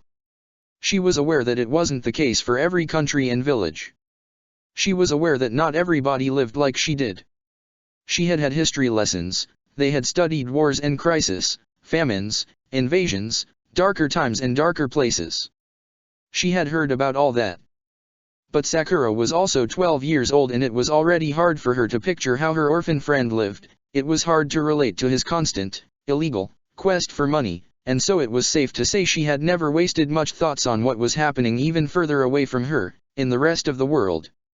So no amount of hard facts and figures she knew, and she knew plenty, could have prepared her to the experience of walking the streets of the main town of Wave Country. It wasn't the occasional beggar, it wasn't nice and less nice neighborhoods, it was everything, everywhere. The stores were empty, sad-looking vegetables rotting away at the bottom of lone boxes, clothing racks holding 1 or 2 items maximum, if any at all. Everyone looked tired, grim. The women didn't wear makeup, the kids didn't wear shoes. It was misery, plain and simple, everywhere she turned her gaze. She couldn't help but look. Sasuke had opted for the other option, he kept his eyes firmly trained on the ground. His shoulders were tensed, his face folded in an angry scowl. She swore she could feel his anger steaming out of him. They were following Tajuna around town, having volunteered to help with grocery shopping. Some help did the man need, there wasn't enough to buy in town that he would need an extra pair of hands to carry it. There was nothing she could say to comfort her friend. It was weird, because Sasuke was the second heir of the Uchiha clan, he had to know about political struggles and diplomacy, far more than she did. But maybe that was the issue. He had seen it at play many times, and had expressed his frustration at these machinations more than once. Because he was left out of it, sure, but also because he simply didn't understand them. She wouldn't have thought that he would be so affected though. It's true he was always one to help out, be it his friends, classmates, or the people from his clan. The Uchiha had a strong sense of community. As far as she could tell though, they didn't extend it to the rest of the village like he did. And most importantly, where they were known to be cunning and moves by ulterior motives. Maybe this was just old prejudice speaking, but the fact remained that he was at odds with his clan most of the times. He had told them once, very seriously, that he was considered a sociable one among them. The way he had said it, she couldn't have told if it was supposed to be an insult or a compliment. It was so funny to her, Sasuke, sociable. Well, it was always a question of perspective. Compared to his relatives, or even to Naruto, he could indeed qualify. That probably made her the friendliest person in the entire world. Speaking of their least sociable friend, she wondered what he was doing right now. He had refused to come to town with them, claiming he needed to train some more, to catch up with them. He probably just wanted to spend some time alone. She expected it to come sooner. Actually, he always retreated to his own company after a while, worn down quickly by interpersonal interactions. She couldn't deny they hadn't insisted as much as they could have, and she had an inkling as to why that was. "Hey, Sasuke." She was interrupted by a hand on her thigh.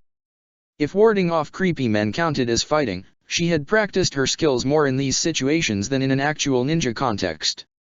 As it was, her reflexes were on point. She spun around and kicked the man blindly, not bothering to find out who he was and what he was trying to do. He kissed the ground with a painful thud. Several wallets and wandering bills spilled out of his vest. Somehow, knowing that he was after her money rather than herself didn't make anything better. "Let's move," Sasuke growled. No one had batted an eye. This was commonplace around here. A few kids came up to them, hands open, begging for some spare.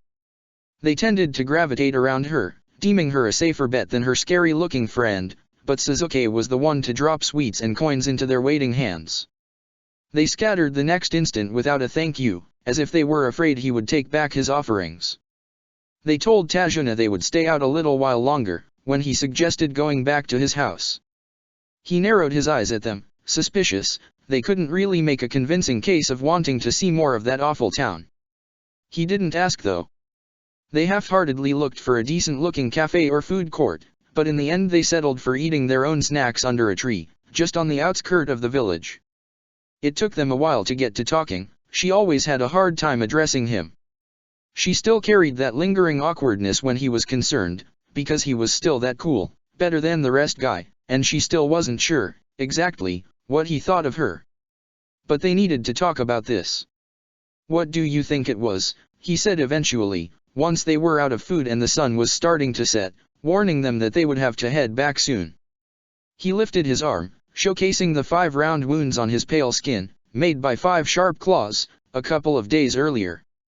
"I don't know," she admitted. She was at a loss. Naruto had seemed so strange, so unlike himself. He was often moody and even rude, but he had never, ever tried to hurt any of them. His anger was often directionless, he took it out on training post or laps around the village. This wasn't like him at all. And the claws? Damn, what was that about? He didn't look like himself, Sasuke said. She hummed. They hadn't asked Kakashi, knowing full well he would say nothing, as nothing was ever said on that particular matter. "I was thinking maybe it has to do with, you know, all that stuff. With Naruto," she said clumsily. They had never broached that subject so broadly. It was something they were both aware of but didn't discuss, because there wasn't much to say. There was something with Naruto. They didn't know what. It didn't go much further than that. He cast her an assessing look like he was debating whether or not to ask his next question. Doesn't Ino know something about that? She couldn't help but chuckle as his pouting expression. He didn't like asking things to Ino, and he liked it even less than in their little world. Asking things to Ino was inevitable. Everyone knew it. Not many liked it, but not many could escape it either. Her smile melted with a sigh. No. The adults talk about him a lot, but she could never make out why exactly. He's just special. And probably not in the way Sakura or Sasuke thought he was. Could it be a jutsu? Sasuke asked. I've never heard of anything like that, but, well, there is weirder stuff out there. Maybe he's like, half cat or something. What? That makes no sense. Why not? It would explain the whiskers. They snickered, relaxing a little.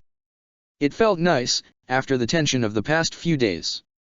We'll have to investigate, he said, very serious. She nodded. It felt important somehow that they knew what was going on with Naruto, if only so that they could be prepared. I wish he would just tell us, she sighed, wistful. They wouldn't be where they were now if Naruto could just trust them with this. He got up and lent her a hand to help her back to her feet as well. They marched back to Tajuna's house with renewed determination. They would find out what was going on, and they would help their friend. Whether he liked it or not. The boy. It's Naruto, right? Uzumaki Naruto? Tajuna asked. Kakashi was so surprised at being addressed by the man, for a moment he didn't realize the question was for him. Tajuna had been working in silence, mood darkening as workers came to announce him that they had to quit, that they couldn't handle the pressure anymore, bailing out one by one. The first day, there were at least 20 men working on the bridge. Now they were less than 10. Yes. Tajuna hummed to himself as he kept methodically hammering in the nails that held the handrail in place. For a man his age, his strength and endurance were remarkable. He was a force of nature. You know, there used to be shinobi around here. Good ones, I mean. In my father's youth, Wave Country was under the protection of a hidden village. Really? Kakashi asked, curious. It wasn't Konoha for sure. Kiri. Uzushio. Tajuna stopped his work so that he could look straight at Kakashi, maybe to gauge his reaction. We don't talk about it much anymore. There's no need to dwell on the past. But the boy's name rung a bell. They were from there, weren't they? That clan. Sadly enough, Kakashi probably didn't know a lot more than the old man about it. The story wasn't taught much, he didn't really know why. He had seen Kushina get sad or angry more than once about how her clan and their destroyed homeland had been forgotten so easily by the world in general and by Konoha in particular, with which they were supposed to be close allies. He doesn't know about it, Kakashi said, as much a diversion as a warning. Why not? Kakashi didn't have an answer to that. He had been wondering at it lately. The identity of his parents had been kept a secret for his own safety, but he had still been gifted with his mother's name. Kakashi was grateful for it, but if he was allowed to be an Uzumaki, what difference did it make to know from which one he descended exactly? He understood why it had to be hidden from the rest of the world. But why from him? You know what, Kakashi said with a dry laugh. I have no idea. Tajuna frowned but didn't insist, probably thinking he was being mocked. He didn't let go of the subject though. What about his parents? Dead. Both of them. They were good people, those Uzumakis, or so my father said. We flourished under their protection. Maybe knowing that would do good to that brat. He's an awful child. Kakashi resisted the urge to jump to Naruto's defense. In a strange way, Tajuna was looking after the boy. Besides, Naruto was kind of terrible, especially to strangers. Especially if one didn't know him. Maybe Tajuna was right. Maybe Kakashi could tell him. About his parents, his inheritance, about where he came from.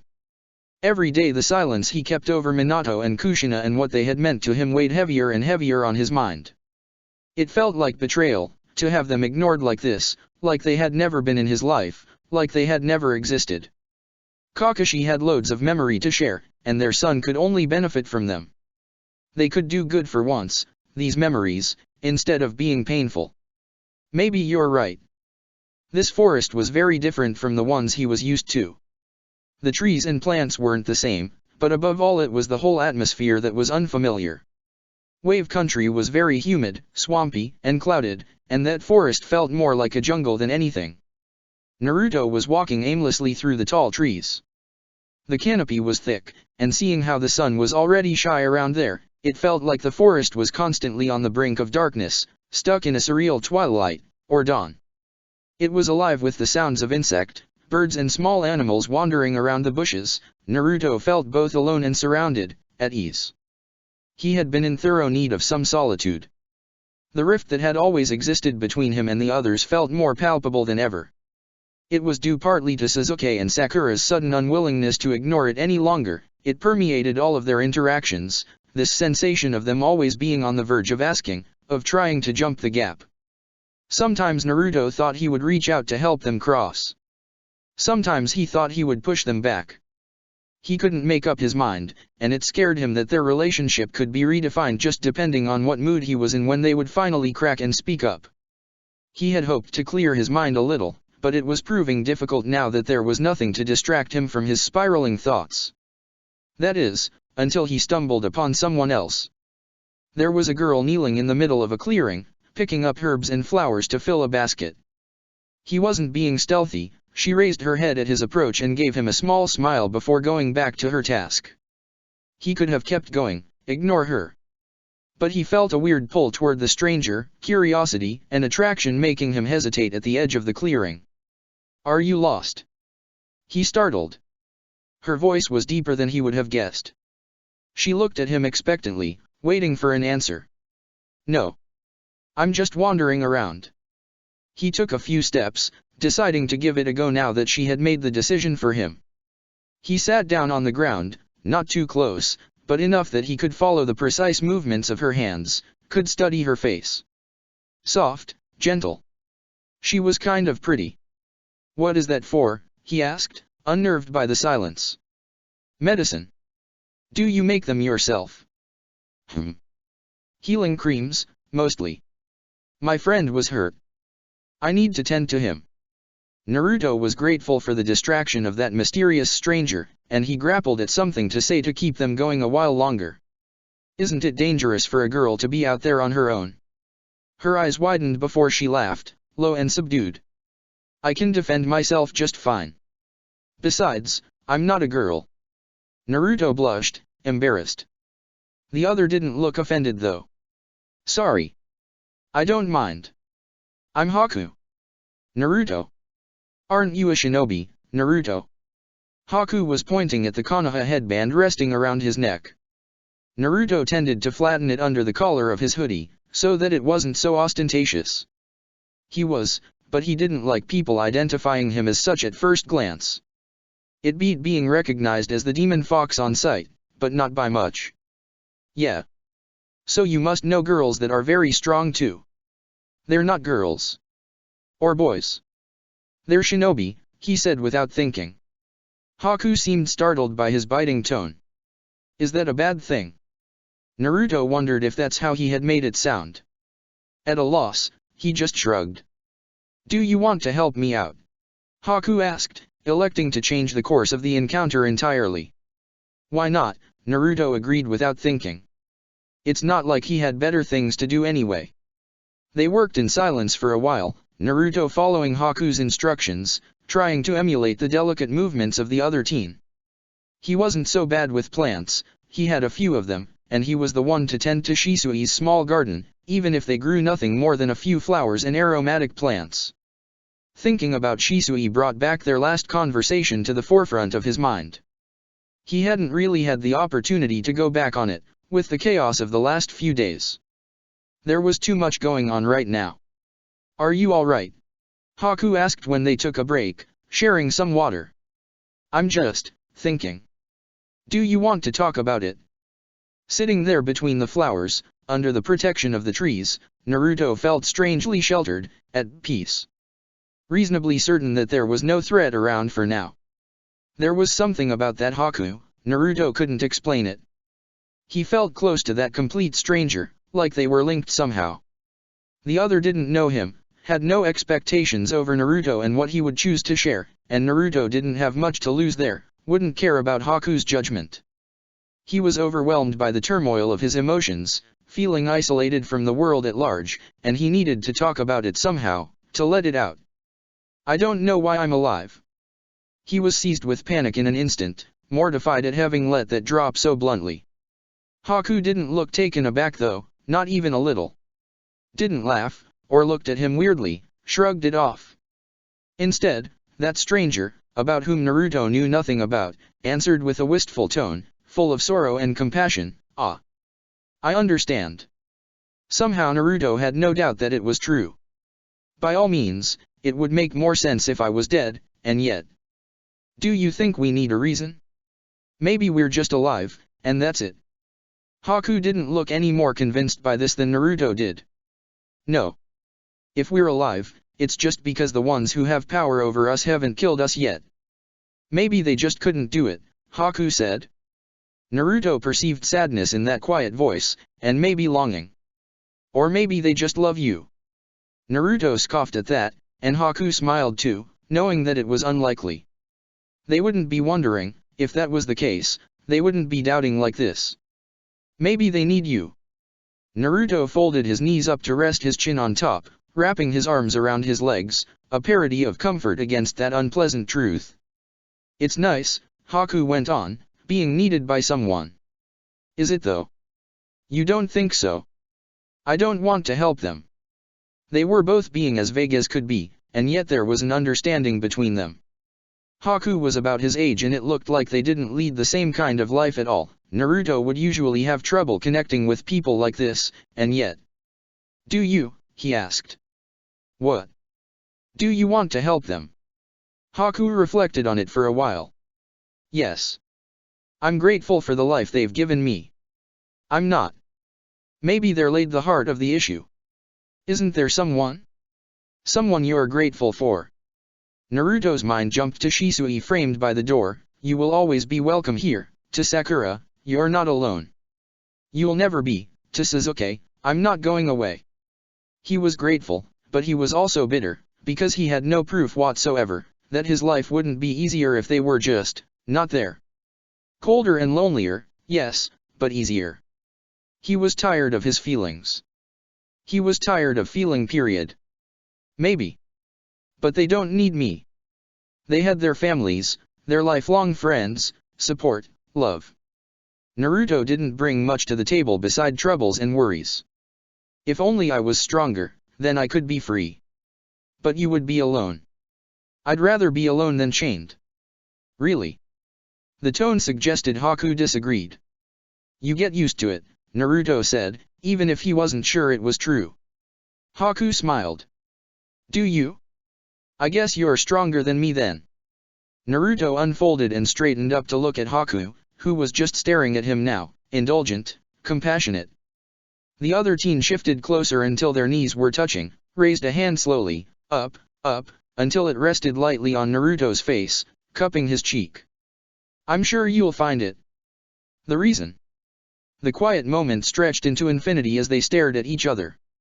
Even if the feelings they shared were so grim, their understanding so depressing, Naruto still felt content, satisfied. He wasn't looking for comfort or a solution, this was enough. Haku took the hand back eventually and got back up. I should get going. Naruto nodded dumbly, still a little mystified by the whole encounter. I hope your friend will be alright, he said, for lack of a better idea. A strange, strained smile passed on Haku's face. Don't worry. He will. Goodbye then, Naruto. I'm sure we'll meet again. That would be nice, Naruto said without thinking. Haku gave him the same weird, pained smile, but didn't add anything, and soon disappeared between the trees. Naruto didn't move for a while, trying to wrap himself in the lingering feelings of that weird meeting, wondering at some point if he hadn't just imagined the whole thing. It left a bittersweet taste in his mouth. He wondered why living had to be so damn hard.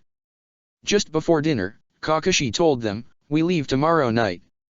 It would be their 5th and last day on the island, and honestly Sakura couldn't wait for it to be over and done with.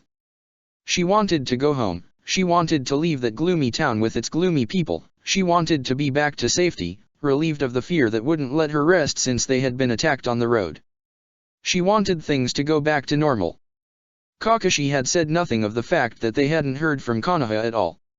If not backups, they should at least have received an answer of some sort by now. She tried to reassure herself with the idea that he would tell them if there was cause for worry, even if experience had proven that he maybe wouldn't. We're just going to leave? Just like this? Sasuke accused. Kakashi answered with a firm yes. It wasn't up for debate. They couldn't help these people. They had dinner again with Tajuna and his family. Each meal Sakura felt more and more guilty for the food they wolfed down, exhausted and famished by their intensive training. Tsunami assured them it was fine, and it was true that her family was better off than most of the others, but having money didn't mean a thing when there was simply no food to buy. If the woman was agreeable, it wasn't the case of her son, who glared daggers at Naruto and Sasuke filling their bowls again. They had seen very little of him in the last few days, he avoided being in the same room as them if he could help it. Tajuna had told them about the boy's adoptive father, about his brutal death and how it had killed how little the island had of courage left. What could they do, if the best of them was eliminated so easily? They had all stopped trying after that. Except the ones working on the bridge. Come on, hurry up, I want to train some more, Naruto said, mouth full. Sakura clicked her tongue at him and his terrible manners and got a cheeky grin in answer. He was hopeless. Why do you even train so much? They all turned toward Inari, surprised to hear him talk when he had spent all the other meals locked into obstinate silence. He looked upset. To get stronger, Naruto deadpanned, disdainful. He didn't like the kid, that much was obvious. Why? It won't change a thing. You can't beat these men, you can't. Don't you dare tell me what I can and cannot do. What do you think I care about this place? The boy's eyes widened as the others gasped. Sasuke looked on the verge of saying something, Kakashi too, but Naruto went on, relentless. I want to get stronger, and I will. I'll get stronger so that no one can stop me, be it these assholes or anyone else. And so that I won't die, you moron. Who would want to stay weak and helpless all their life? You say that like it's so easy. Weak people can't just become strong. Well, not if they sit on their ass whining all day long, they can't. You don't know what happened here. You know nothing about us. Inari yelled. I don't care. What does it have to do with anything? Suffering doesn't mean you get a pass. Do you think it's over? Do you think you were hurt enough that you can just wallow in self-pity? Because it's never over. Your life will continue to suck and you will keep getting shit. And if you do nothing about it, you can shut your mouth and stop complaining. Naruto! Sakura exclaimed, shocked by the venom in his voice. What? The old man and his friends, they're building his bridge, they're not doing nothing. And what does this one does besides crying? Kids don't get a pass, no one does. He was so worked up over this, completely beside himself with anger. Inari was struck silent, looking small and helpless in face of Naruto's wrath. "That's enough, Naruto," Kakashi said firmly. Naruto huffed, disdainful, before leaving the table without another word. Inari did the same, albeit in the opposite direction. "Well, that went well," Tajuna commented to the bottom of his sake glass. Tsunami rolled her eyes and went to comfort her son. Sakura wanted to join Naruto, to provide comfort too, but he would no doubt reject her attempts at reaching out. He didn't like to have his feelings on display, preferring to hide altogether when he couldn't hide them inside of him. She exchanged a look with Sasuke and saw that they were on the same page. They would try to reach out later, when he was calmer. Even if it was doomed to fail, they couldn't just not try at all. They scattered around after that to get ready for bed, and as she was changing into her night clothes in the bathroom, Sakura discovered that this mission had decided to suck all the way to the end. There was blood in her underwear. It was a minor inconvenience, in the grand scheme of things, and yet it almost brought her to tears. At least, since she had started having her periods only a few months ago and it was still pretty erratic, her mother had made sure to pack her some products just in case. But still, she felt terribly alone suddenly. She didn't want to have to deal with this on top of everything. Especially seeing that she wasn't at home. Her mother wasn't here, or her aunt, or Ino. Instead, she was stuck with her boyfriends and her boy teacher, and Sakura wasn't among the lucky women who could get her periods go unnoticed. She didn't get that many mood swings, no more than usual anyway, but every time her first day had been plagued with mild to terrible period cramps, and seeing how Karma was acting lately, she was almost certain her body wouldn't choose that month to be complacent.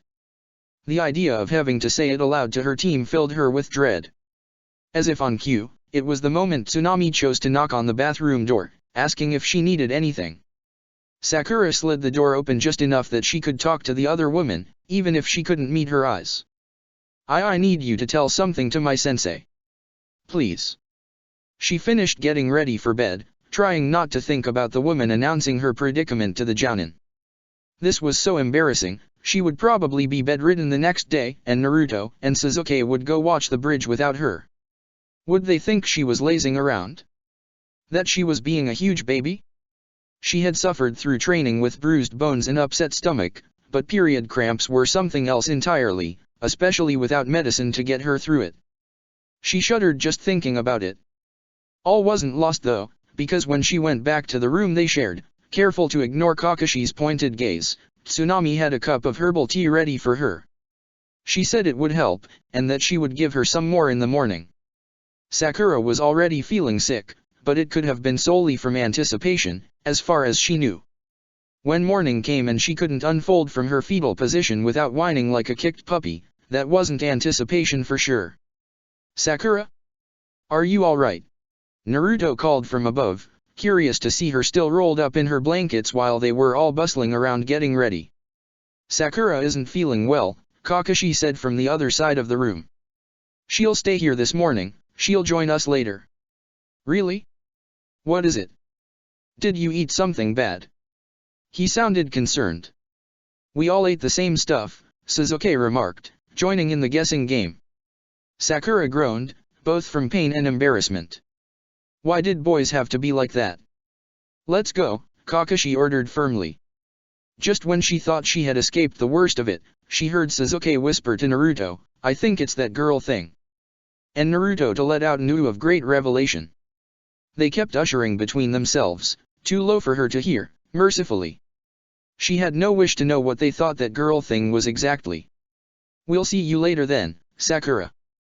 "Get well soon," Kakashi said awkwardly.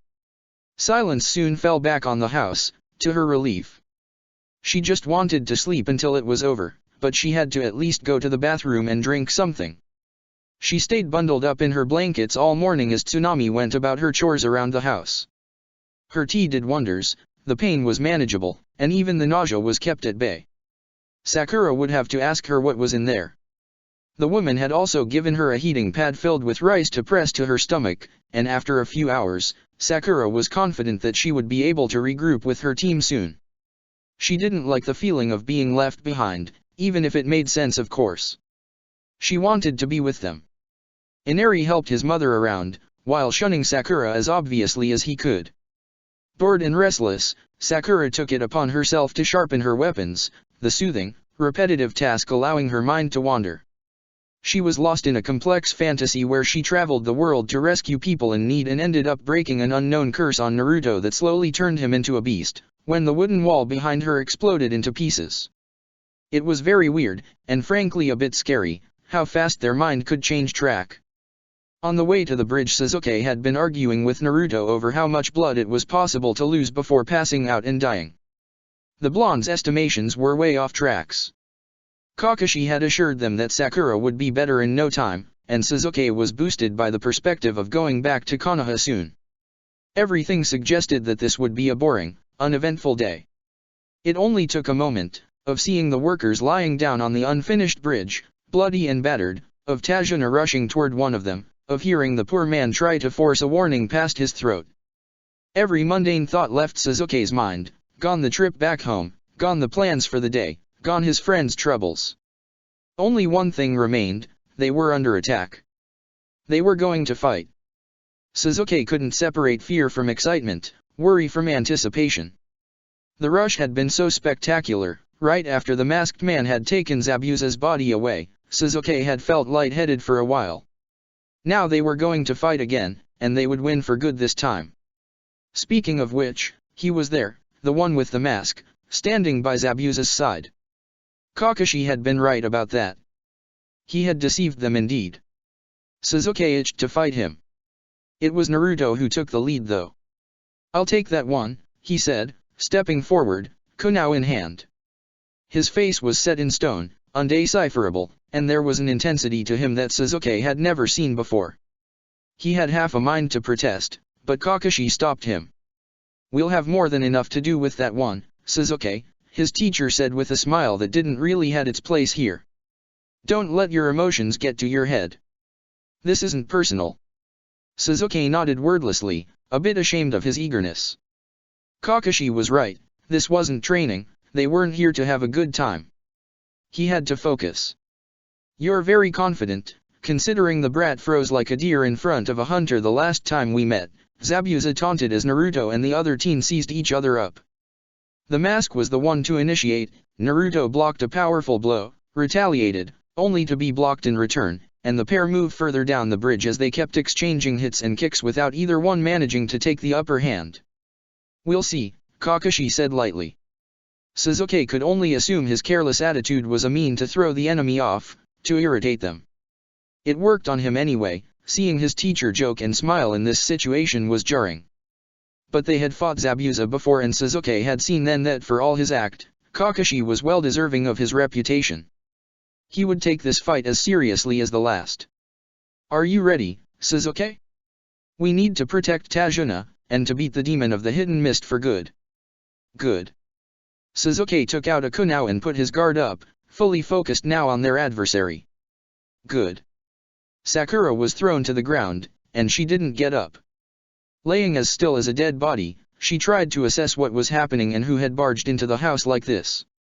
She hadn't let go of the kunai she was sharpening, she had nicked herself on the arm with it and was bleeding steadily on the old wooden floor.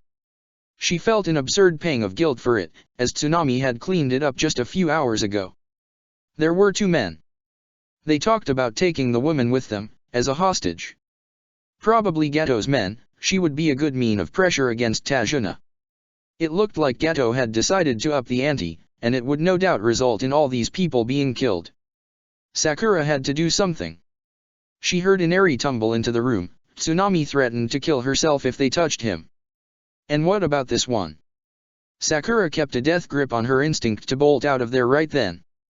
They had no reason to take her alive. She focused all she had on what was happening around her. She heard the telltale sound of a sword sliding out of its sheath, and footsteps approach her carefully. She stayed still.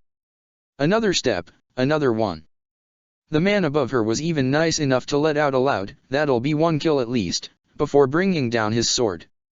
Sakura rolled on her back and kicked his legs from under his body. Taken completely off guard, the man staggered forward. She caught him with her own blade. She had to let go of the kunai buried deep in his stomach, and, unable to locate the rest of her weapons, she fell back on the first thing that came into her sight, his sword. The second man was already on her, but he was slow, compared to her, and she was small, compared to him. She ducked a sweep of his sword that would have cut her head clean off her body. He was too close for her to wield the sword properly, she wasn't used to fighting with blades this long. But at least samurai blades were only sharp on one side, and the man was bare-chested, which was pretty stupid, now that she thought about it. She put the sword horizontally in front of her, the tip against her open palm, and jumped straight toward the man's stomach. This sword was a terrible one, and it didn't go far when it connected with the unprotected skin, but then she pulled it to the side as hard as she could, and that more efficiently cut it open. The man fell to his knees, both hands trying to hold the wound closed with little success.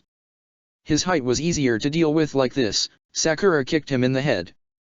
It clearly wasn't her own blood that would be the hardest to clean up, she thought distantly. She needed to make sure both men were out of commission, and if there weren't any other coming their way, but she felt dizzy all of the sudden. She doubled over as her cramps came back full force now that there wasn't enough adrenaline running in her body to keep them at bay. Her arm was hurting too, the cut stretched open by the fight. Most of the blood on her hand wasn't her own though. She retched a few times. "Sakura, are you all right?" Kneeling on the floor, folded in half, her forehead resting on the wood, Sakura took a few deep breaths, wrestling her body back under her control. Others would surely come, here or for Tajuna. She needed to bring these people to safety and to join her team. She couldn't stay here. I'm okay. I'm sorry, I'm gonna need more of that tea, ma'am," she said weakly, her voice breaking on a strangled sob. Sage, this hurt so bad. She didn't want to move at all. But she had to. When she felt confident enough that she wasn't going to throw up her entire stomach, she sat back on her heels, teeth grinding together to keep a pained groan in. Tsunami shuffled back in with the tea, that Sakura gulped down in record time. Just the heat soothed her a little, and her mind cleared ever so slightly. "I need to tend to that," she said, pointing to her bleeding arm. Tsunami had already brought first aid supplies back from the kitchen. She was crying silently without any sob or hiccup, and she set to task with steady hands. Inari was sitting balled up in a corner, sniffling. "Are you both okay?" Sakura inquired after a while, as Tsunami finished wrapping her arm tightly. "We are. Thanks to you. You need to warn the rest of the village. Regroup. You'll be less vulnerable together. I need to go." "What?" Inari shrieked from his corner. "Where?" "My friends are most likely in trouble. I have to help them." But you're hurt. And these guys. They're strong. And there will be more of them. And I can't just stay here. I need to be with my friends." It has nothing to do with being strong enough, or not. I want us to be together, and to go back home at the end of the day, and know that we did our best, that we had each other's back, and that we made it. I can't leave them on their own. And I don't want to be left behind, she thought.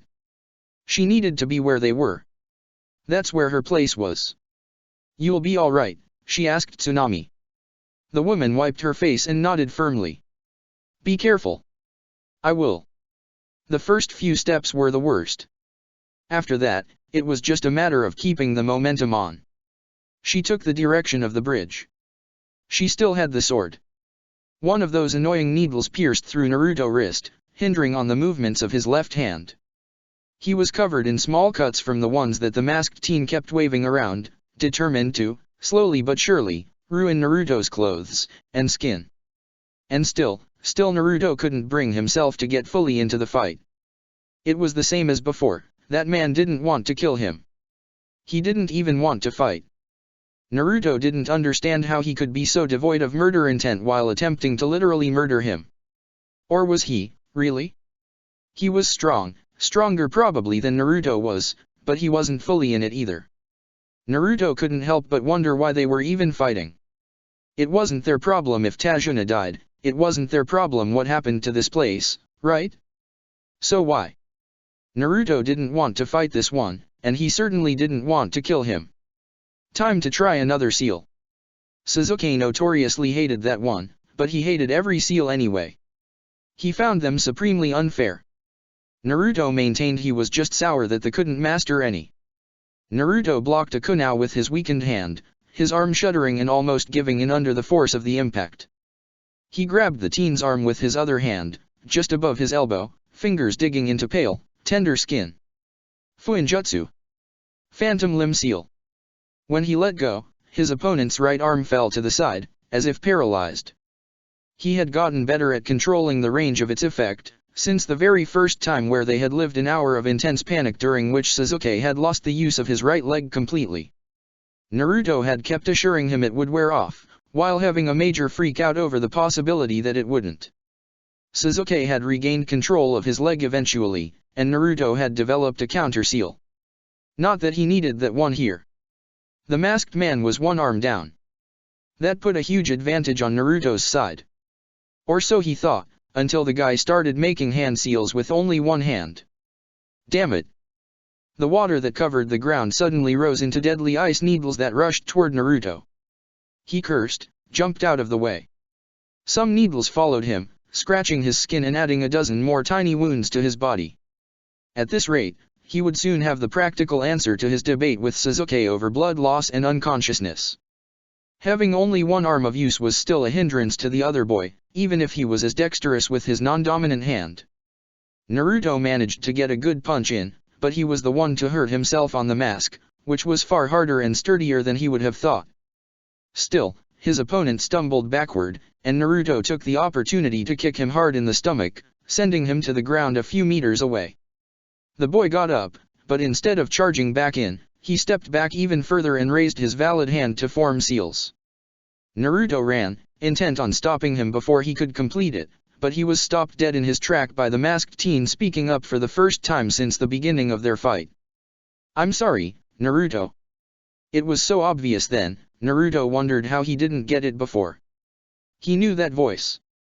Ice release, crystal ice mirrors. This very moment, a hand gripped his shoulder.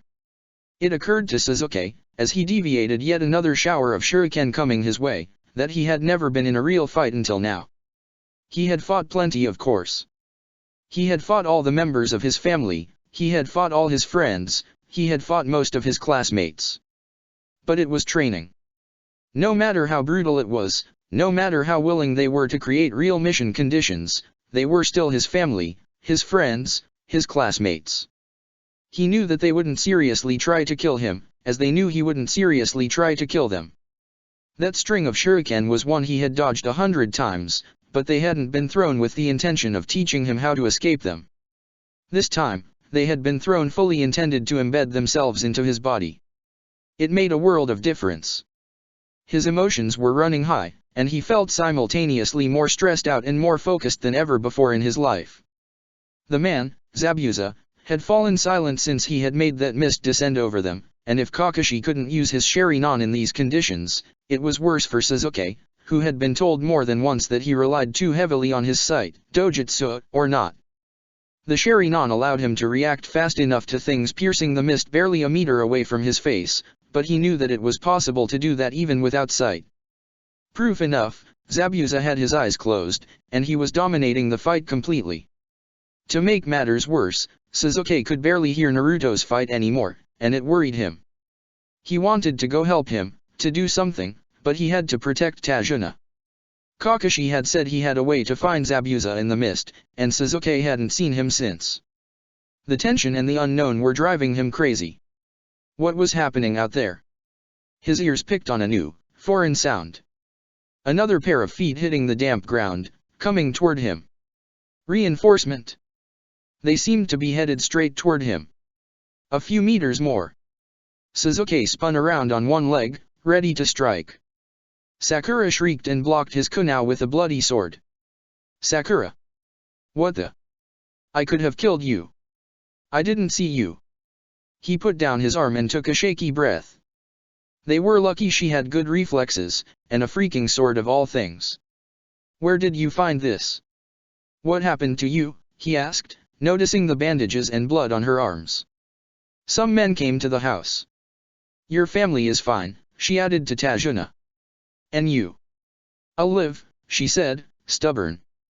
She was swaying on her feet, obviously exhausted, but in that instant Sasuke was convinced she wouldn't fall, no matter what happened. "I need to go help Naruto. Can you stay here? I'll watch over him." "Go." "Kids," Tajuna tried to intercede weakly.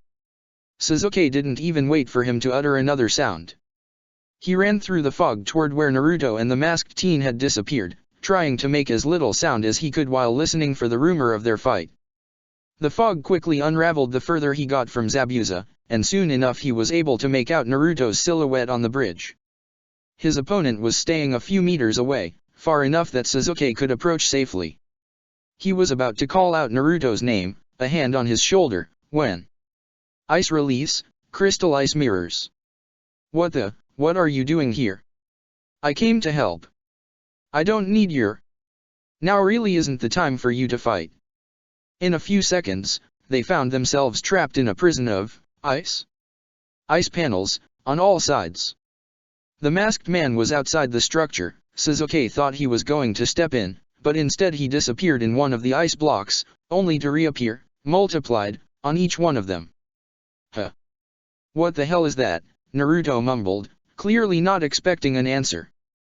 The purpose of the techniques became clear soon enough. They were at their opponent's mercy, as he crossed the space at inhumane speed, needles deadly set on skinning them alive one piece at a time. Sasuke tried a fireball, with no success. His fire wasn't strong enough against such a powerful jutsu. They were effectively trapped in there. Sasuke turned the full force of his Sharingan into trying to piece out the man's movement. He needed to see. Naruto, for his part, wasn't being of much use. He kept trying to punch the glass or pass through the cracks between the panel. Each time the enemy was there to kick him back in. After a particularly violent punch, Sasuke heard a sickening crack. Naruto had broken his hand on the ice. "Naruto, stop that. Obviously it's not going to work." He wasn't listening. Sasuke didn't understand why he was acting so stupidly all of the sudden. He wasn't the most brilliant strategist, but he usually fought smarter than that. Sasuke marched toward him, determined to stop this nonsense. He grabbed Naruto's shoulder, forced him to turn around. Whatever he was expecting, it certainly wasn't this. He would have been hard-pressed to say which one was more shocking between the two, that the blue of his eyes had given way to blood red, or that he was crying. "Let me out." He wasn't looking at Sasuke. He wasn't looking at anything. "Let me out." Tears were spilling out of his eyes, rolling onto his cheeks, but he didn't look like he had noticed. He didn't look like he was there at all. "I'm sorry, Naruto," came the voice of their enemy. "I can't do that. Let me out, let me out." Naruto was getting increasingly agitated, edging closer and closer to properly enraged. Sasuke was at a loss as his friend kept screaming and begging, breaking down right in front of him. Naruto. Focused solely on the other boy, Sasuke noticed too late the masked man charging Naruto, needle ready to strike. Without thinking, he shoved Naruto out of the way, receiving the full weight of the other man's body. The air was punched out of his lung, he rolled away on the ground, disoriented, and for a moment he lost rein over his body, lying limply on the cold ground, as he tried to regain a sense of what was happening around him, blinded by pain and confusion. There was a needle in his neck. He struggled to take a breath in, trying to fight off panic when his vision began to sway, his limbs refused to move. The man would come back any second. He had to get up, had to. Something exploded. The demon's chakra ripped through the air, tinting the world a bright, bloody red. Chapter 18. Naruto opened his eyes, and he saw a cage. He saw bars cutting the world in uneven shreds, a world he could no longer be part of. It was on one side of the bars, and he was on the other. He would always be. He couldn't get out. He was trapped. Naruto woke up in the middle of the night and felt the walls close around him. Naruto heard the sound of a key turning into a lock and he forgot how to breathe. Naruto tried to escape the ice, and he couldn't. He was trapped, again. Caged, again. Let me out. Let me out. Let me out. Let me out. No. I can help. Let me out. I'll help you. No, no. We'll stay trapped here if you don't let me. Naruto punched the ice again. A bone broke. He didn't feel it. He had to get out, or it would be the fox who did. The demon was howling and shaking its cage, screaming inside his mind, and Naruto's grip on his own sanity was so tenuous, and he was so mad, and scared, and desperate. He had to get out, he had to get out before Sasuke pushed him.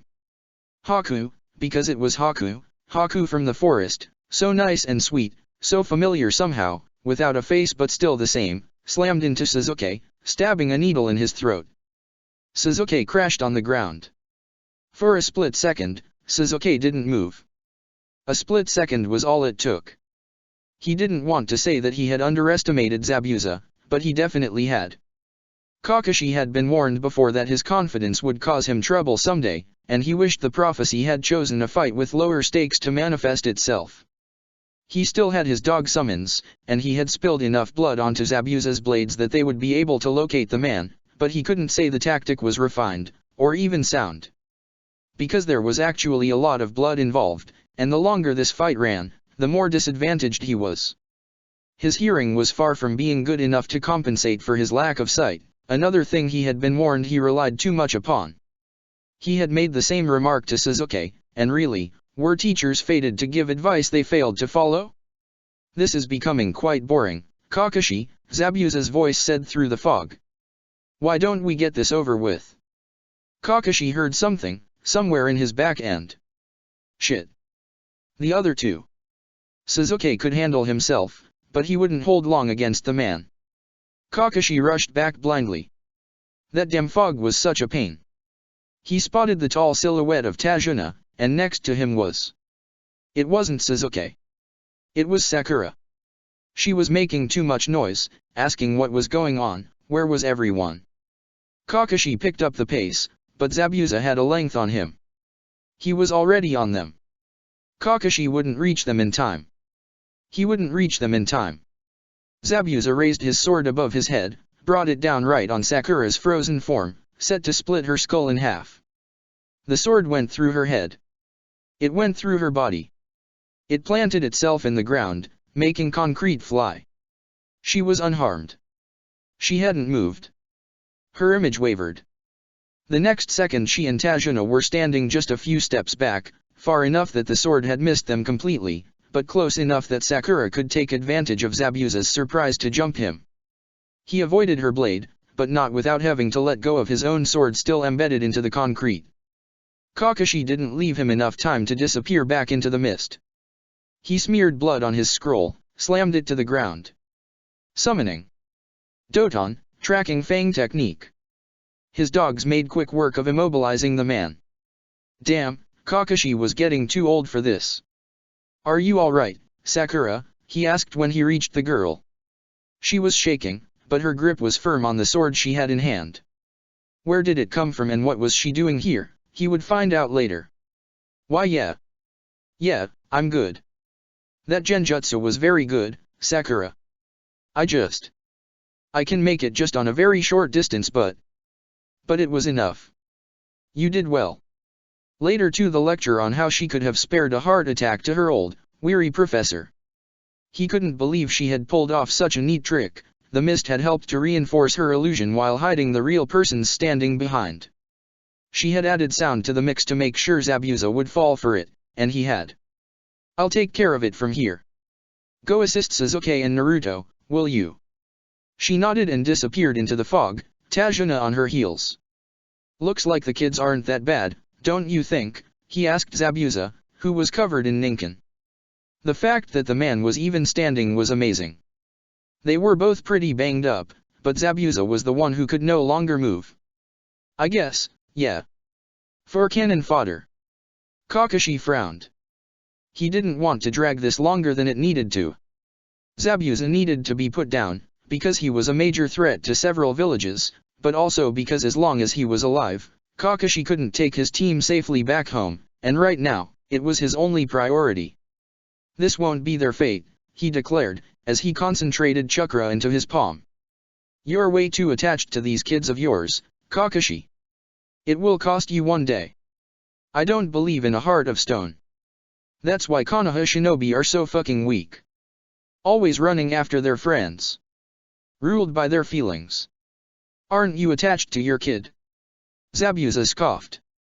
Haku served me well, but I'll find another one, if I have to. You won't have the chance. He wouldn't be able to use the technique more than once, but once was all it took. Just when he was about to complete the jutsu, a wave of malevolent chakra washed over them. Kakashi recognized it immediately. For a wild second of blind panic, he thought the seal had failed. But it wasn't broken. Just loosened, somehow. It lasted only a few seconds. Calm fell back on the bridge, but it wasn't reassuring in the least. Zabuza raised his head, listening. Whatever he heard, it brought a drastic change in his demeanor. He seemed to grow bigger all of the sudden, possessed by renewed strength. You know what, Kakashi? I think I lied. He ducked and leaped forward, shaking the dogs off him, their hold weakened by the change of chakra in the air. He bypassed Kakashi to get to his sword. He was going after the kids. Fucking shit. Kakashi dashed after him. This wasn't Naruto. Sasuke was sure of it. That boy with growing fangs and sharp claws, with red eyes and the slit pupils of a cat, with red chakra pouring out his body, it couldn't be Naruto. Not the Naruto he knew, his friend, moody and brash and so endearing to him, who tried so hard not to care and did anyway. He wasn't there, in the inhumane cry that tore itself out of his lungs, in the brute, devastating strength that blew the ice panels to pieces where nothing had been able to so much as scratch them before. This couldn't be Naruto, because Naruto didn't scare Sasuke. Their enemy was as taken aback as he was, and there was nothing he could do against that kind of power. The thing that had taken Naruto's shape and form punched him hard enough to send him flying, and by the time the teen had gotten back to his feet, not Naruto was already on him, readying a fist, and there was a sound. Sasuke registered the sound before the images. The sound was easier to piece out, conveyed with much more clarity what had just happened. A sickening, wet crunch, skin tearing, bones breaking, flesh being torn apart. He heard footsteps in his back, heard Sakura calling out his name. He got back on his feet despite his dizziness and intercepted her before she could get closer. "Where's Naruto?" she asked, distressed. Wordlessly, Sasuke turned toward their friend. The red chakra was receding. Naruto seemed to come back to himself. He stared at the man in front of him, incredulous. They had the time to exchange a few words. Before he withdrew his arm, the other dropped to the ground. Naruto looked around him, disoriented and confused, eyeing with increasing panic the blood covering his arm and chest, the still body on the ground. He finally spotted Sasuke and Sakura where they were standing a few meters away, staring at him with disbelief. Sakura was in Sasuke's back, and Sasuke felt the urge to thrust his arm out to stop her from moving, from approaching the other boy. Naruto's eyes were blue again, they were wide and unfocused, shining with upcoming tears. He opened his mouth, probably to ask what was going on, but he didn't manage to let out a sound. He took a step toward them. And then, something happened. Or well, Sasuke did something. It wasn't conscious, purely a reflex, out of shock, and fear, and confusion, but he did it nonetheless, something so small and so terrible, something he would come to regret bitterly. Naruto took a step forward. And Sasuke took a step back. The smallest step, but Naruto noticed. Sasuke knew he noticed, because he stopped dead in his tracks. His eyes widened even more, and for a second he wore his broken heart on his face and Sasuke received the full force of his pain, of his life-old sorrow and misery. The next moment, it was gone. As was everything else. The shock and puzzlement were wiped out of his face. He stood up straight, his face closed off entirely. His eyes devoid of any feelings. Sasuke couldn't tear his eyes away, he couldn't move at all. He needed to though. He needed to comfort his friend, reassure him, to tell him it was fine, it was okay, everything was fine. He didn't. He stayed rooted to the spot. Eventually, Naruto looked away. Turned away, from them both. When Naruto woke up, it was to the beautiful face of Haku, ashy and deformed by agony, coughing up blood in his face. The next thing he saw, looking down, was his own arm buried above the elbow into Haku's chest. He wished he could go back to sleep then, wished he could close his eyes and wake up in another place, at another time. But grief and sorrow didn't bring out the fox like anger did. It was nowhere to be found, locked back in its prison, leaving Naruto on his own to face what they had done. "Why are you? Why is it you? Why are you here?" Haku smiled, fucking smiled, all bloody and dying. "What would you do?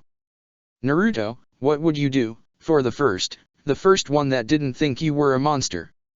Naruto choked up on a strangled sob, tears burning his eyes, blurring his vision. He blinked furiously. He wanted to see Haku's face. "I'm sure." It was difficult for Haku to speak, because there was a hole down there where a heart should have been. "I'm sure you'll find it." The reason. And then, easily, and without any more of a fuss, Haku died. Naruto had to push with his other hand to get his arm out. The body dropped to the ground, lifeless and still. Blood and flesh clung to Naruto's clothes and skin, and he felt sick, his stomach turning on him, gripped by nausea. He was panting, unable to bring air into his lungs, his throat knotted around a sob that wouldn't come out. Terrified, Naruto looked around him frantically, trying to make sense of where he was, of what was happening. He finally noticed Sasuke and Sakura standing there, staring at him. Right, they could help. They would know what was going on and what to do. Naruto was so lost, he just needed to know, for them to tell him, he needed to make sense of these things that weren't making sense at all. Naruto took a step forward. And then, he saw the fear, on their face, in their eyes, in the step Sasuke took backward, away from him. Away from him. It all came crashing down. Of course, of course. It was clear now. How could he forget? Naruto was a monster. And now, his two friends knew. Sasuke had seen him. They knew. Naruto turned their back on them, so that he wouldn't see their faces, so that they wouldn't see his. How foolish he had been, to think he could hide forever. How terrible of him not to tell them, not to warn them, of what they were getting into, of the danger he represented. He had been wrong. And this is what he got for it. Fear in their eyes. Fear, of him. There was a scream. Animal, chilling, full of wrath and sorrow, and then fast, heavy footsteps on the bridge, flying right toward Naruto. After a moment he realized the scream was saying Haku's name. Zabuza broke through the mist, wild eyes set on his prey. Naruto thought about ducking, about stepping back or lifting a kunai to stand between his head and the sword swinging fast in his direction. He didn't move. It all happened in a blur. Suddenly Kakashi was here, between Naruto and Zabuza. The world was illuminated with blinding white light, filled with the chirping of 1,000 birds. Chidori. The lightning was coming from Kakashi's own hand, it opened a gaping hole in Zabuza's chest. Silence fell back on the bridge. Zabuza was staring right at Naruto, eyes alive with a storm of emotions that made Naruto dizzy. "I'm grateful," Haku had said, "for the life they have given me." He wondered if he would have been that devoted to someone, for giving him a purpose in life. Was it love? It had to be, for them to die for one another like this. Zabuza stared at him and Naruto couldn't look away. Here was another monster, right before his eyes, an abomination, that everybody wanted dead. He looked very sad. "Ha," he exhaled, what would have been a laugh if he wasn't on the verge of dying. "I see why Haku was so fond of you." Naruto suffered a horrible sense of déjà vu as Kakashi drew his arm back and the man sagged to the floor, right by his companion's side. "Ninjas don't have emotion, they say," Zabuza muttered, managing to move his arm just enough to brush Haku's hand. They would have been looking at each other, if their eyes could still see anything. "No emotion, my ass. Damn, we're such fools. Such." The man fell silent. He was dead. They were dead. Life had deserted both their bodies, never to return. Gone from this world, forever silent and still. This was all so absurd. Why? Why were they dead? What was the point? What had it accomplished? Why did people fight? What were they doing here? Are you okay, Naruto? Kakashi's voice seemed to be coming from far, far away. Naruto didn't want to hear it again, so he forced himself to look away from the two corpses and to his teacher's face, drab with concern and exhaustion. You know what your problem is, sensei? You're always either too early or too late. Kakashi would never know for sure, would never have the absolute certitude, that Naruto wasn't going to move. The boy looked away like he couldn't bear to look at Kakashi anymore. Or couldn't bear to be looked at. He avoided his friend's gaze too, looked down at the ground. Until he spotted it. A few steps away, Naruto crouched down to pick up the mask worn by Zabuza's companion, shaken off during the fight. Kakashi could only speculate about what had happened, based on how much blood covered Naruto's body and the chakra that had burst out back then, heavy and dark and unmistakable. For whatever reason, Naruto had lost control. He had killed the other teen. And Sasuke and Sakura had most likely been there. Naruto stood back up and lifted the mask to his face. He tied the red ribbons behind his head. When they turned back to them, his face was gone from sight. Naruto, Sakura pleaded, taking a step forward.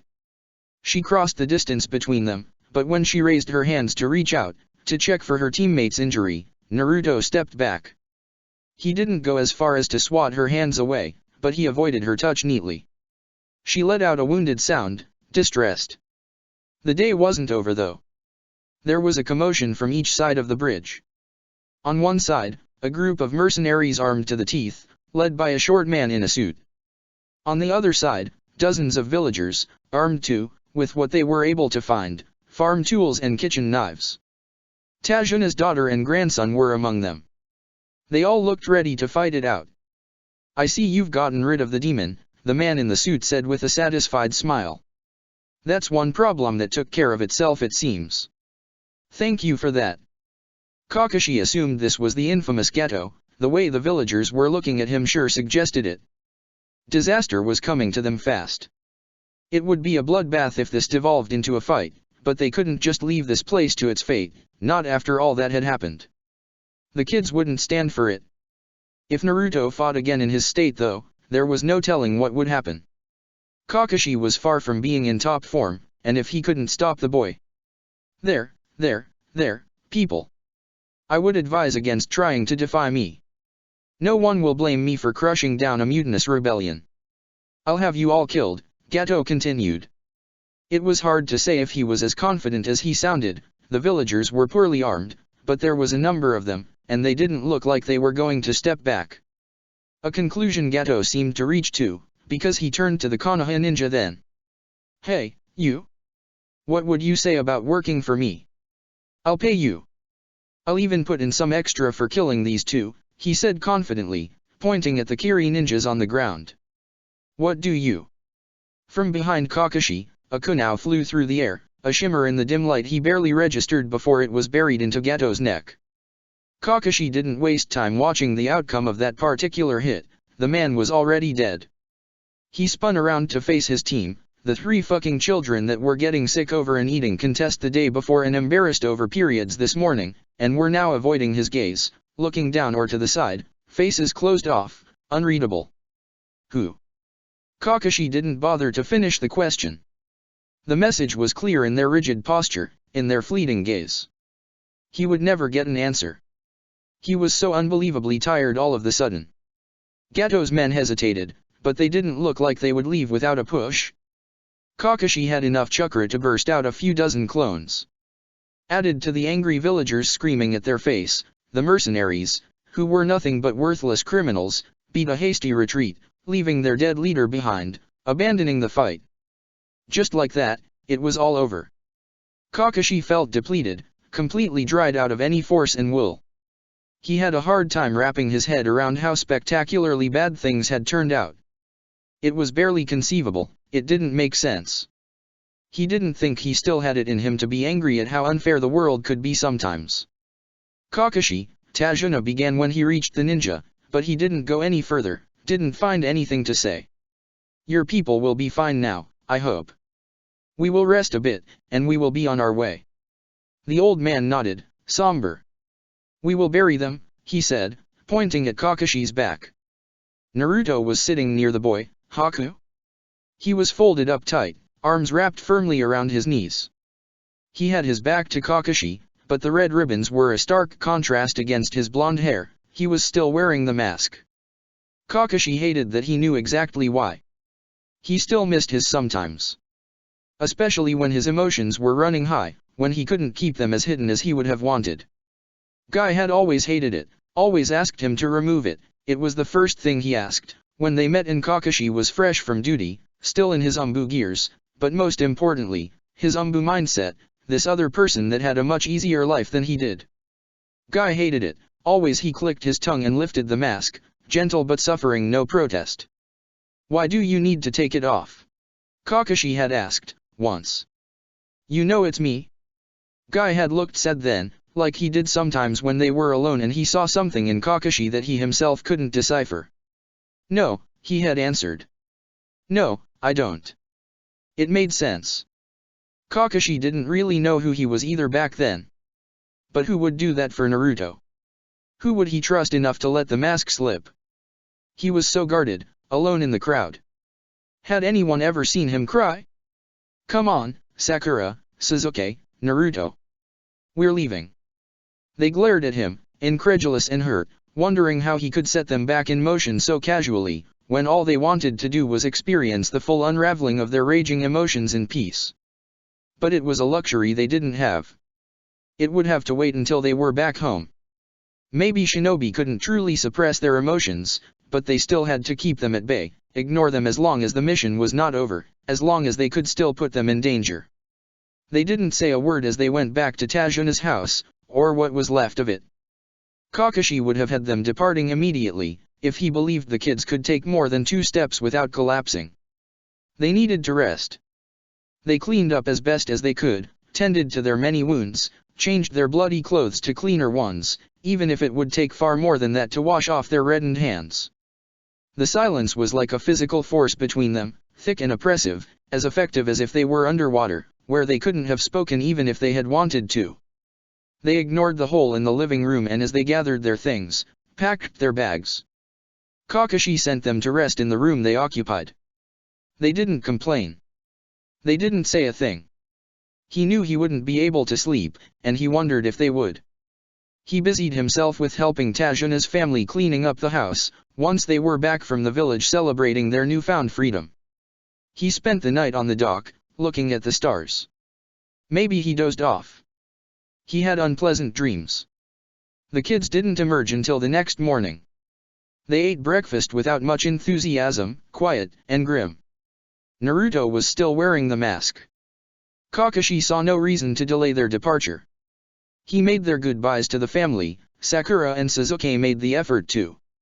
Inari planted his feet in front of Naruto, just as they were taking the way to the docks. I will fight, he said firmly, voice and face set in determination. They stared at each other for a long while. The boy seemed unbothered by the mask. Maybe he was too young to rely that much on expressions he didn't understand anyway. Maybe it was even easier for him to talk to Naruto that way. He didn't get an answer, but he didn't seem to be waiting for one. Freed from Geto's oppression, the country would maybe rise from its ashes, as long as they didn't fall under yet another wannabe dictator. Selfishly, Kakashi realized he didn't exactly care. They took the boat again. The bridge was still a few weeks away from completion, but nothing would stop it now. The next time they came to this place, it would probably be very different from what it was now. If they ever came back. Tajuna told them to. Kakashi said maybe they would, but it felt like lying. The kids held on all the way across the sea, and a few minutes into the road, once they were sure they were alone, that wave country was truly behind them. It was Sakura who spoke first, as usual. She was quite possibly the bravest of the three. You have to tell us what it was. What happened? He almost denied, or played dumb, just in case she would let it go, in case she was unable to voice it properly. But there was a good chance she wouldn't be, and he didn't want to disappoint them even more. The trust they had in him was frayed enough, damaged enough. He cast a look at Naruto, to see if he would stop him. The mask was still down, so Naruto looked at him, but it was impossible to tell what he thought. Kakashi understood his old friend's frustration now. That mask was infuriating. Kakashi needed to see Naruto's face, he needed to see the damage, see how bad a shape he was in. He needed to see the blue of his eyes. He figured the boy would intervene if he didn't want the story to be spilled. It was too late anyway, wasn't it? Both Sakura and Sasuke had seen, firsthand, what Naruto was, and what he was capable of. Kakashi wouldn't lie to them any further. The nine-tailed fox was defeated on the night of his attack on Konoha, by the fourth Hokage. Defeated, not killed. No man can kill such a beast. So he was sealed away. In a child. A baby, barely a few hours old, and already the fate of their entire village on his shoulders, in his belly. A fate sealed as was sealed the demon inside his tiny body. A fate that was exposed today for his friends to see. What? This is what you saw. The manifestation of its will. Its chakra and power. Its ability to invade Naruto's mind, take over his body. A terrible possibility they would need to look into. Sasuke and Sakura stared at the back of their quiet friend, walking a few steps ahead like he didn't have a care in the world for what they were saying. They didn't ask anything else. There was so much more to discuss, to explain, but they stayed silent as they walked the way back home.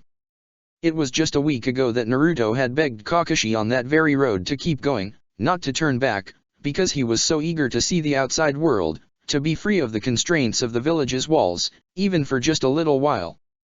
Had Kakashi made the wrong choice then? Should they have turned back? Naruto would have hated him, but that would have been better than where they were at now, right? What if? Shisui opened his front door, intent on going to the store to stock up his worryingly empty shelves, and almost tripped on the dog standing right behind it. Pakun! What the fuck are you? I almost stepped on you.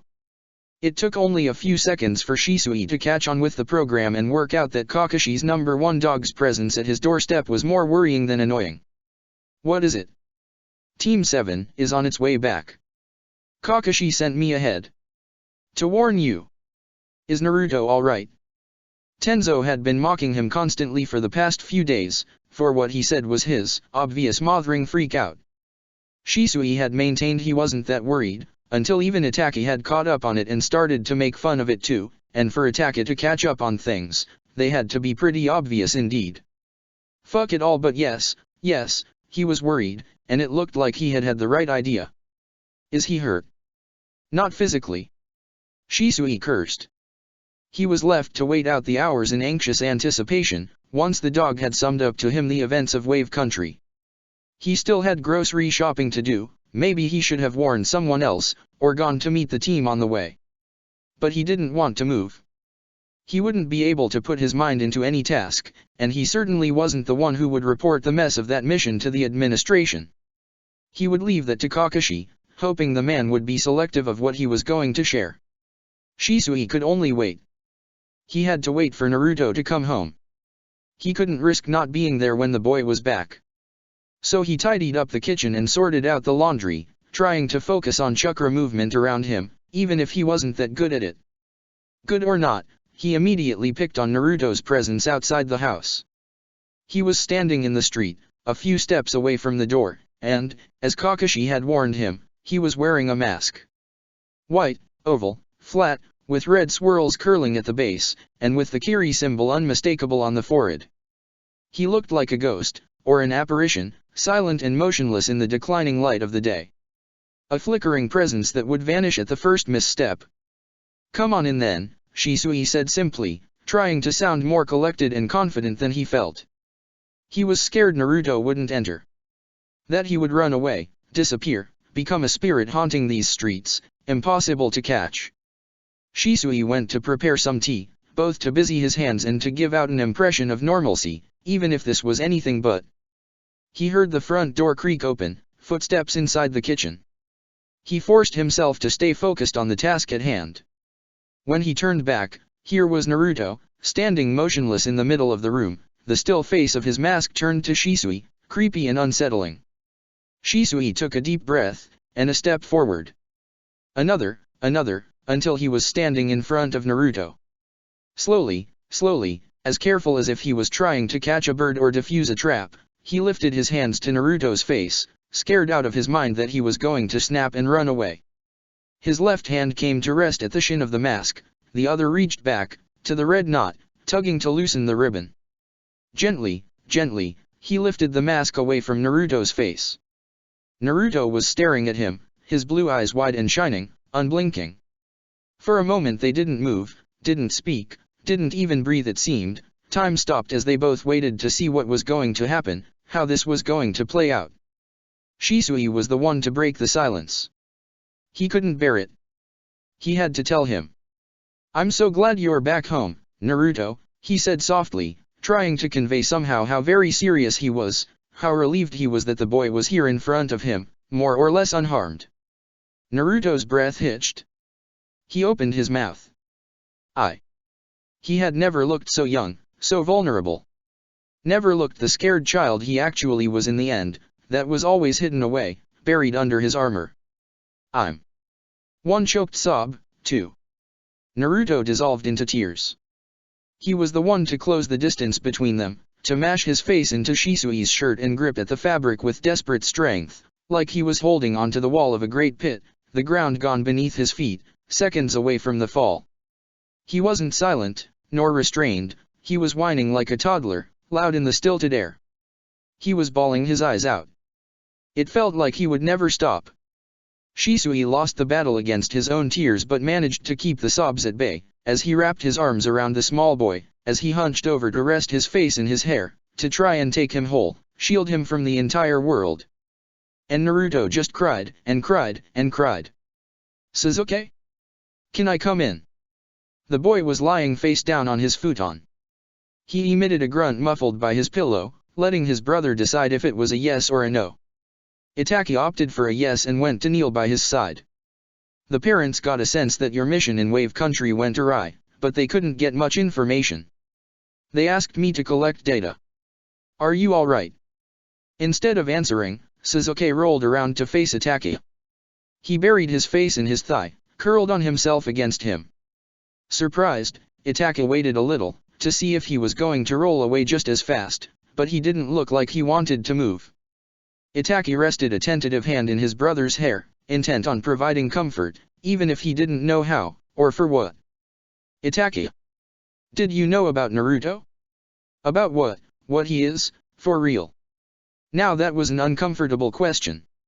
Itachi sighed. He didn't want to lie. Yes. Yes, I knew. He expected it to be the reason Sasuke was upset, that maybe he was mad, now that he understood people around him, including his family, most likely knew and said nothing. Sasuke didn't get angry though. He just curled up tighter. "I did something. Something bad."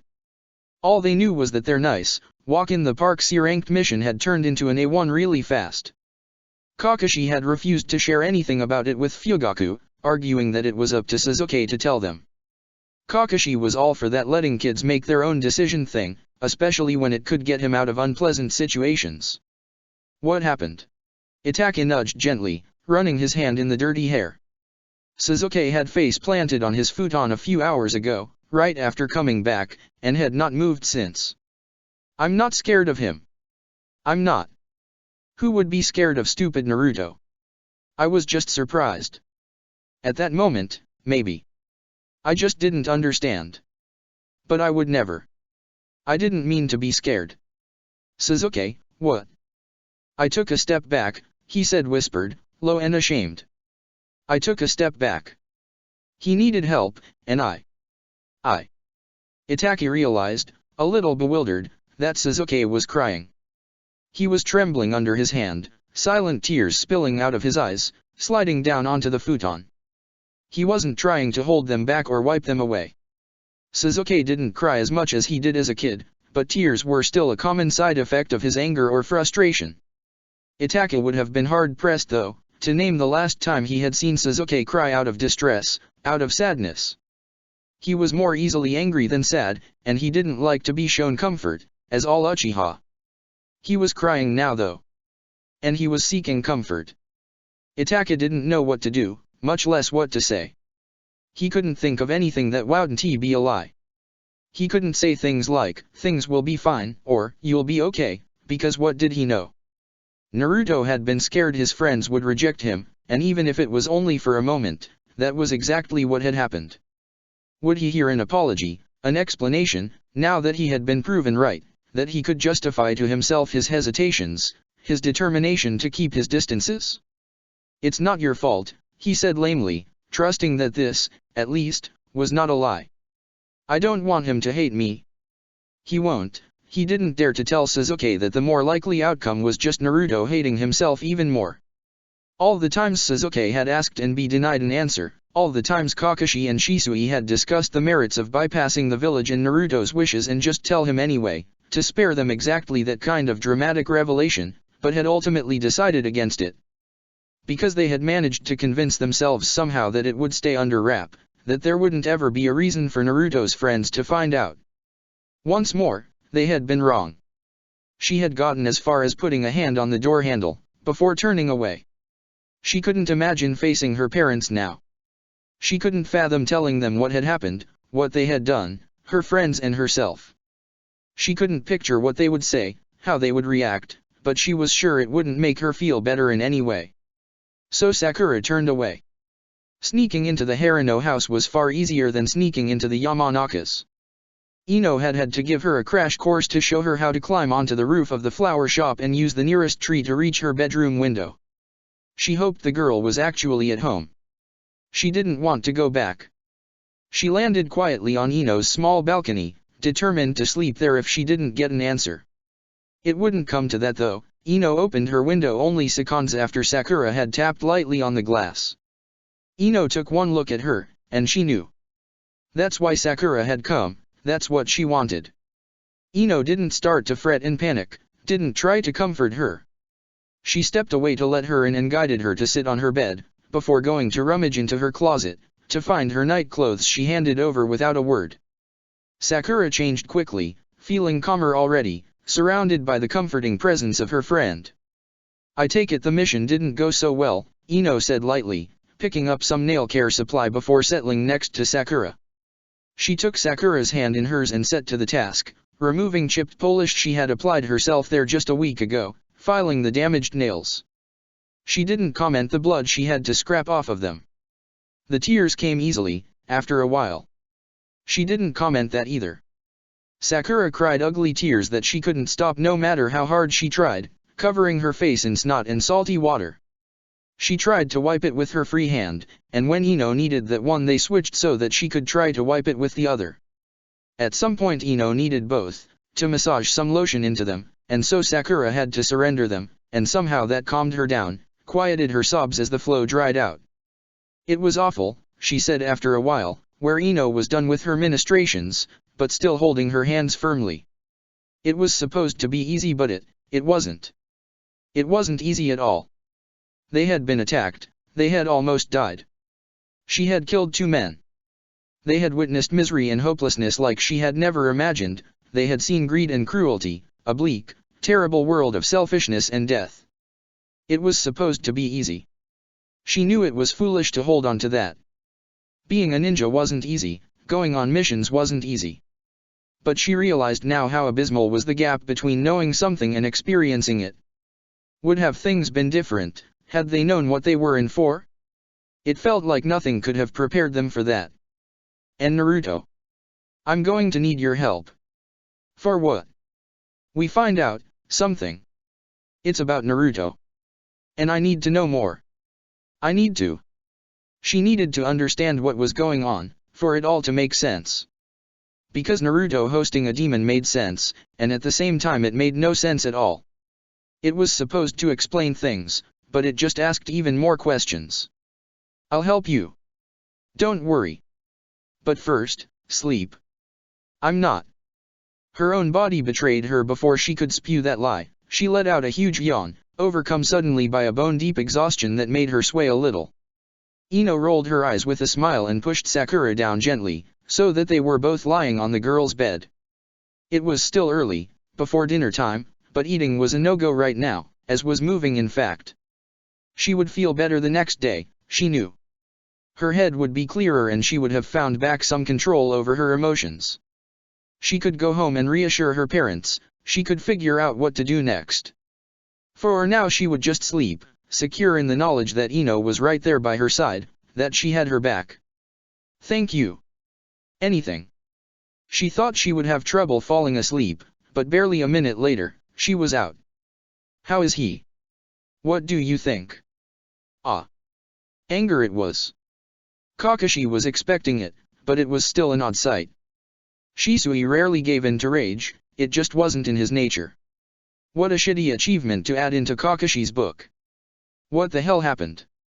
What the fuck, Kakashi? Please calm down, and I'll tell you. Calm down. Calm.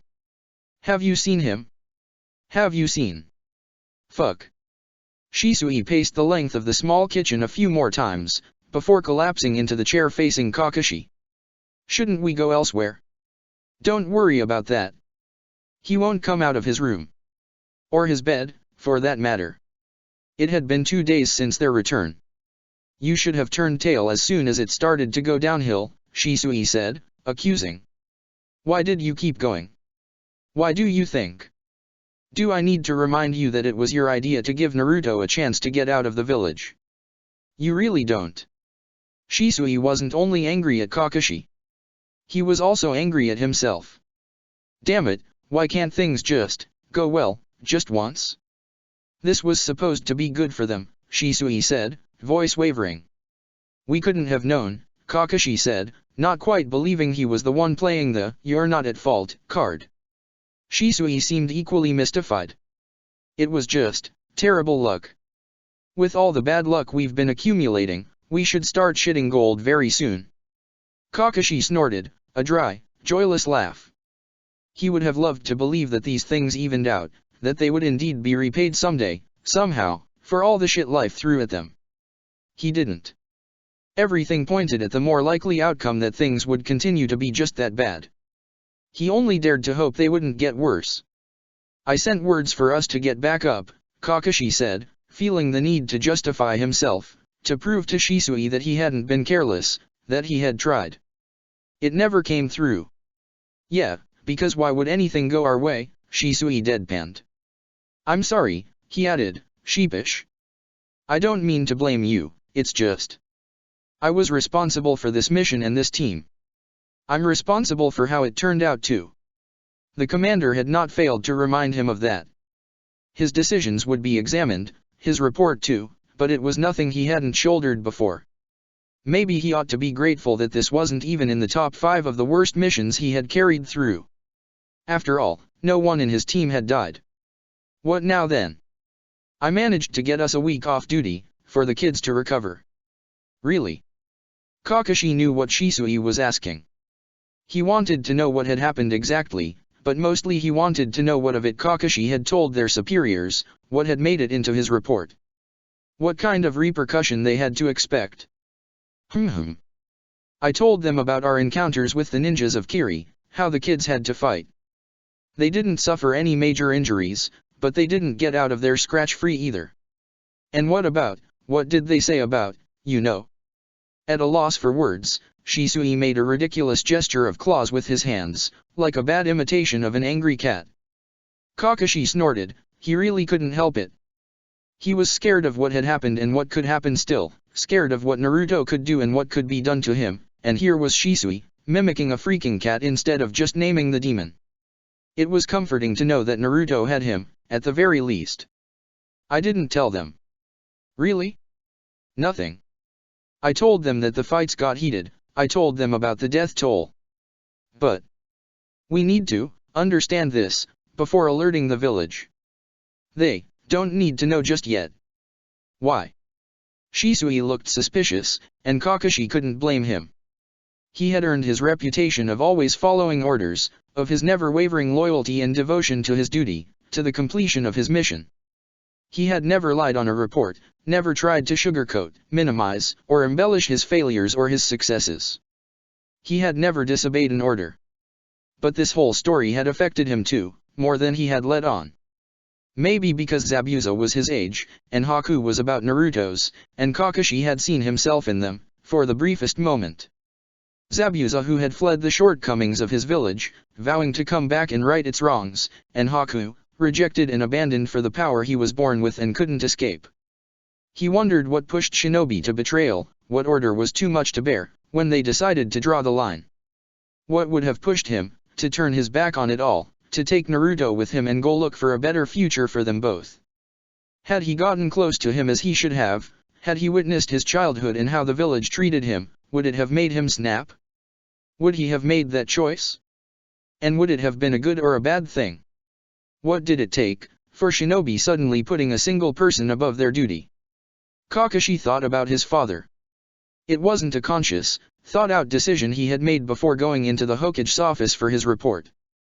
He hadn't decided outright that he would lie, at least by omission, to spare Naruto the scrutiny and added suspicion that the news of the demon's power spilling out would bring upon him. He hadn't openly weighed in his mind the village's will against the boy's well-being. But at the moment, he had made the choice anyway. He would never put Naruto in a cage again. He wouldn't let him be treated like the monster he thought he was. I guess I chose to be on his side. Shisui pinched his lips and his eyebrow dipped low, making him look very angry, but meaning, from Kakashi's experience, that he was just trying not to cry. "You're such an idiot," he sighed fondly. "Shut up. Sakura? Your friend Sasuke is at the door. He came to see you." In her surprise, Sakura forgot to be annoyed at her mother for not knocking at her bedroom door. She hadn't seen any of her teammates in 3 days, except Kakashi, who had swung by to tell her that they had a week off, and that their next meeting would only be after the weekend. She had been worried about what he would tell her parents, but he had been exactly as vague as she wanted him to. Not without weighing a pointing look on her though, that had to mean something like, "I won't tell them, but you should."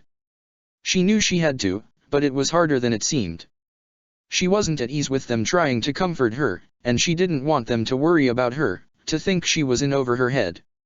She knew what they would say. "Are you sure you want to continue? Do you think it's wise you stay on that team?" She didn't want to hear it. She wasn't giving up on anything, not the ninja way, and certainly not her team. She didn't see them and what they could do or say bringing her any sort of comfort. Sasuke was indeed waiting at the door, having probably refused to enter. A wise move. Her mom would have grilled him with questions and made everything awkward, especially seeing that he was already pretty awkward himself. He wasn't at ease with strangers, especially adults. "Hi, Sasuke. What's up?" She cringed. It felt so weird to be this casual, seeing how things had gone the last time they were together. The team had parted with only stilted goodbyes as soon as they had crossed into the village's ground, after hours of silent walking and heavy tension. A tension that was still alive and well. "I need you to come with me," he blurted out as an answer. "If you're not busy," he amended after a short pause. "It's important." She nodded. "Mom, I'm going out. Will you be back for dinner?" She cast a questioning look at the boy. He shrugged. "Probably." Her mother grumbled something about never knowing who ate where in this damn house, but Sakura was already out the door. "Let's go then." She followed Sasuke through the village, quickly recognizing the way to the Uchiha district. He looked to be in an even less talkative mood than usual, if it was possible. She didn't dare ask. They were soon reaching his own house. "My parents are not here," he said as he was taking off his shoes in the entryway. She mimicked him and followed him in.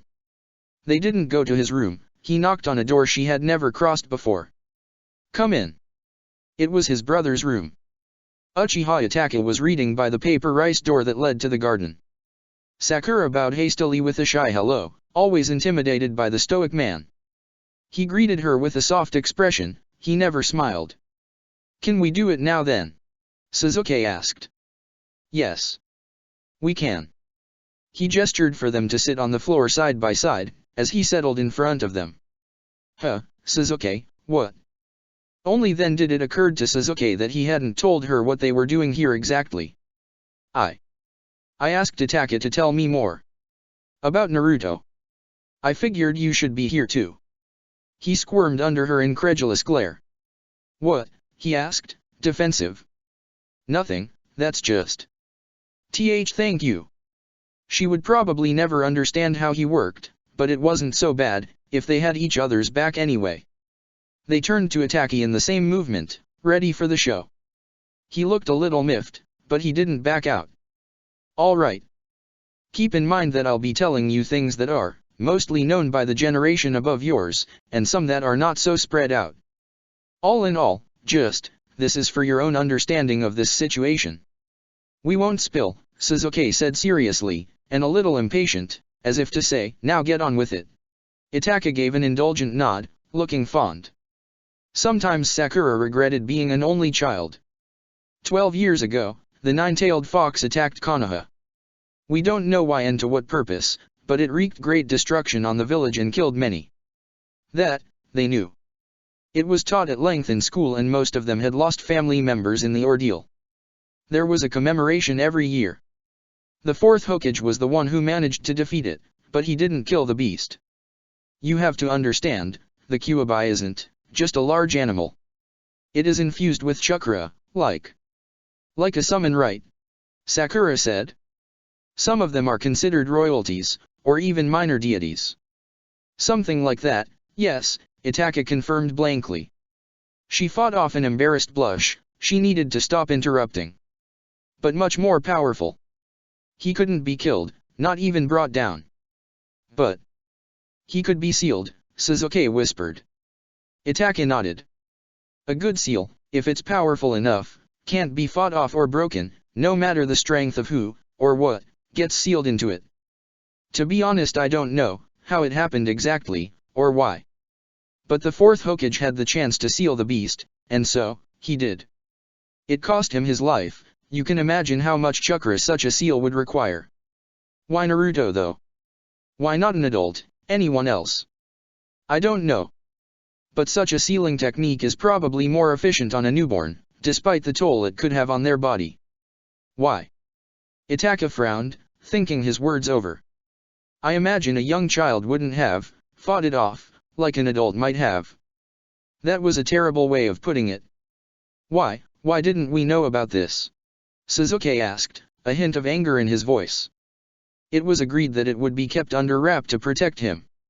You've seen that, the power of the demon could be used. Meaning Naruto could have been taken, for that chakra that lived inside of him. Sakura shuddered. And there was a hope that if it wasn't openly known, the prejudice Naruto faced wouldn't be as pronounced. Wait. Sakura cast a look at Sasuke, he was tensed and tightly coiled, looking ready to snap. His face was folded into a complicated mix of confusion and anger. Wait.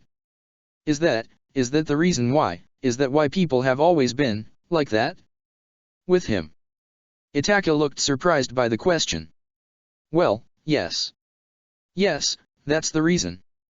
People always saw the fox in him. And so. Itachi was cut off by Sasuke springing to his feet. He started pacing the room, agitated, brimming with restless energy. Wait. You mean that's it? That's why. That's why he got all that crap, all these years. That's because people thought he was. What, a demon? Because they thought he was a monster. Yes. Sasuke kept pacing, increasingly faster and louder, as Sakura sat very still on the tatami, trying to wrap her head around what they were hearing. She wasn't having much more luck than Sasuke though.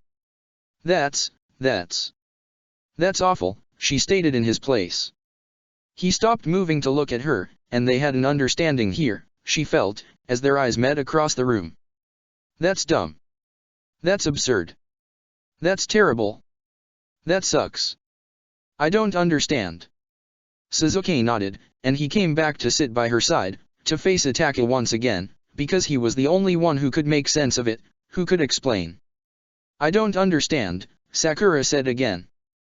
Before, the other day, the demon never made an appearance. Right? Naruto never did anything wrong.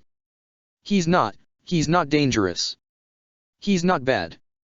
I guess there was a part of fear in it, Itachi said. But it was mostly resentment. A lot of people died by the fox's doing. But what does it have to do with Naruto? Sasuke shot back, voice rising as he was losing his temper. Itachi was taken aback by their vindication and confusion. I don't. People needed to lay the blame somewhere, I imagine. Sasuke snorted, full of disdain, like he did so well to shut down people being arrogant or hurtful at school, that expression of pure contempt he had for those he found distasteful and unpleasant. She should have been used by now to him being angry and outraged on others' behalf. She hadn't forgotten who had brought Kara and her parents apologizing to her front door. Sasuke had little tolerance for the excuse of emotions and feelings.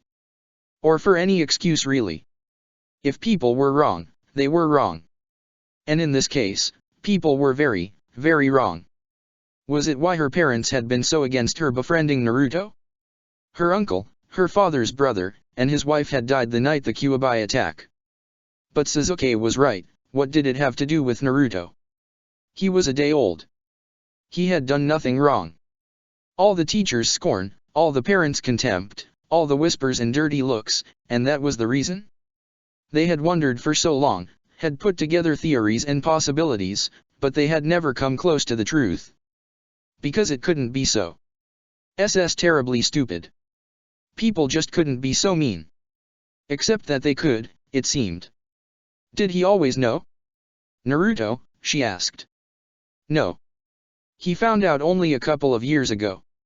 She couldn't decide what was worse, being scorned without knowing why, or being scorned for such a meaningless reason. Why did he never want to tell us? Sasuke asked. He was calmer now, but not really calm. Sakura had the impression that neither Itachi nor Sasuke, nor her, indeed, wanted the answer to that question. She still said it. He believes them. She had done a good job at keeping the tears at bay until now, but she was on the verge of losing that particular battle. He thinks and he must have thought that He thought they would be the same. Scared, the same, hateful, the same. That they would act like all those who knew. She hadn't understood, back then on the bridge, why Naruto had stopped, why it was such a big deal, that they had been scared. Because surely, he had to know. He had to know they wouldn't be like that, he had to know. But he didn't. He didn't. Sasuke took her hand, clumsy and awkward, as his soul tentative to comfort her, as she cried silently, cursing the weakness of her eyes that could never hold anything in. We'll fix this, he said firmly, suffering no argument. He squeezed her hand and she squeezed back. She wiped her face. She nodded. Why did you do that? He had found that if he concentrated hard enough, he could make the water disappear from the prison, so that he could sit on the floor without getting soaked through. It was absurd because he wasn't really getting wet, but the sensation was there, and it was unpleasant. Especially seeing how much time he passed in front of the fox's cage. He wasn't sleeping, at least he didn't think he was. He was on his futon in Shisui's house, he couldn't bring himself to get up. We needed to get out. We needed to fight. But why did you kill Haku? We needed to beat them. But why did they have to die? The fox snarled.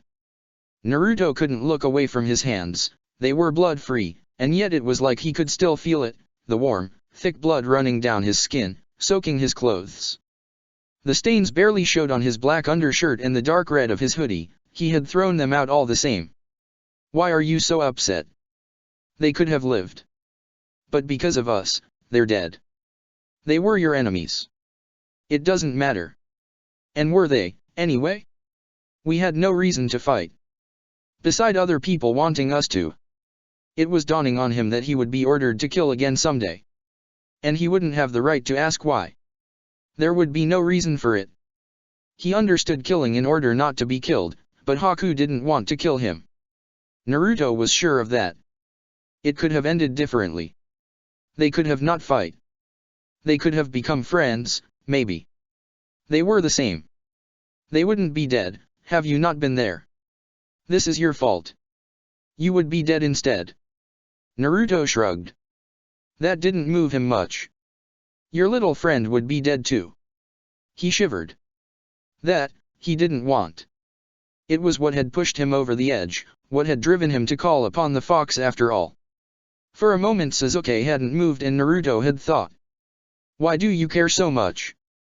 They were just people. There are plenty more of those. The disgust was obvious in the fox's voice. Do you not know about love? The fox was displeased with the question. It figured he wouldn't know, he was a demon after all. Naruto didn't know much about it either. Maybe they wouldn't have died, if you didn't love your friends so much. It was said with a snarl, almost like a laugh, mocking. But Naruto couldn't help but think that the fox wasn't wrong. He had always been scared of getting hurt, if he let people in, but he had failed to imagine that he would be the one to hurt them, or others, because of it. People died on missions all the time. What if it went even worse next time? What if he lost it entirely? Would he lose control? Would he lose his mind? Would the fox take over? He couldn't let that happen. You know, there's a simple solution. What? You could just let me go. Naruto snorted. No. Why not? If I free you from here, you will attack Konoha again. You will kill many people. At least the fox didn't have the gall to deny it. What do you care? You hate this place. That doesn't mean I want it gone. Why do you want to destroy it anyway? I hate this place too. It's their fault, if I'm stuck here. I want revenge. Don't you want that too? For what they did to you. We could get it together. We could make them pay. Naruto shook his head. I don't care for revenge. I don't understand it. What I want is to be free. Once I'm free of this place, what do I care what happens to it? I just have to be strong enough that they can't hold me here. They'll kill you then, if you don't destroy them first. I'll be stronger than that too. Strong enough that there is nothing they can do. This is my revenge. That they'll be powerless to stop me. The fox laughed, cutting and disdainful. You think you can do that? You? On your own? No. Not on my own. Oh? It was foolish of me to think I could keep you at bay. I won't ever let you take over like this again. I will control your power. I know I will need it. You sound awfully confident, brat. Naruto shrugged again. It's not like he had a choice. He wouldn't ever be able to sleep at night again if he didn't gain the certitude that he could wrestle the control of his body and mind from the fox if need be. He would never know peace, if he knew that he could open his eyes on dead bodies piled up around him, of unfathomable destruction brought down upon them because he wasn't strong enough to fight off the demon. The next time he used that power, it would be on his own term. We'll see about that, little receptacle. Naruto opened his eyes on his little room in Shisui's house. In the end, this is where he had come back. He could admit, at least to himself, that he didn't want to leave this place. Besides, it was probably better that he didn't stay on his own. Just in case. They had been right to want someone to watch him. He got up, tidied up a bit. The mist clouding his thoughts was slowly dissipating. He couldn't keep wallowing in self-pity. He had things to do. He deliberately did not think about Sasuke and Sakura. He couldn't afford to be distracted anymore. They couldn't be his priority. He had to achieve control over the demon at all cost, and it's not by letting them gain even more power over his emotions that would happen. They had to stay away from him. He wouldn't be able to bear their proximity. How could he let them approach him? He could kill them in an instant, he could lose his mind completely, snap, and just kill them dead on the spot. Or everyone around them, if they were hurt, if they were in danger. The fox was right. Love was bad for him. Better to stand on his own. It would be easier, safer, and he was prepared for it. He would handle it. It would all be fine. He had been weak, but it wouldn't happen again. He wouldn't cry anymore. He couldn't quite register that they knew now, and he couldn't remember why it had ever been hidden. Why hadn't it been out from the start, since so many people seemed to know anyway? What had been the point of pretending? It would have spared him many turmoil, if it had just been common knowledge. He wouldn't have hoped that he could blend in, be like the rest. Not saying anything had been a mistake. He couldn't escape this, couldn't hide it. Better to embrace it already. Naruto grabbed Haku's mask, got out his sharpest shuriken, and set to work. When Sakura arrived at the meeting point, Kakashi was already there. For a second she wondered if she had misunderstood the time and was several hours late, but Sasuke was making his way over there too. So it was just their teacher being on time, early, even. Proof that things were not normal. Sasuke looked angry, bitter, the exact same he had been when they had parted after hearing Itachi. Her parents had been confused over her sudden moodiness and quiet demeanor. She couldn't just confront them about all this, but she couldn't bring herself to act as if nothing was wrong either. She wondered if he was the same for him, or if he had, instead, had that fight with his parents. Naruto joined them before she had a chance to ask. "Hi guys. What's up?" The mundane, somewhat cheerful greeting took all three of them off guard. "Nothing much," Sakura said hesitantly, the first one to recover. "What about you? You know me. I'm always fine." She had imagined several ways this would play out, but that one, she hadn't seen it coming. Naruto was going to act as if nothing had happened. "Naruto," Sasuke said, not on board with that plan at all, "I wanted to say. Don't worry about it. I'm sorry. It's fine." "No, it's fine. Come on, forget about that. I get it, you know. It doesn't matter." Sasuke disagreed. "We have to talk about it." "We certainly don't," Naruto said forcefully, losing calm and patience fast. Sakura wanted to shake him, to get into his face and force him to open up to them, to say something, anything. "Don't be like that," she said, sounding more pleading than forceful. They just wanted to help. Why couldn't he see that? "I don't want to talk about it." "Naruto." "No. We can." Naruto turned away. Sakura hadn't noticed, the ribbon was hidden by the long strands of his hair, and the mask was tied flat against the side of his skull. He turned and they were faced with its blank, sinister expression. "Naruto." Sasuke growled, frustrated. "Just let it go," Naruto said, stubborn. How could he say that? How could he dismiss the issue, while he was so obviously affected by it still, as they all were? "Let's move then," Kakashi sighed. She rolled her eyes. Of course they couldn't count on him to fight at least for 2 whole seconds. He said people couldn't be forced to talk if they didn't want to, but all she heard was that he couldn't be bothered to insist. Sakura marched up to Naruto, determined to confront him whether he liked it or not. That's when she noticed the mark. She grabbed Sasuke's arm and tapped her forehead, before pointing at their friend. He followed her gaze to the mask resting in Naruto's hair. The 4 waves of the Kiri symbol were gone. Or well, not gone, but they had been carved into another symbol, a clumsy pair of kanji engraved on the mask's forehead. It spelled monster. Her arm dropped back at her side, and Naruto kept walking. He was just there, a few steps ahead, but in that moment, he felt miles away. Out of their reach. Check the description for the links to the author.